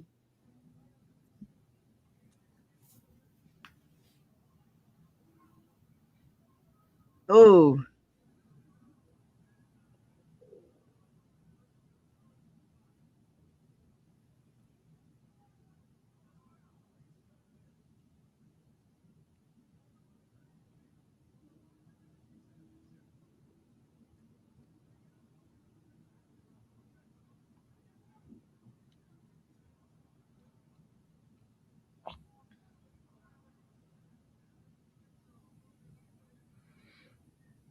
Ethan's actually been like nothing but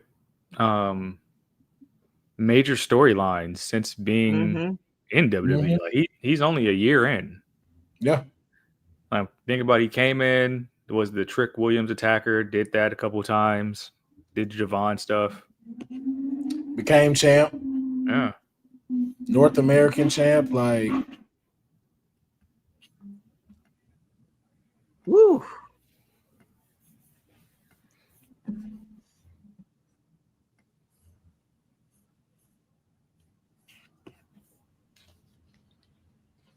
Everybody for Judgment Day is competing except for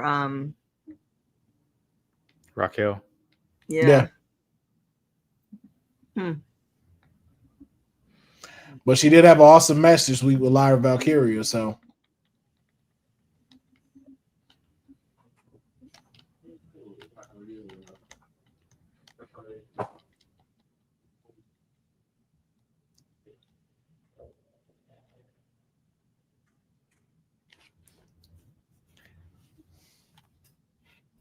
Oh, damn.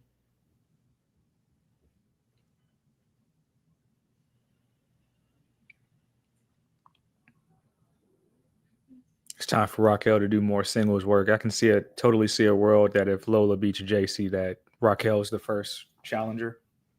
Yeah. Or like I said, if we do like how we booked yesterday, I would love her to be like in a women's intercontinental like tournament and go into like a fatal 4-way for her to be able to like get some gold. Yeah, that'd be dope. Intercontinental is some weird space with like Becky and AJ now, because if AJ gets the title, I'm trying to see if like AJ is going to like do what Becky's doing with that belt and like wrestle everyone.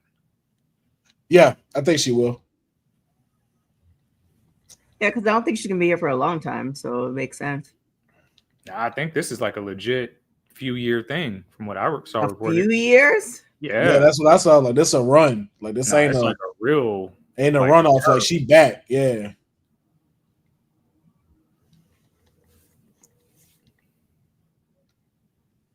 She foresaw the A-Rab money. I was like, let me get in on that. Wow. Crazy how she got back right in time. Larry needs some new shoes.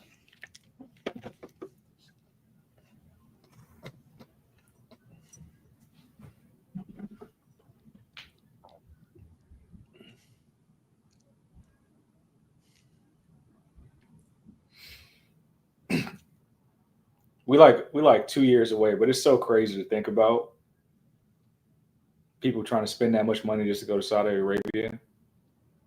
And it puts the rest of the shows that are normally around WrestleMania in such a bad spot. Yeah, but also too, it gives them a chance to like, because like if I'm just being honest, like AEW could really clean up on that. They could. They can play the counter booking game well, like here in the States. Like they did All in Vegas, like they can sell out Allegiant. Mm-hmm. And then have all these other shows like Fourth Rope centered around them and stuff. Because like for 2027, the majority of what's gonna make money is watch alongs. Like, like come to the bar and watch WrestleMania. Mm-hmm. And then that was it, the Cosmos or something? Yeah, the Dome. Mm-hmm. Oh no, the Cosmos in Dallas, and then the Sphere up in Vegas. They have one in LA too. What are you talking about? They do? Cosm. Yeah, Cosm. Yeah, it's right next to SoFi. What? Yeah, we should. I was been saying we should do a watch party there. I've been watching this shit like a basic bitch. I got the. I get a special rate through the NFL. Oh.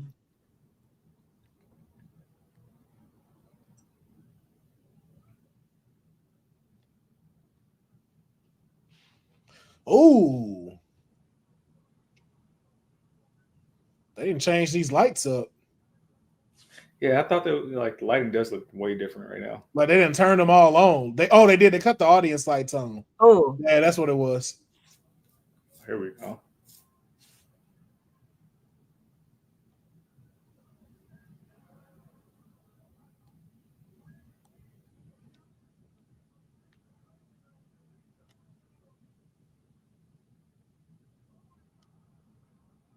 Ooh.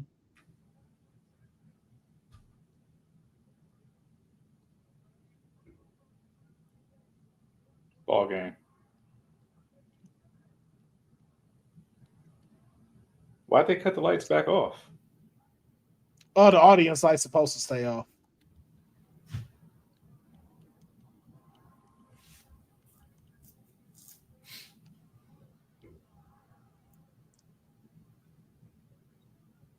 You're right, Maria. Yeah, that's not happening. Hell nah. So I can see Ric Flair and Shawn Michaels in the main event? Stop.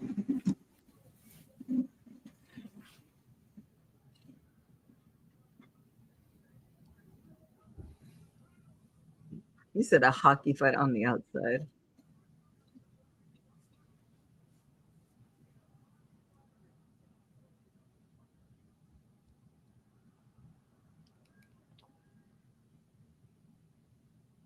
Ooh.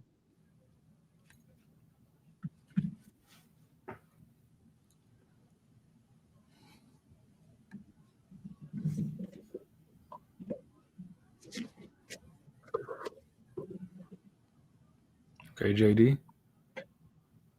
Ooh, shit.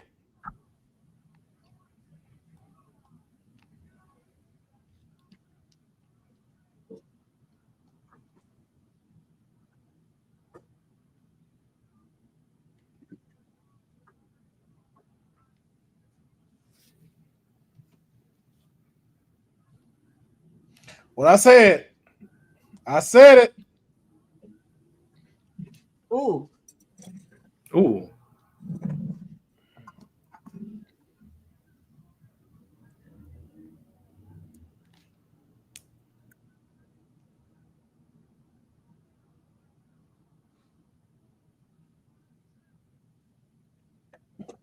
There it is. What I said, man.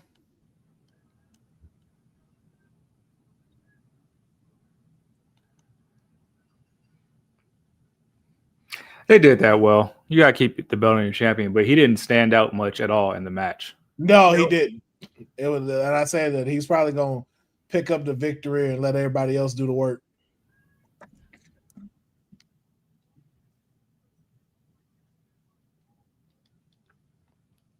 Shout out to the superstars making these guys look better and teaching them the WWE way, though. Yeah. Yeah. I said it. Wagner gonna pin JD, and that's it. Ooh. I'm just saying though, Ethan Page, man, King of the North. Don't be surprised if he answered one of these Sami Zayn open challenges. I'm just saying, bro.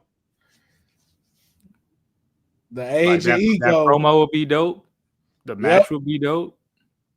Imagine that belt the Canadian title and he make it white and red. Ooh, I ain't gonna lie, that'd be a fire belt.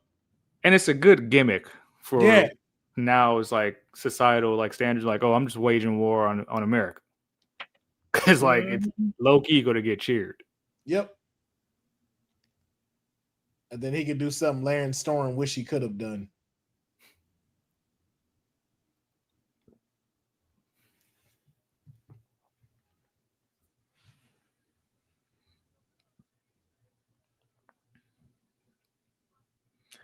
That's another guy.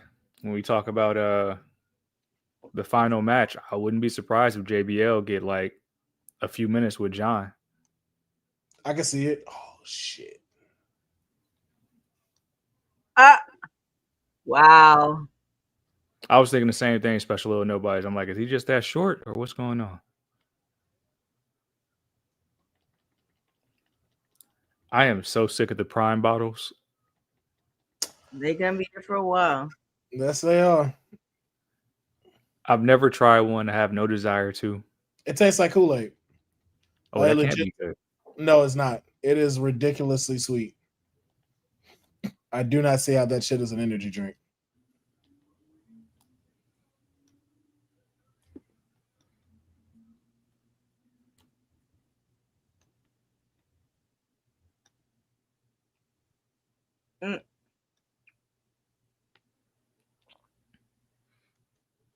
The setup in there looks good too. Looks like everybody has I know Thomas and Mac, it's not super huge, but like looks like everybody has a good view of the ring. Yeah.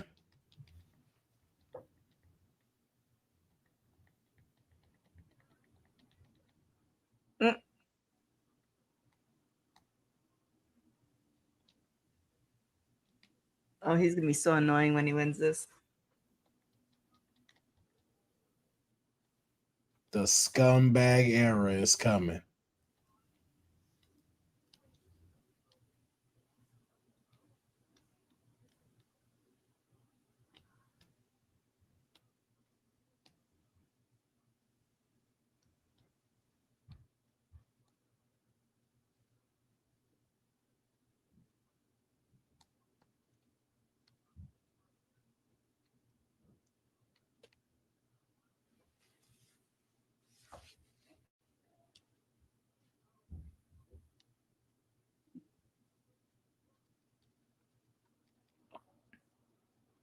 Man, that match with Chad was cold.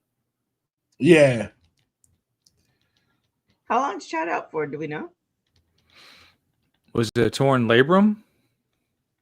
Yeah. Shoulder, right? Yeah, it's gonna be a little minute. I say like 6 to 8. Yeah. And he can come back and do something completely different. We're gonna forget all about the big grande stuff he's doing. Yep. But you already know, man. Most likely they're gonna have it be El Grande versus El Grande. You know what they should do right now? Think about that Wyatt 6 stuff that happened earlier tonight. The Creed should become the AAA champions. Are the Raw Tag Team champions? The Creeds are doing nothing.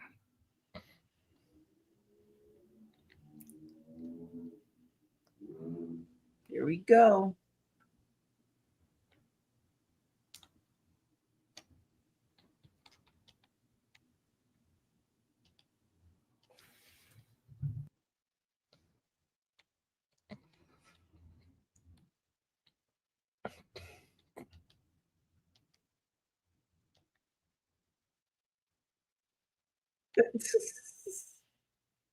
Man, audience love them some dumb. Telling y'all, man, if you smart, pull the trigger.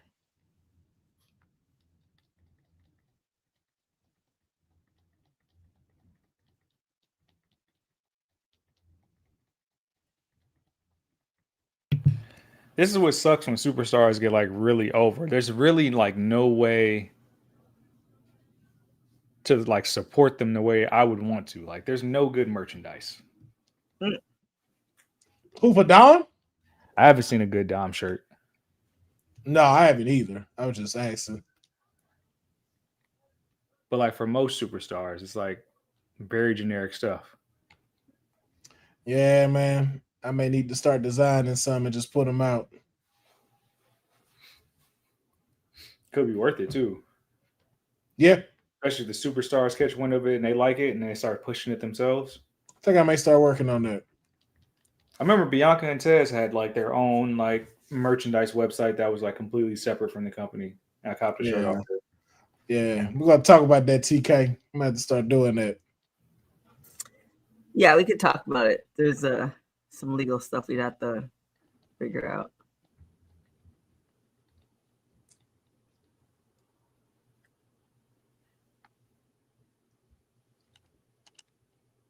Whew.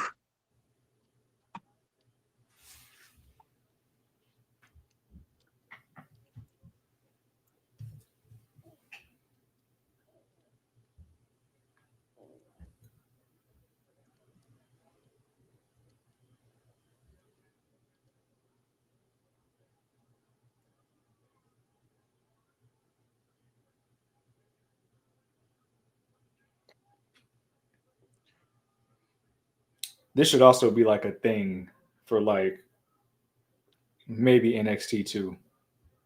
Like Friday PLEs. I can see that, yeah. Great way to kick off the weekend. And then just as a company, they would have like less competition against other sports. Like you're not competing against college football. You're not competing against NFL. Yeah.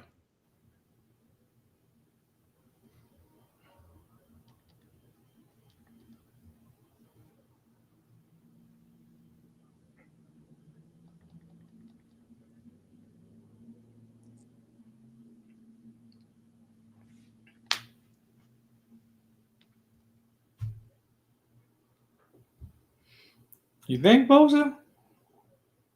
I mean, he's kind of been around wrestling his whole life, though.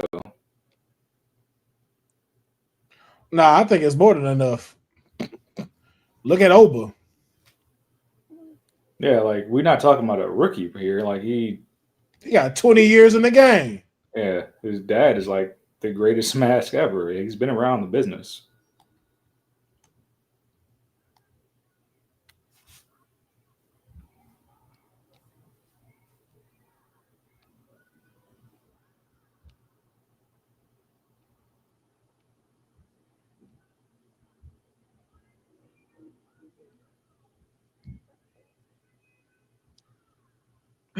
I forgot Lillian Garcia was even back. Yeah, is she, when she's not announcing, is she doing, do you know what she's doing? Or is she doing AAA stuff now? I thought she's not SmackDown? No, that's Alicia Taylor.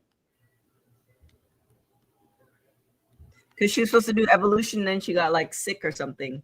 And then Tuesdays, NXT is the I can't remember his name. Guy. Mike Rome. Mike Rome. Rome? Yeah. And He goes by Mike. He goes by Mike also, but his real name is Mike Rome. What about, who does Raw? Oh no, Alicia does Raw. Both saying Mark Nash does Smack. I do remember there being a new. Oh yeah, it is a new one. Yeah, it is a new one over there.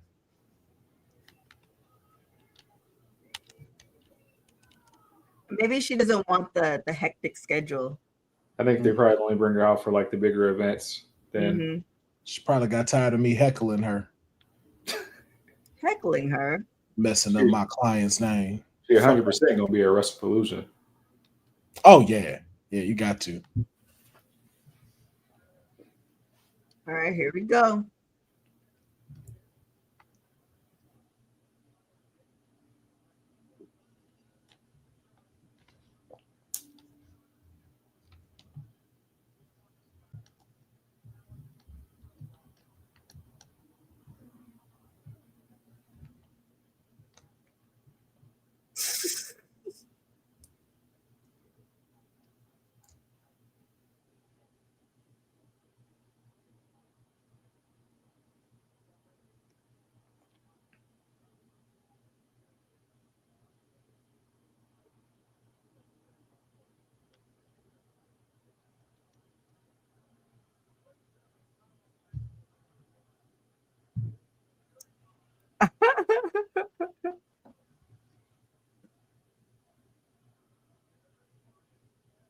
wow. That's interesting. Yo, that's crazy. The amount of boos that he's getting.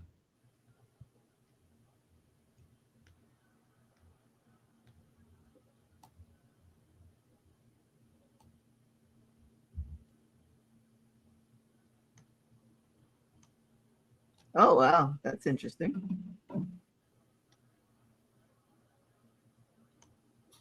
Oh. Man, it's not even Vikingo's fault, man. It really ain't. Sucks, man. Mexico really just rock with Alberto.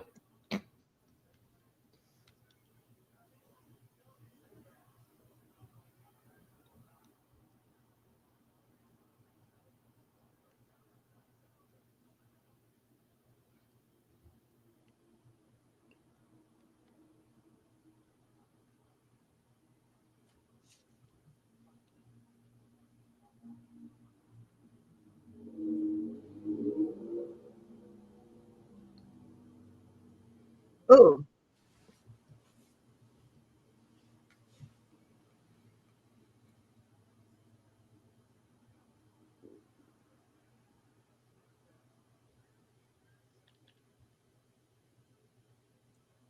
Damn.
I have an interesting question.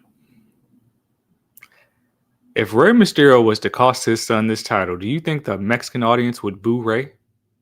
Yes. Yes. Yeah. Yes, they would. Really? You think Yes, so? they would. Bro, that's how much Dom is over.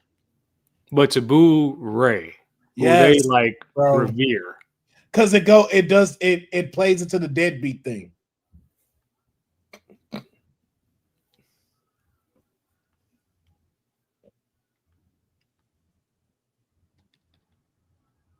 Like, you hearing them cheer that?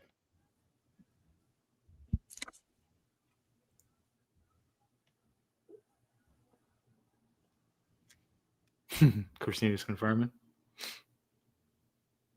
I'm not questioning their love for Dom. I'm saying they absolutely love Rey more. Yeah, but again, like think about Rey Mysterio getting booed in 2025 from his home country. Like that sounds crazy to me.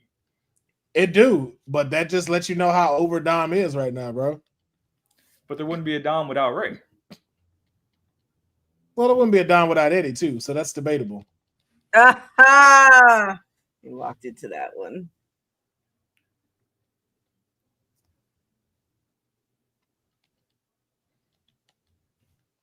People gonna be even more mad tomorrow night. I know that. Why? Canelo lose that fight. Man.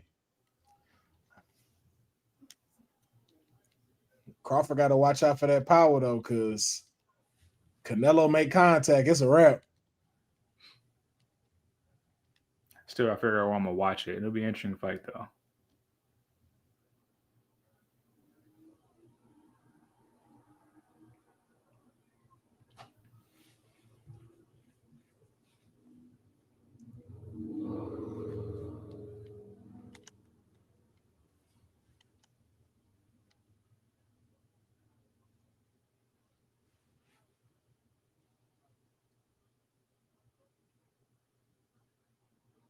Oh,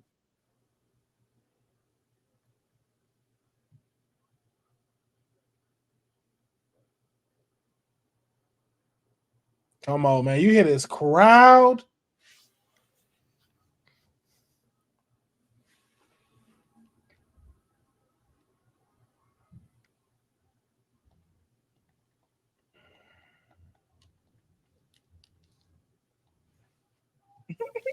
not the deadbeat one.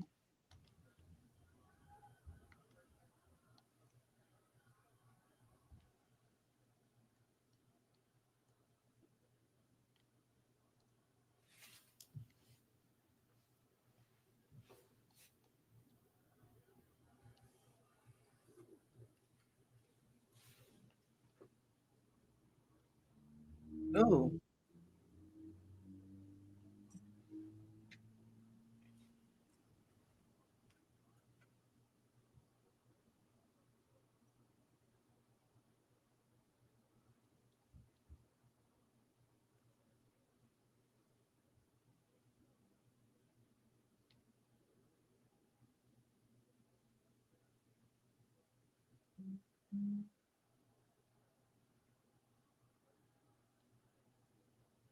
Whoa.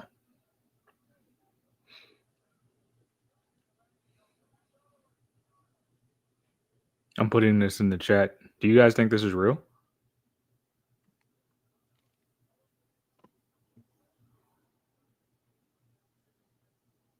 oh, they mentioned it.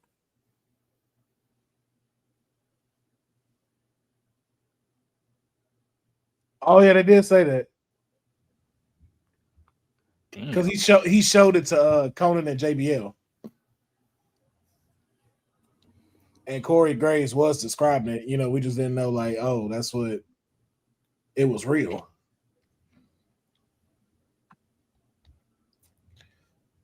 Wonder when he got it done though.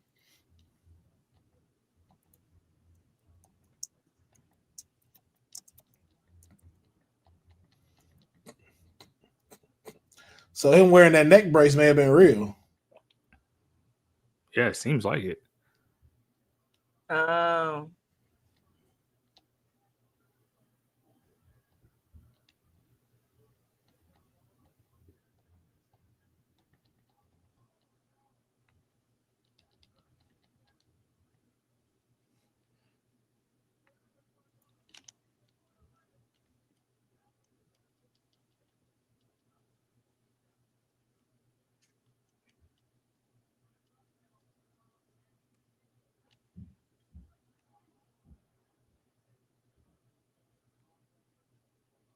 Y'all, I'm talking to Conan like that. You ever won that? No, shut up.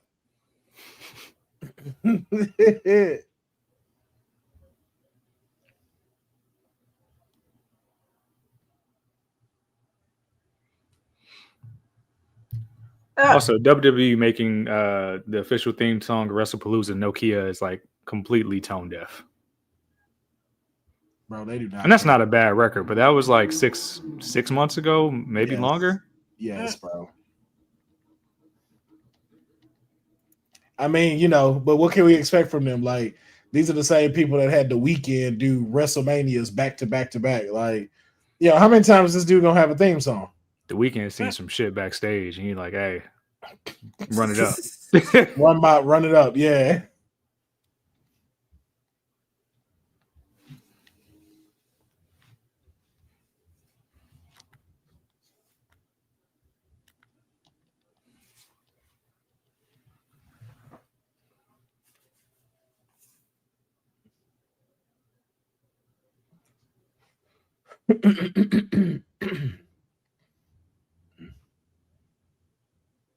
Ooh.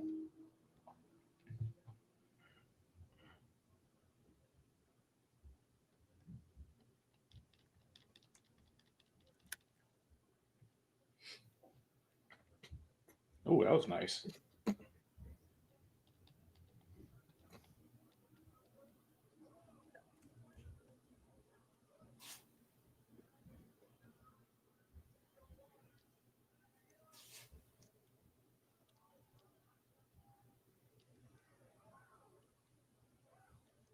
It's good storytelling.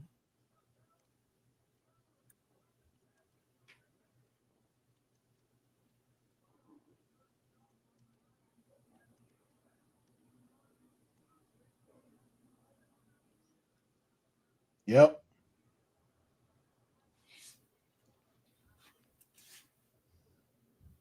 Oh.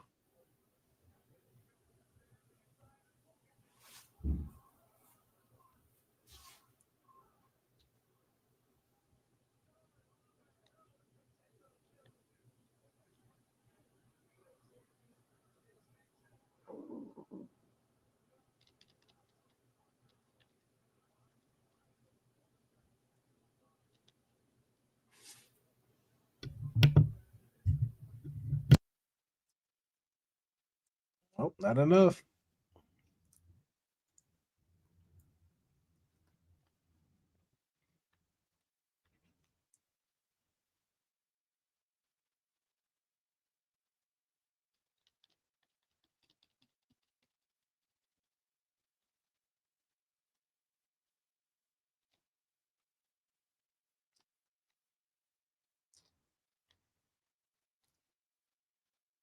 Yeah, Vakigo got some power on him, man.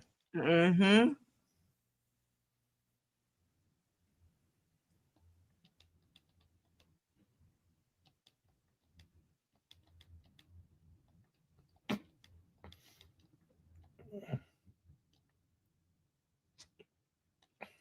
Are we going for it?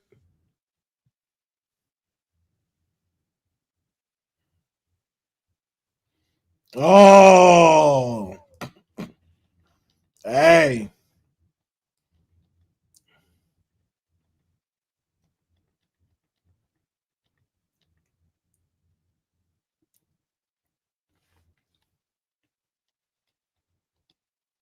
Ooh.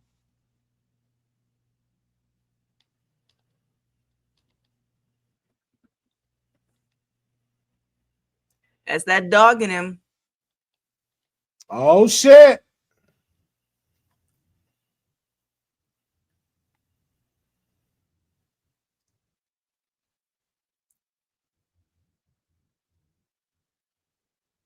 Ah.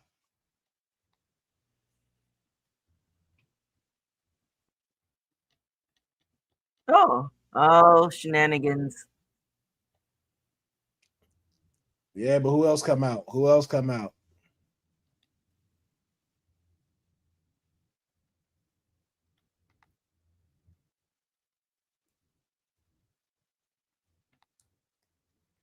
Oh, shit. He wearing his grandpa mask. Nice.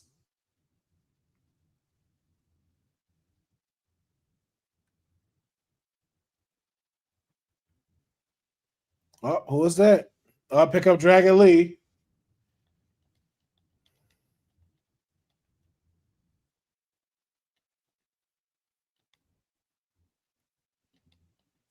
Oh.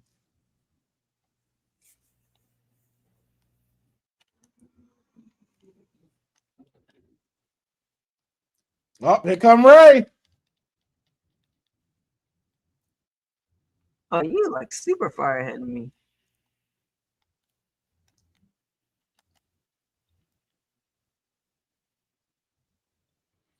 Okay. I don't know if the shenanigans should have happened though. If Dom does end up winning.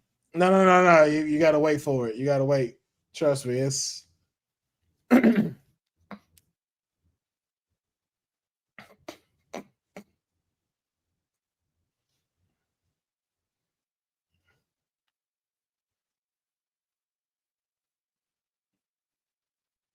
Mm.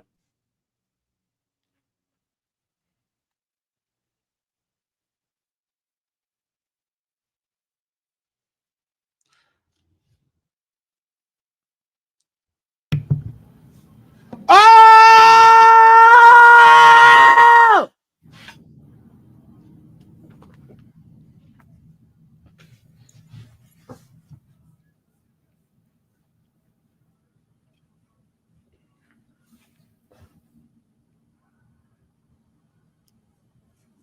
Yo, why is the crowd going for this too? Oh my! I was wondering where he was at. Big Grande.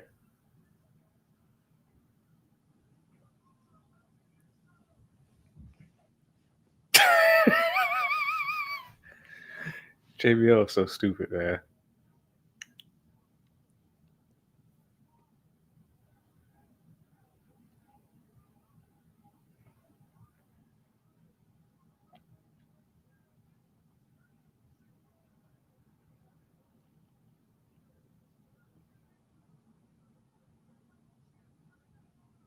Oh, that ref is booking it. Oh, Yo, not the chance. Not the chance, though.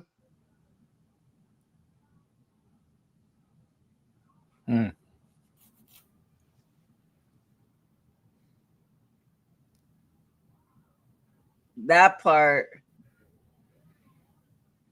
They have still never did backstory in a relationship with Big Grande and Dom. We just Nah, they just they've done nothing.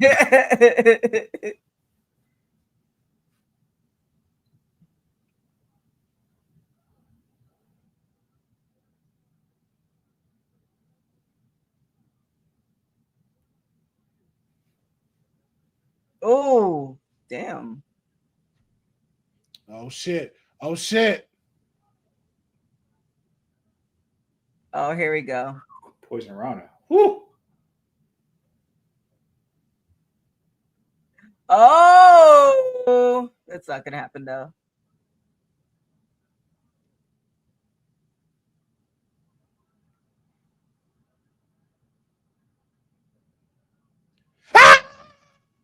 What a Mask and Big Grande gonna do?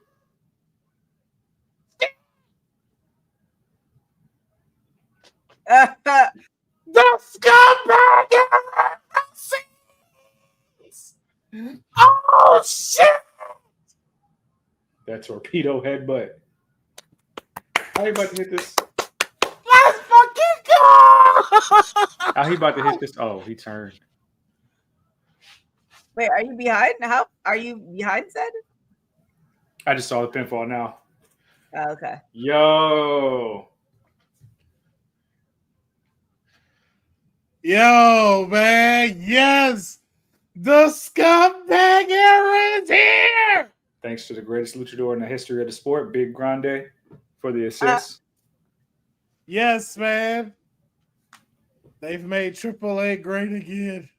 They made AAA great. Oh my god. Now I really want to know how long is Dom gonna carry both of these things. That part.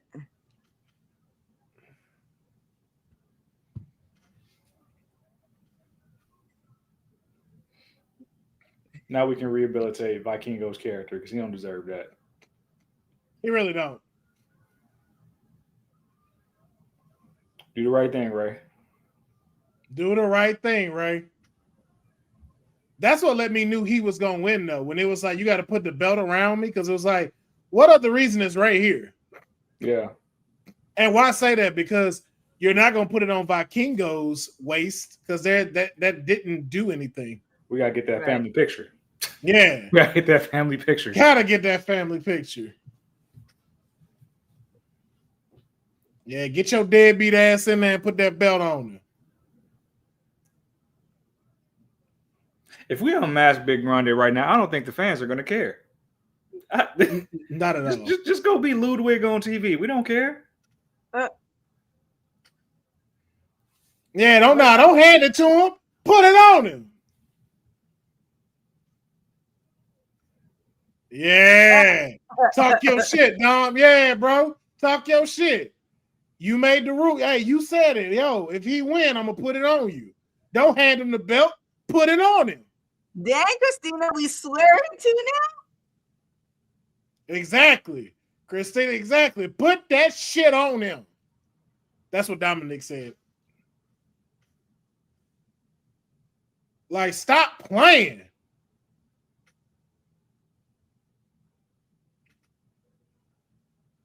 Damn. Yeah, we let Ray have it too.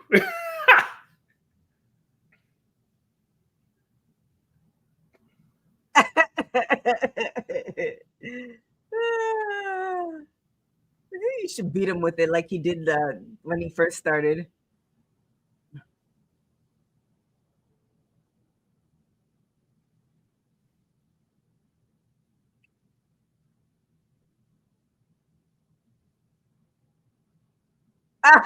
Dang, you kick him out now?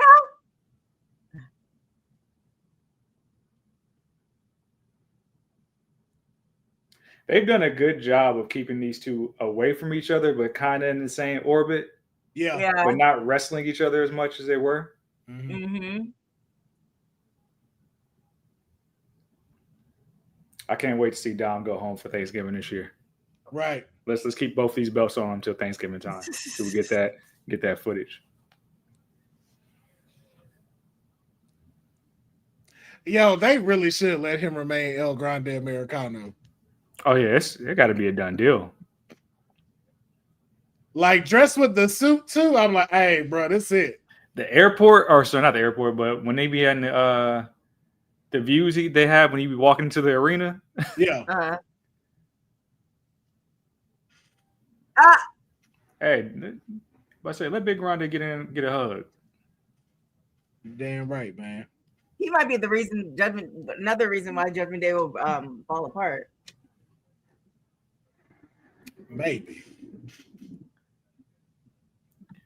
It's either going to be they like have a split, or like Finn and JD gonna go with Liv. Because I think Raquel didn't already flip too. That's what I'm saying. Like that's what's really getting me with all of them. It's like it feel like it's gonna be another chapter in the New Day, and it's gonna be just like all Hispanics. Exactly. That's what I see right there. Yeah. Because Raquel already treating Roxy like little sister, like a sister. Yeah. Hispanic too. So and Finn gonna go wherever JD gonna go wherever Finn go. Yeah. Which I don't think we gotta do that no more. JD is too good of a wrestler to keep just having to follow around Finn because they train together. Like we don't gotta do that no more.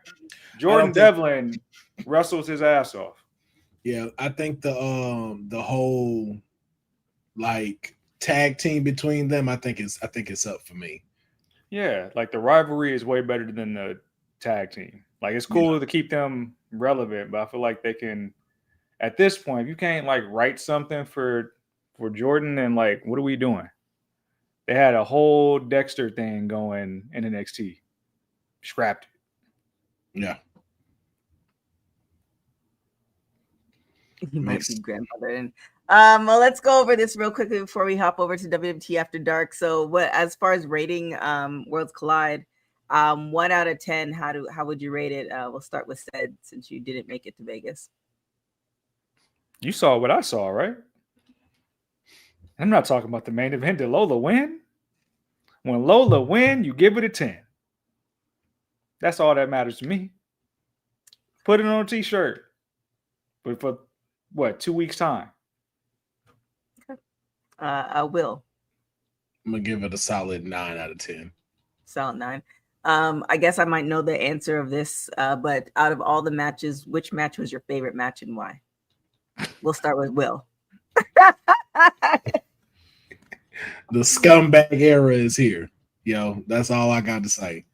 The scumbag era has started, and that was by far my favorite match, man. Seeing them pull the trigger, giving Dominic Mysterio the belt, the callbacks, rocking his grandpa's gear, the mask, everything. Like, yo, it was all there. Like, if you know, you know.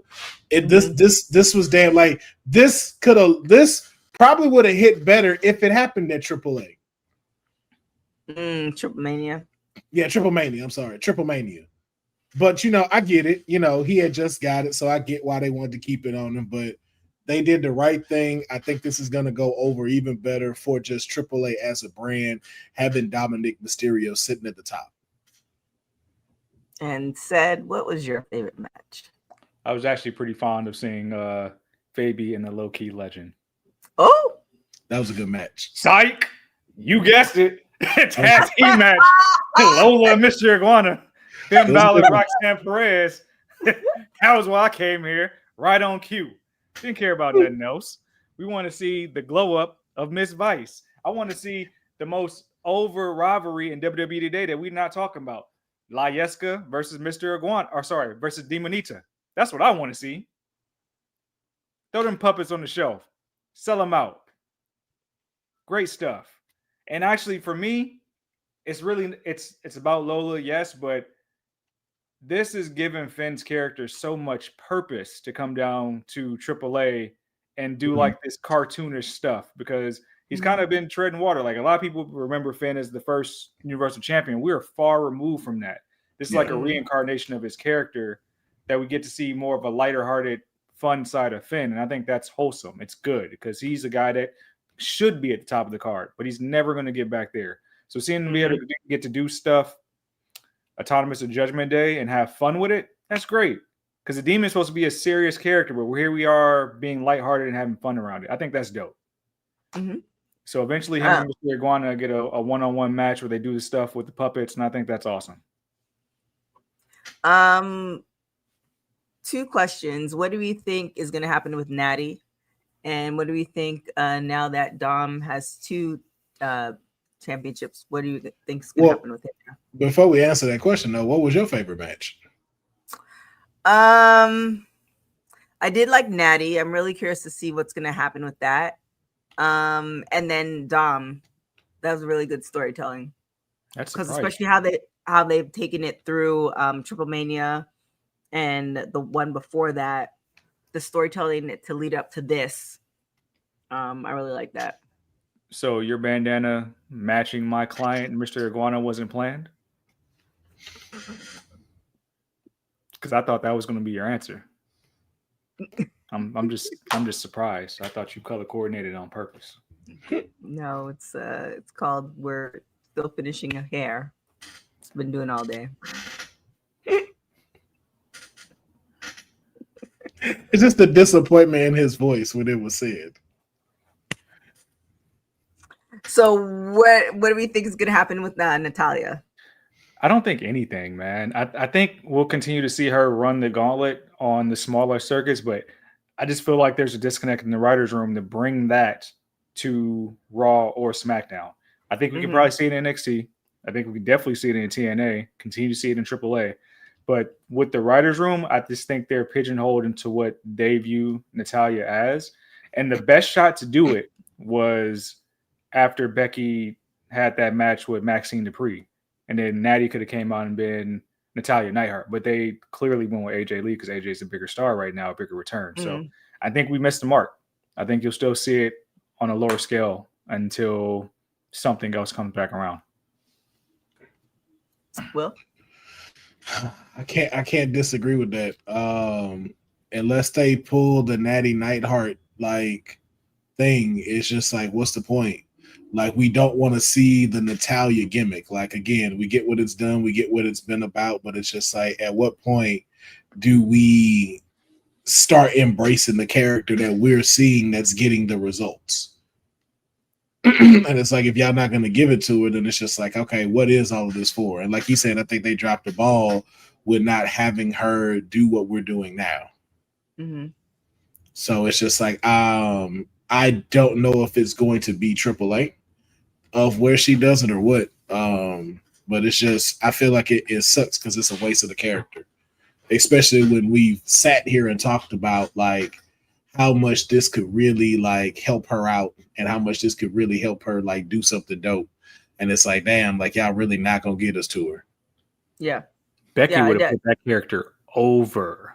Like the way she was like trembling at AJ Lee, she would have put Natty Neidhart over in a huge way. Yeah. And the fact that it's not happening is just like, dang, that's messed up. What do we think is now going to happen with Dom? For me, I feel like they got to give us who's another challenger. Like, who's the next person for AAA Mega Championship? So, like, right now, we only really know, like, a Vikingo. So, it's like, who is that next star that goes for the title? And then I think you two give... I was about to say, do you think Penta's going to be... Yes, but also, too, you need someone that's a AAA stable to start making that come up. Like, who's gonna get that spotlight? Because it can't just be WWE. Like you say, we'll talk about it on the After Dark as far as the partnership goes. But it's like we have to be able to see who's that next favorite. Like Penta is dope, it's cool, but that's only gonna last for like again, and that's kind of prolonging what AAA could potentially be. Mm-hmm. Because we don't want Penta moving over from WWE and more time at AAA as much. We don't mind it for a little stint, but it's like, yo, like we want to see Penta get some championships on the Raw brand. Yeah. So it's like, who is that next person in AAA where we like, yo, that's your next AAA mega champion right there. Do you have anybody set other than Penta? I can see Penta, Fenix would be solid calls to like challenge Dom as baby faces. There's so many Latin superstars in WWE that would make sense. But to agree with Councilman, yeah, you do have to build your next homegrown AAA talent. And then I look at guys like Laredo Kid, La Parka. Are they ready yet? Have they learned enough the WWE style to carry the brand? I think since Dom is so over, it's more so about like, hey, you guys love Dirty Dom. Here, now you have him. He represents your brand. He's the face of your brand. You'll sell more tickets, more merchandise, pack out more houses until they build somebody up. Could that person be Alberto? Is there a deal working at a table where it's like, hey, we can probably bring him back if you just clean up your act a little bit? Maybe that's another plan. But I can see like the way we're getting so many early announcements, and we know we're going to be in Vegas again for Mania. Mm-hmm. I think Dom will eventually drop the Intercontinental. I don't know to who, but I can see Dom carrying this title through WrestleMania and challenging his dad.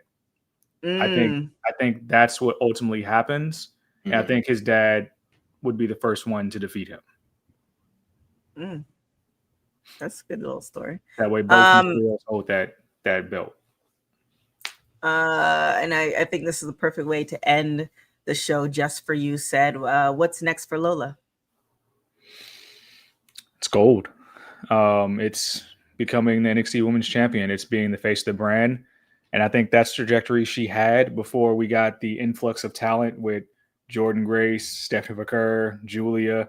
That kind of put everything on pause. And Councilman says it's the best, is that we were in that timeline. Now with the timeline reset for all of your performance center darlings, Sol Ruka, Jada Parker, Thea Hill, all these talents now get to grow with the CW because it is supposed to still be a stepping stone brand. So Lola can now go and be the face of CW, and then you can get your third match with a Jada Parker. You can do the matches with Lash Legend because all these characters are ready now, and they've all worked with a main roster talent either here or before. So the time is now, and I think Fatal Influence can easily go up to main roster and make noise, like all three of them. Well, I think Jasmine stays back, but if they choose to do that, it makes sense for Fallon and JC. Well, yeah, I agree. Same thing. Especially with them now having this mega match with Tiffy, Stephanie, and Rhea.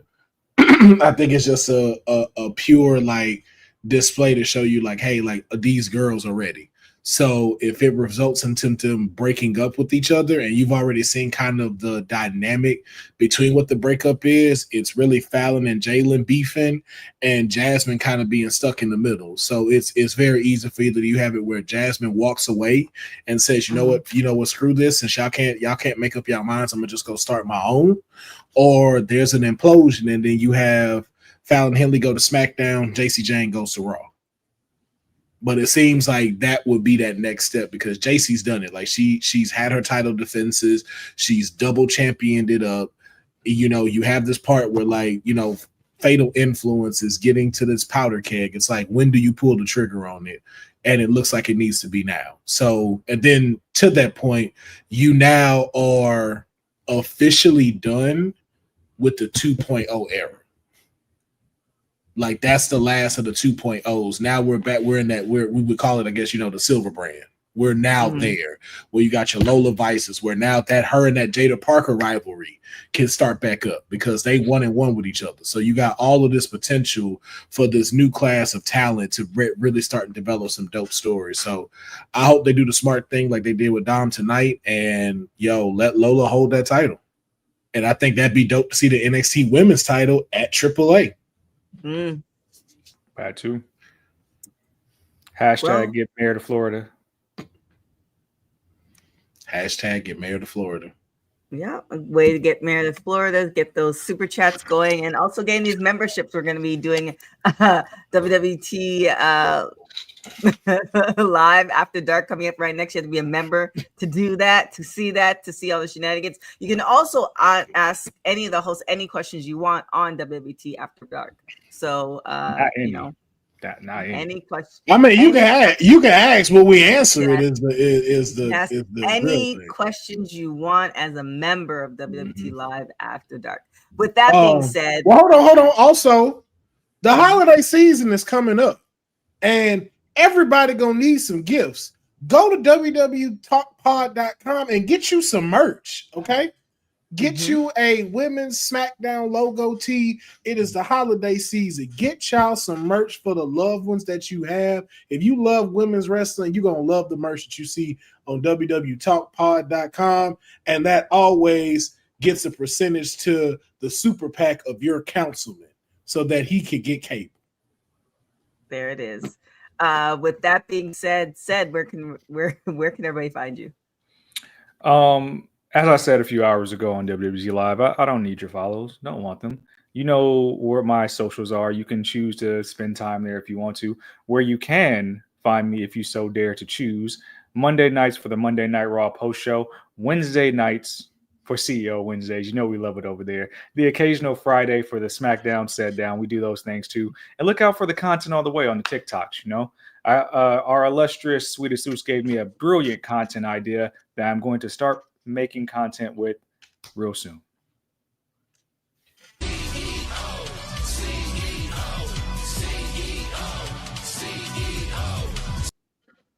Yeah. Will, where can everybody find you?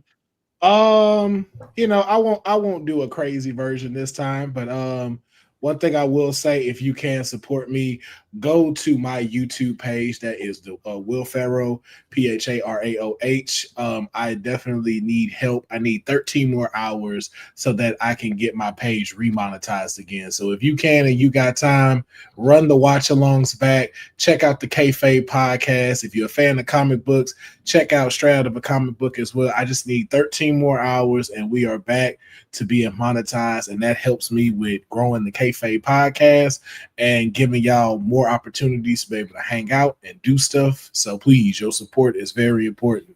Just go check that out so I can get monetized. Thank you.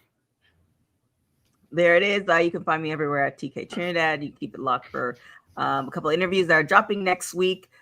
Please like and subscribe. We definitely need help with that as well. We want to keep growing the channel, also be able to send Ced to Florida and get cable for Will and all the things that we need for all the hosts. So we really appreciate it. You subscribe, you become a member, you hit those super chats, you tell a friend's friend, you tell your cousin, you tell your mom, you tell all that, your dog's friends, your dog sitters, all that about WWT. We'd really, really appreciate it. With that being said, you can hop on to WWT Live After Dark happening right now. Thank you guys so much for watching Women's Wrestling Talk, the #1 women's wrestling show on the planet.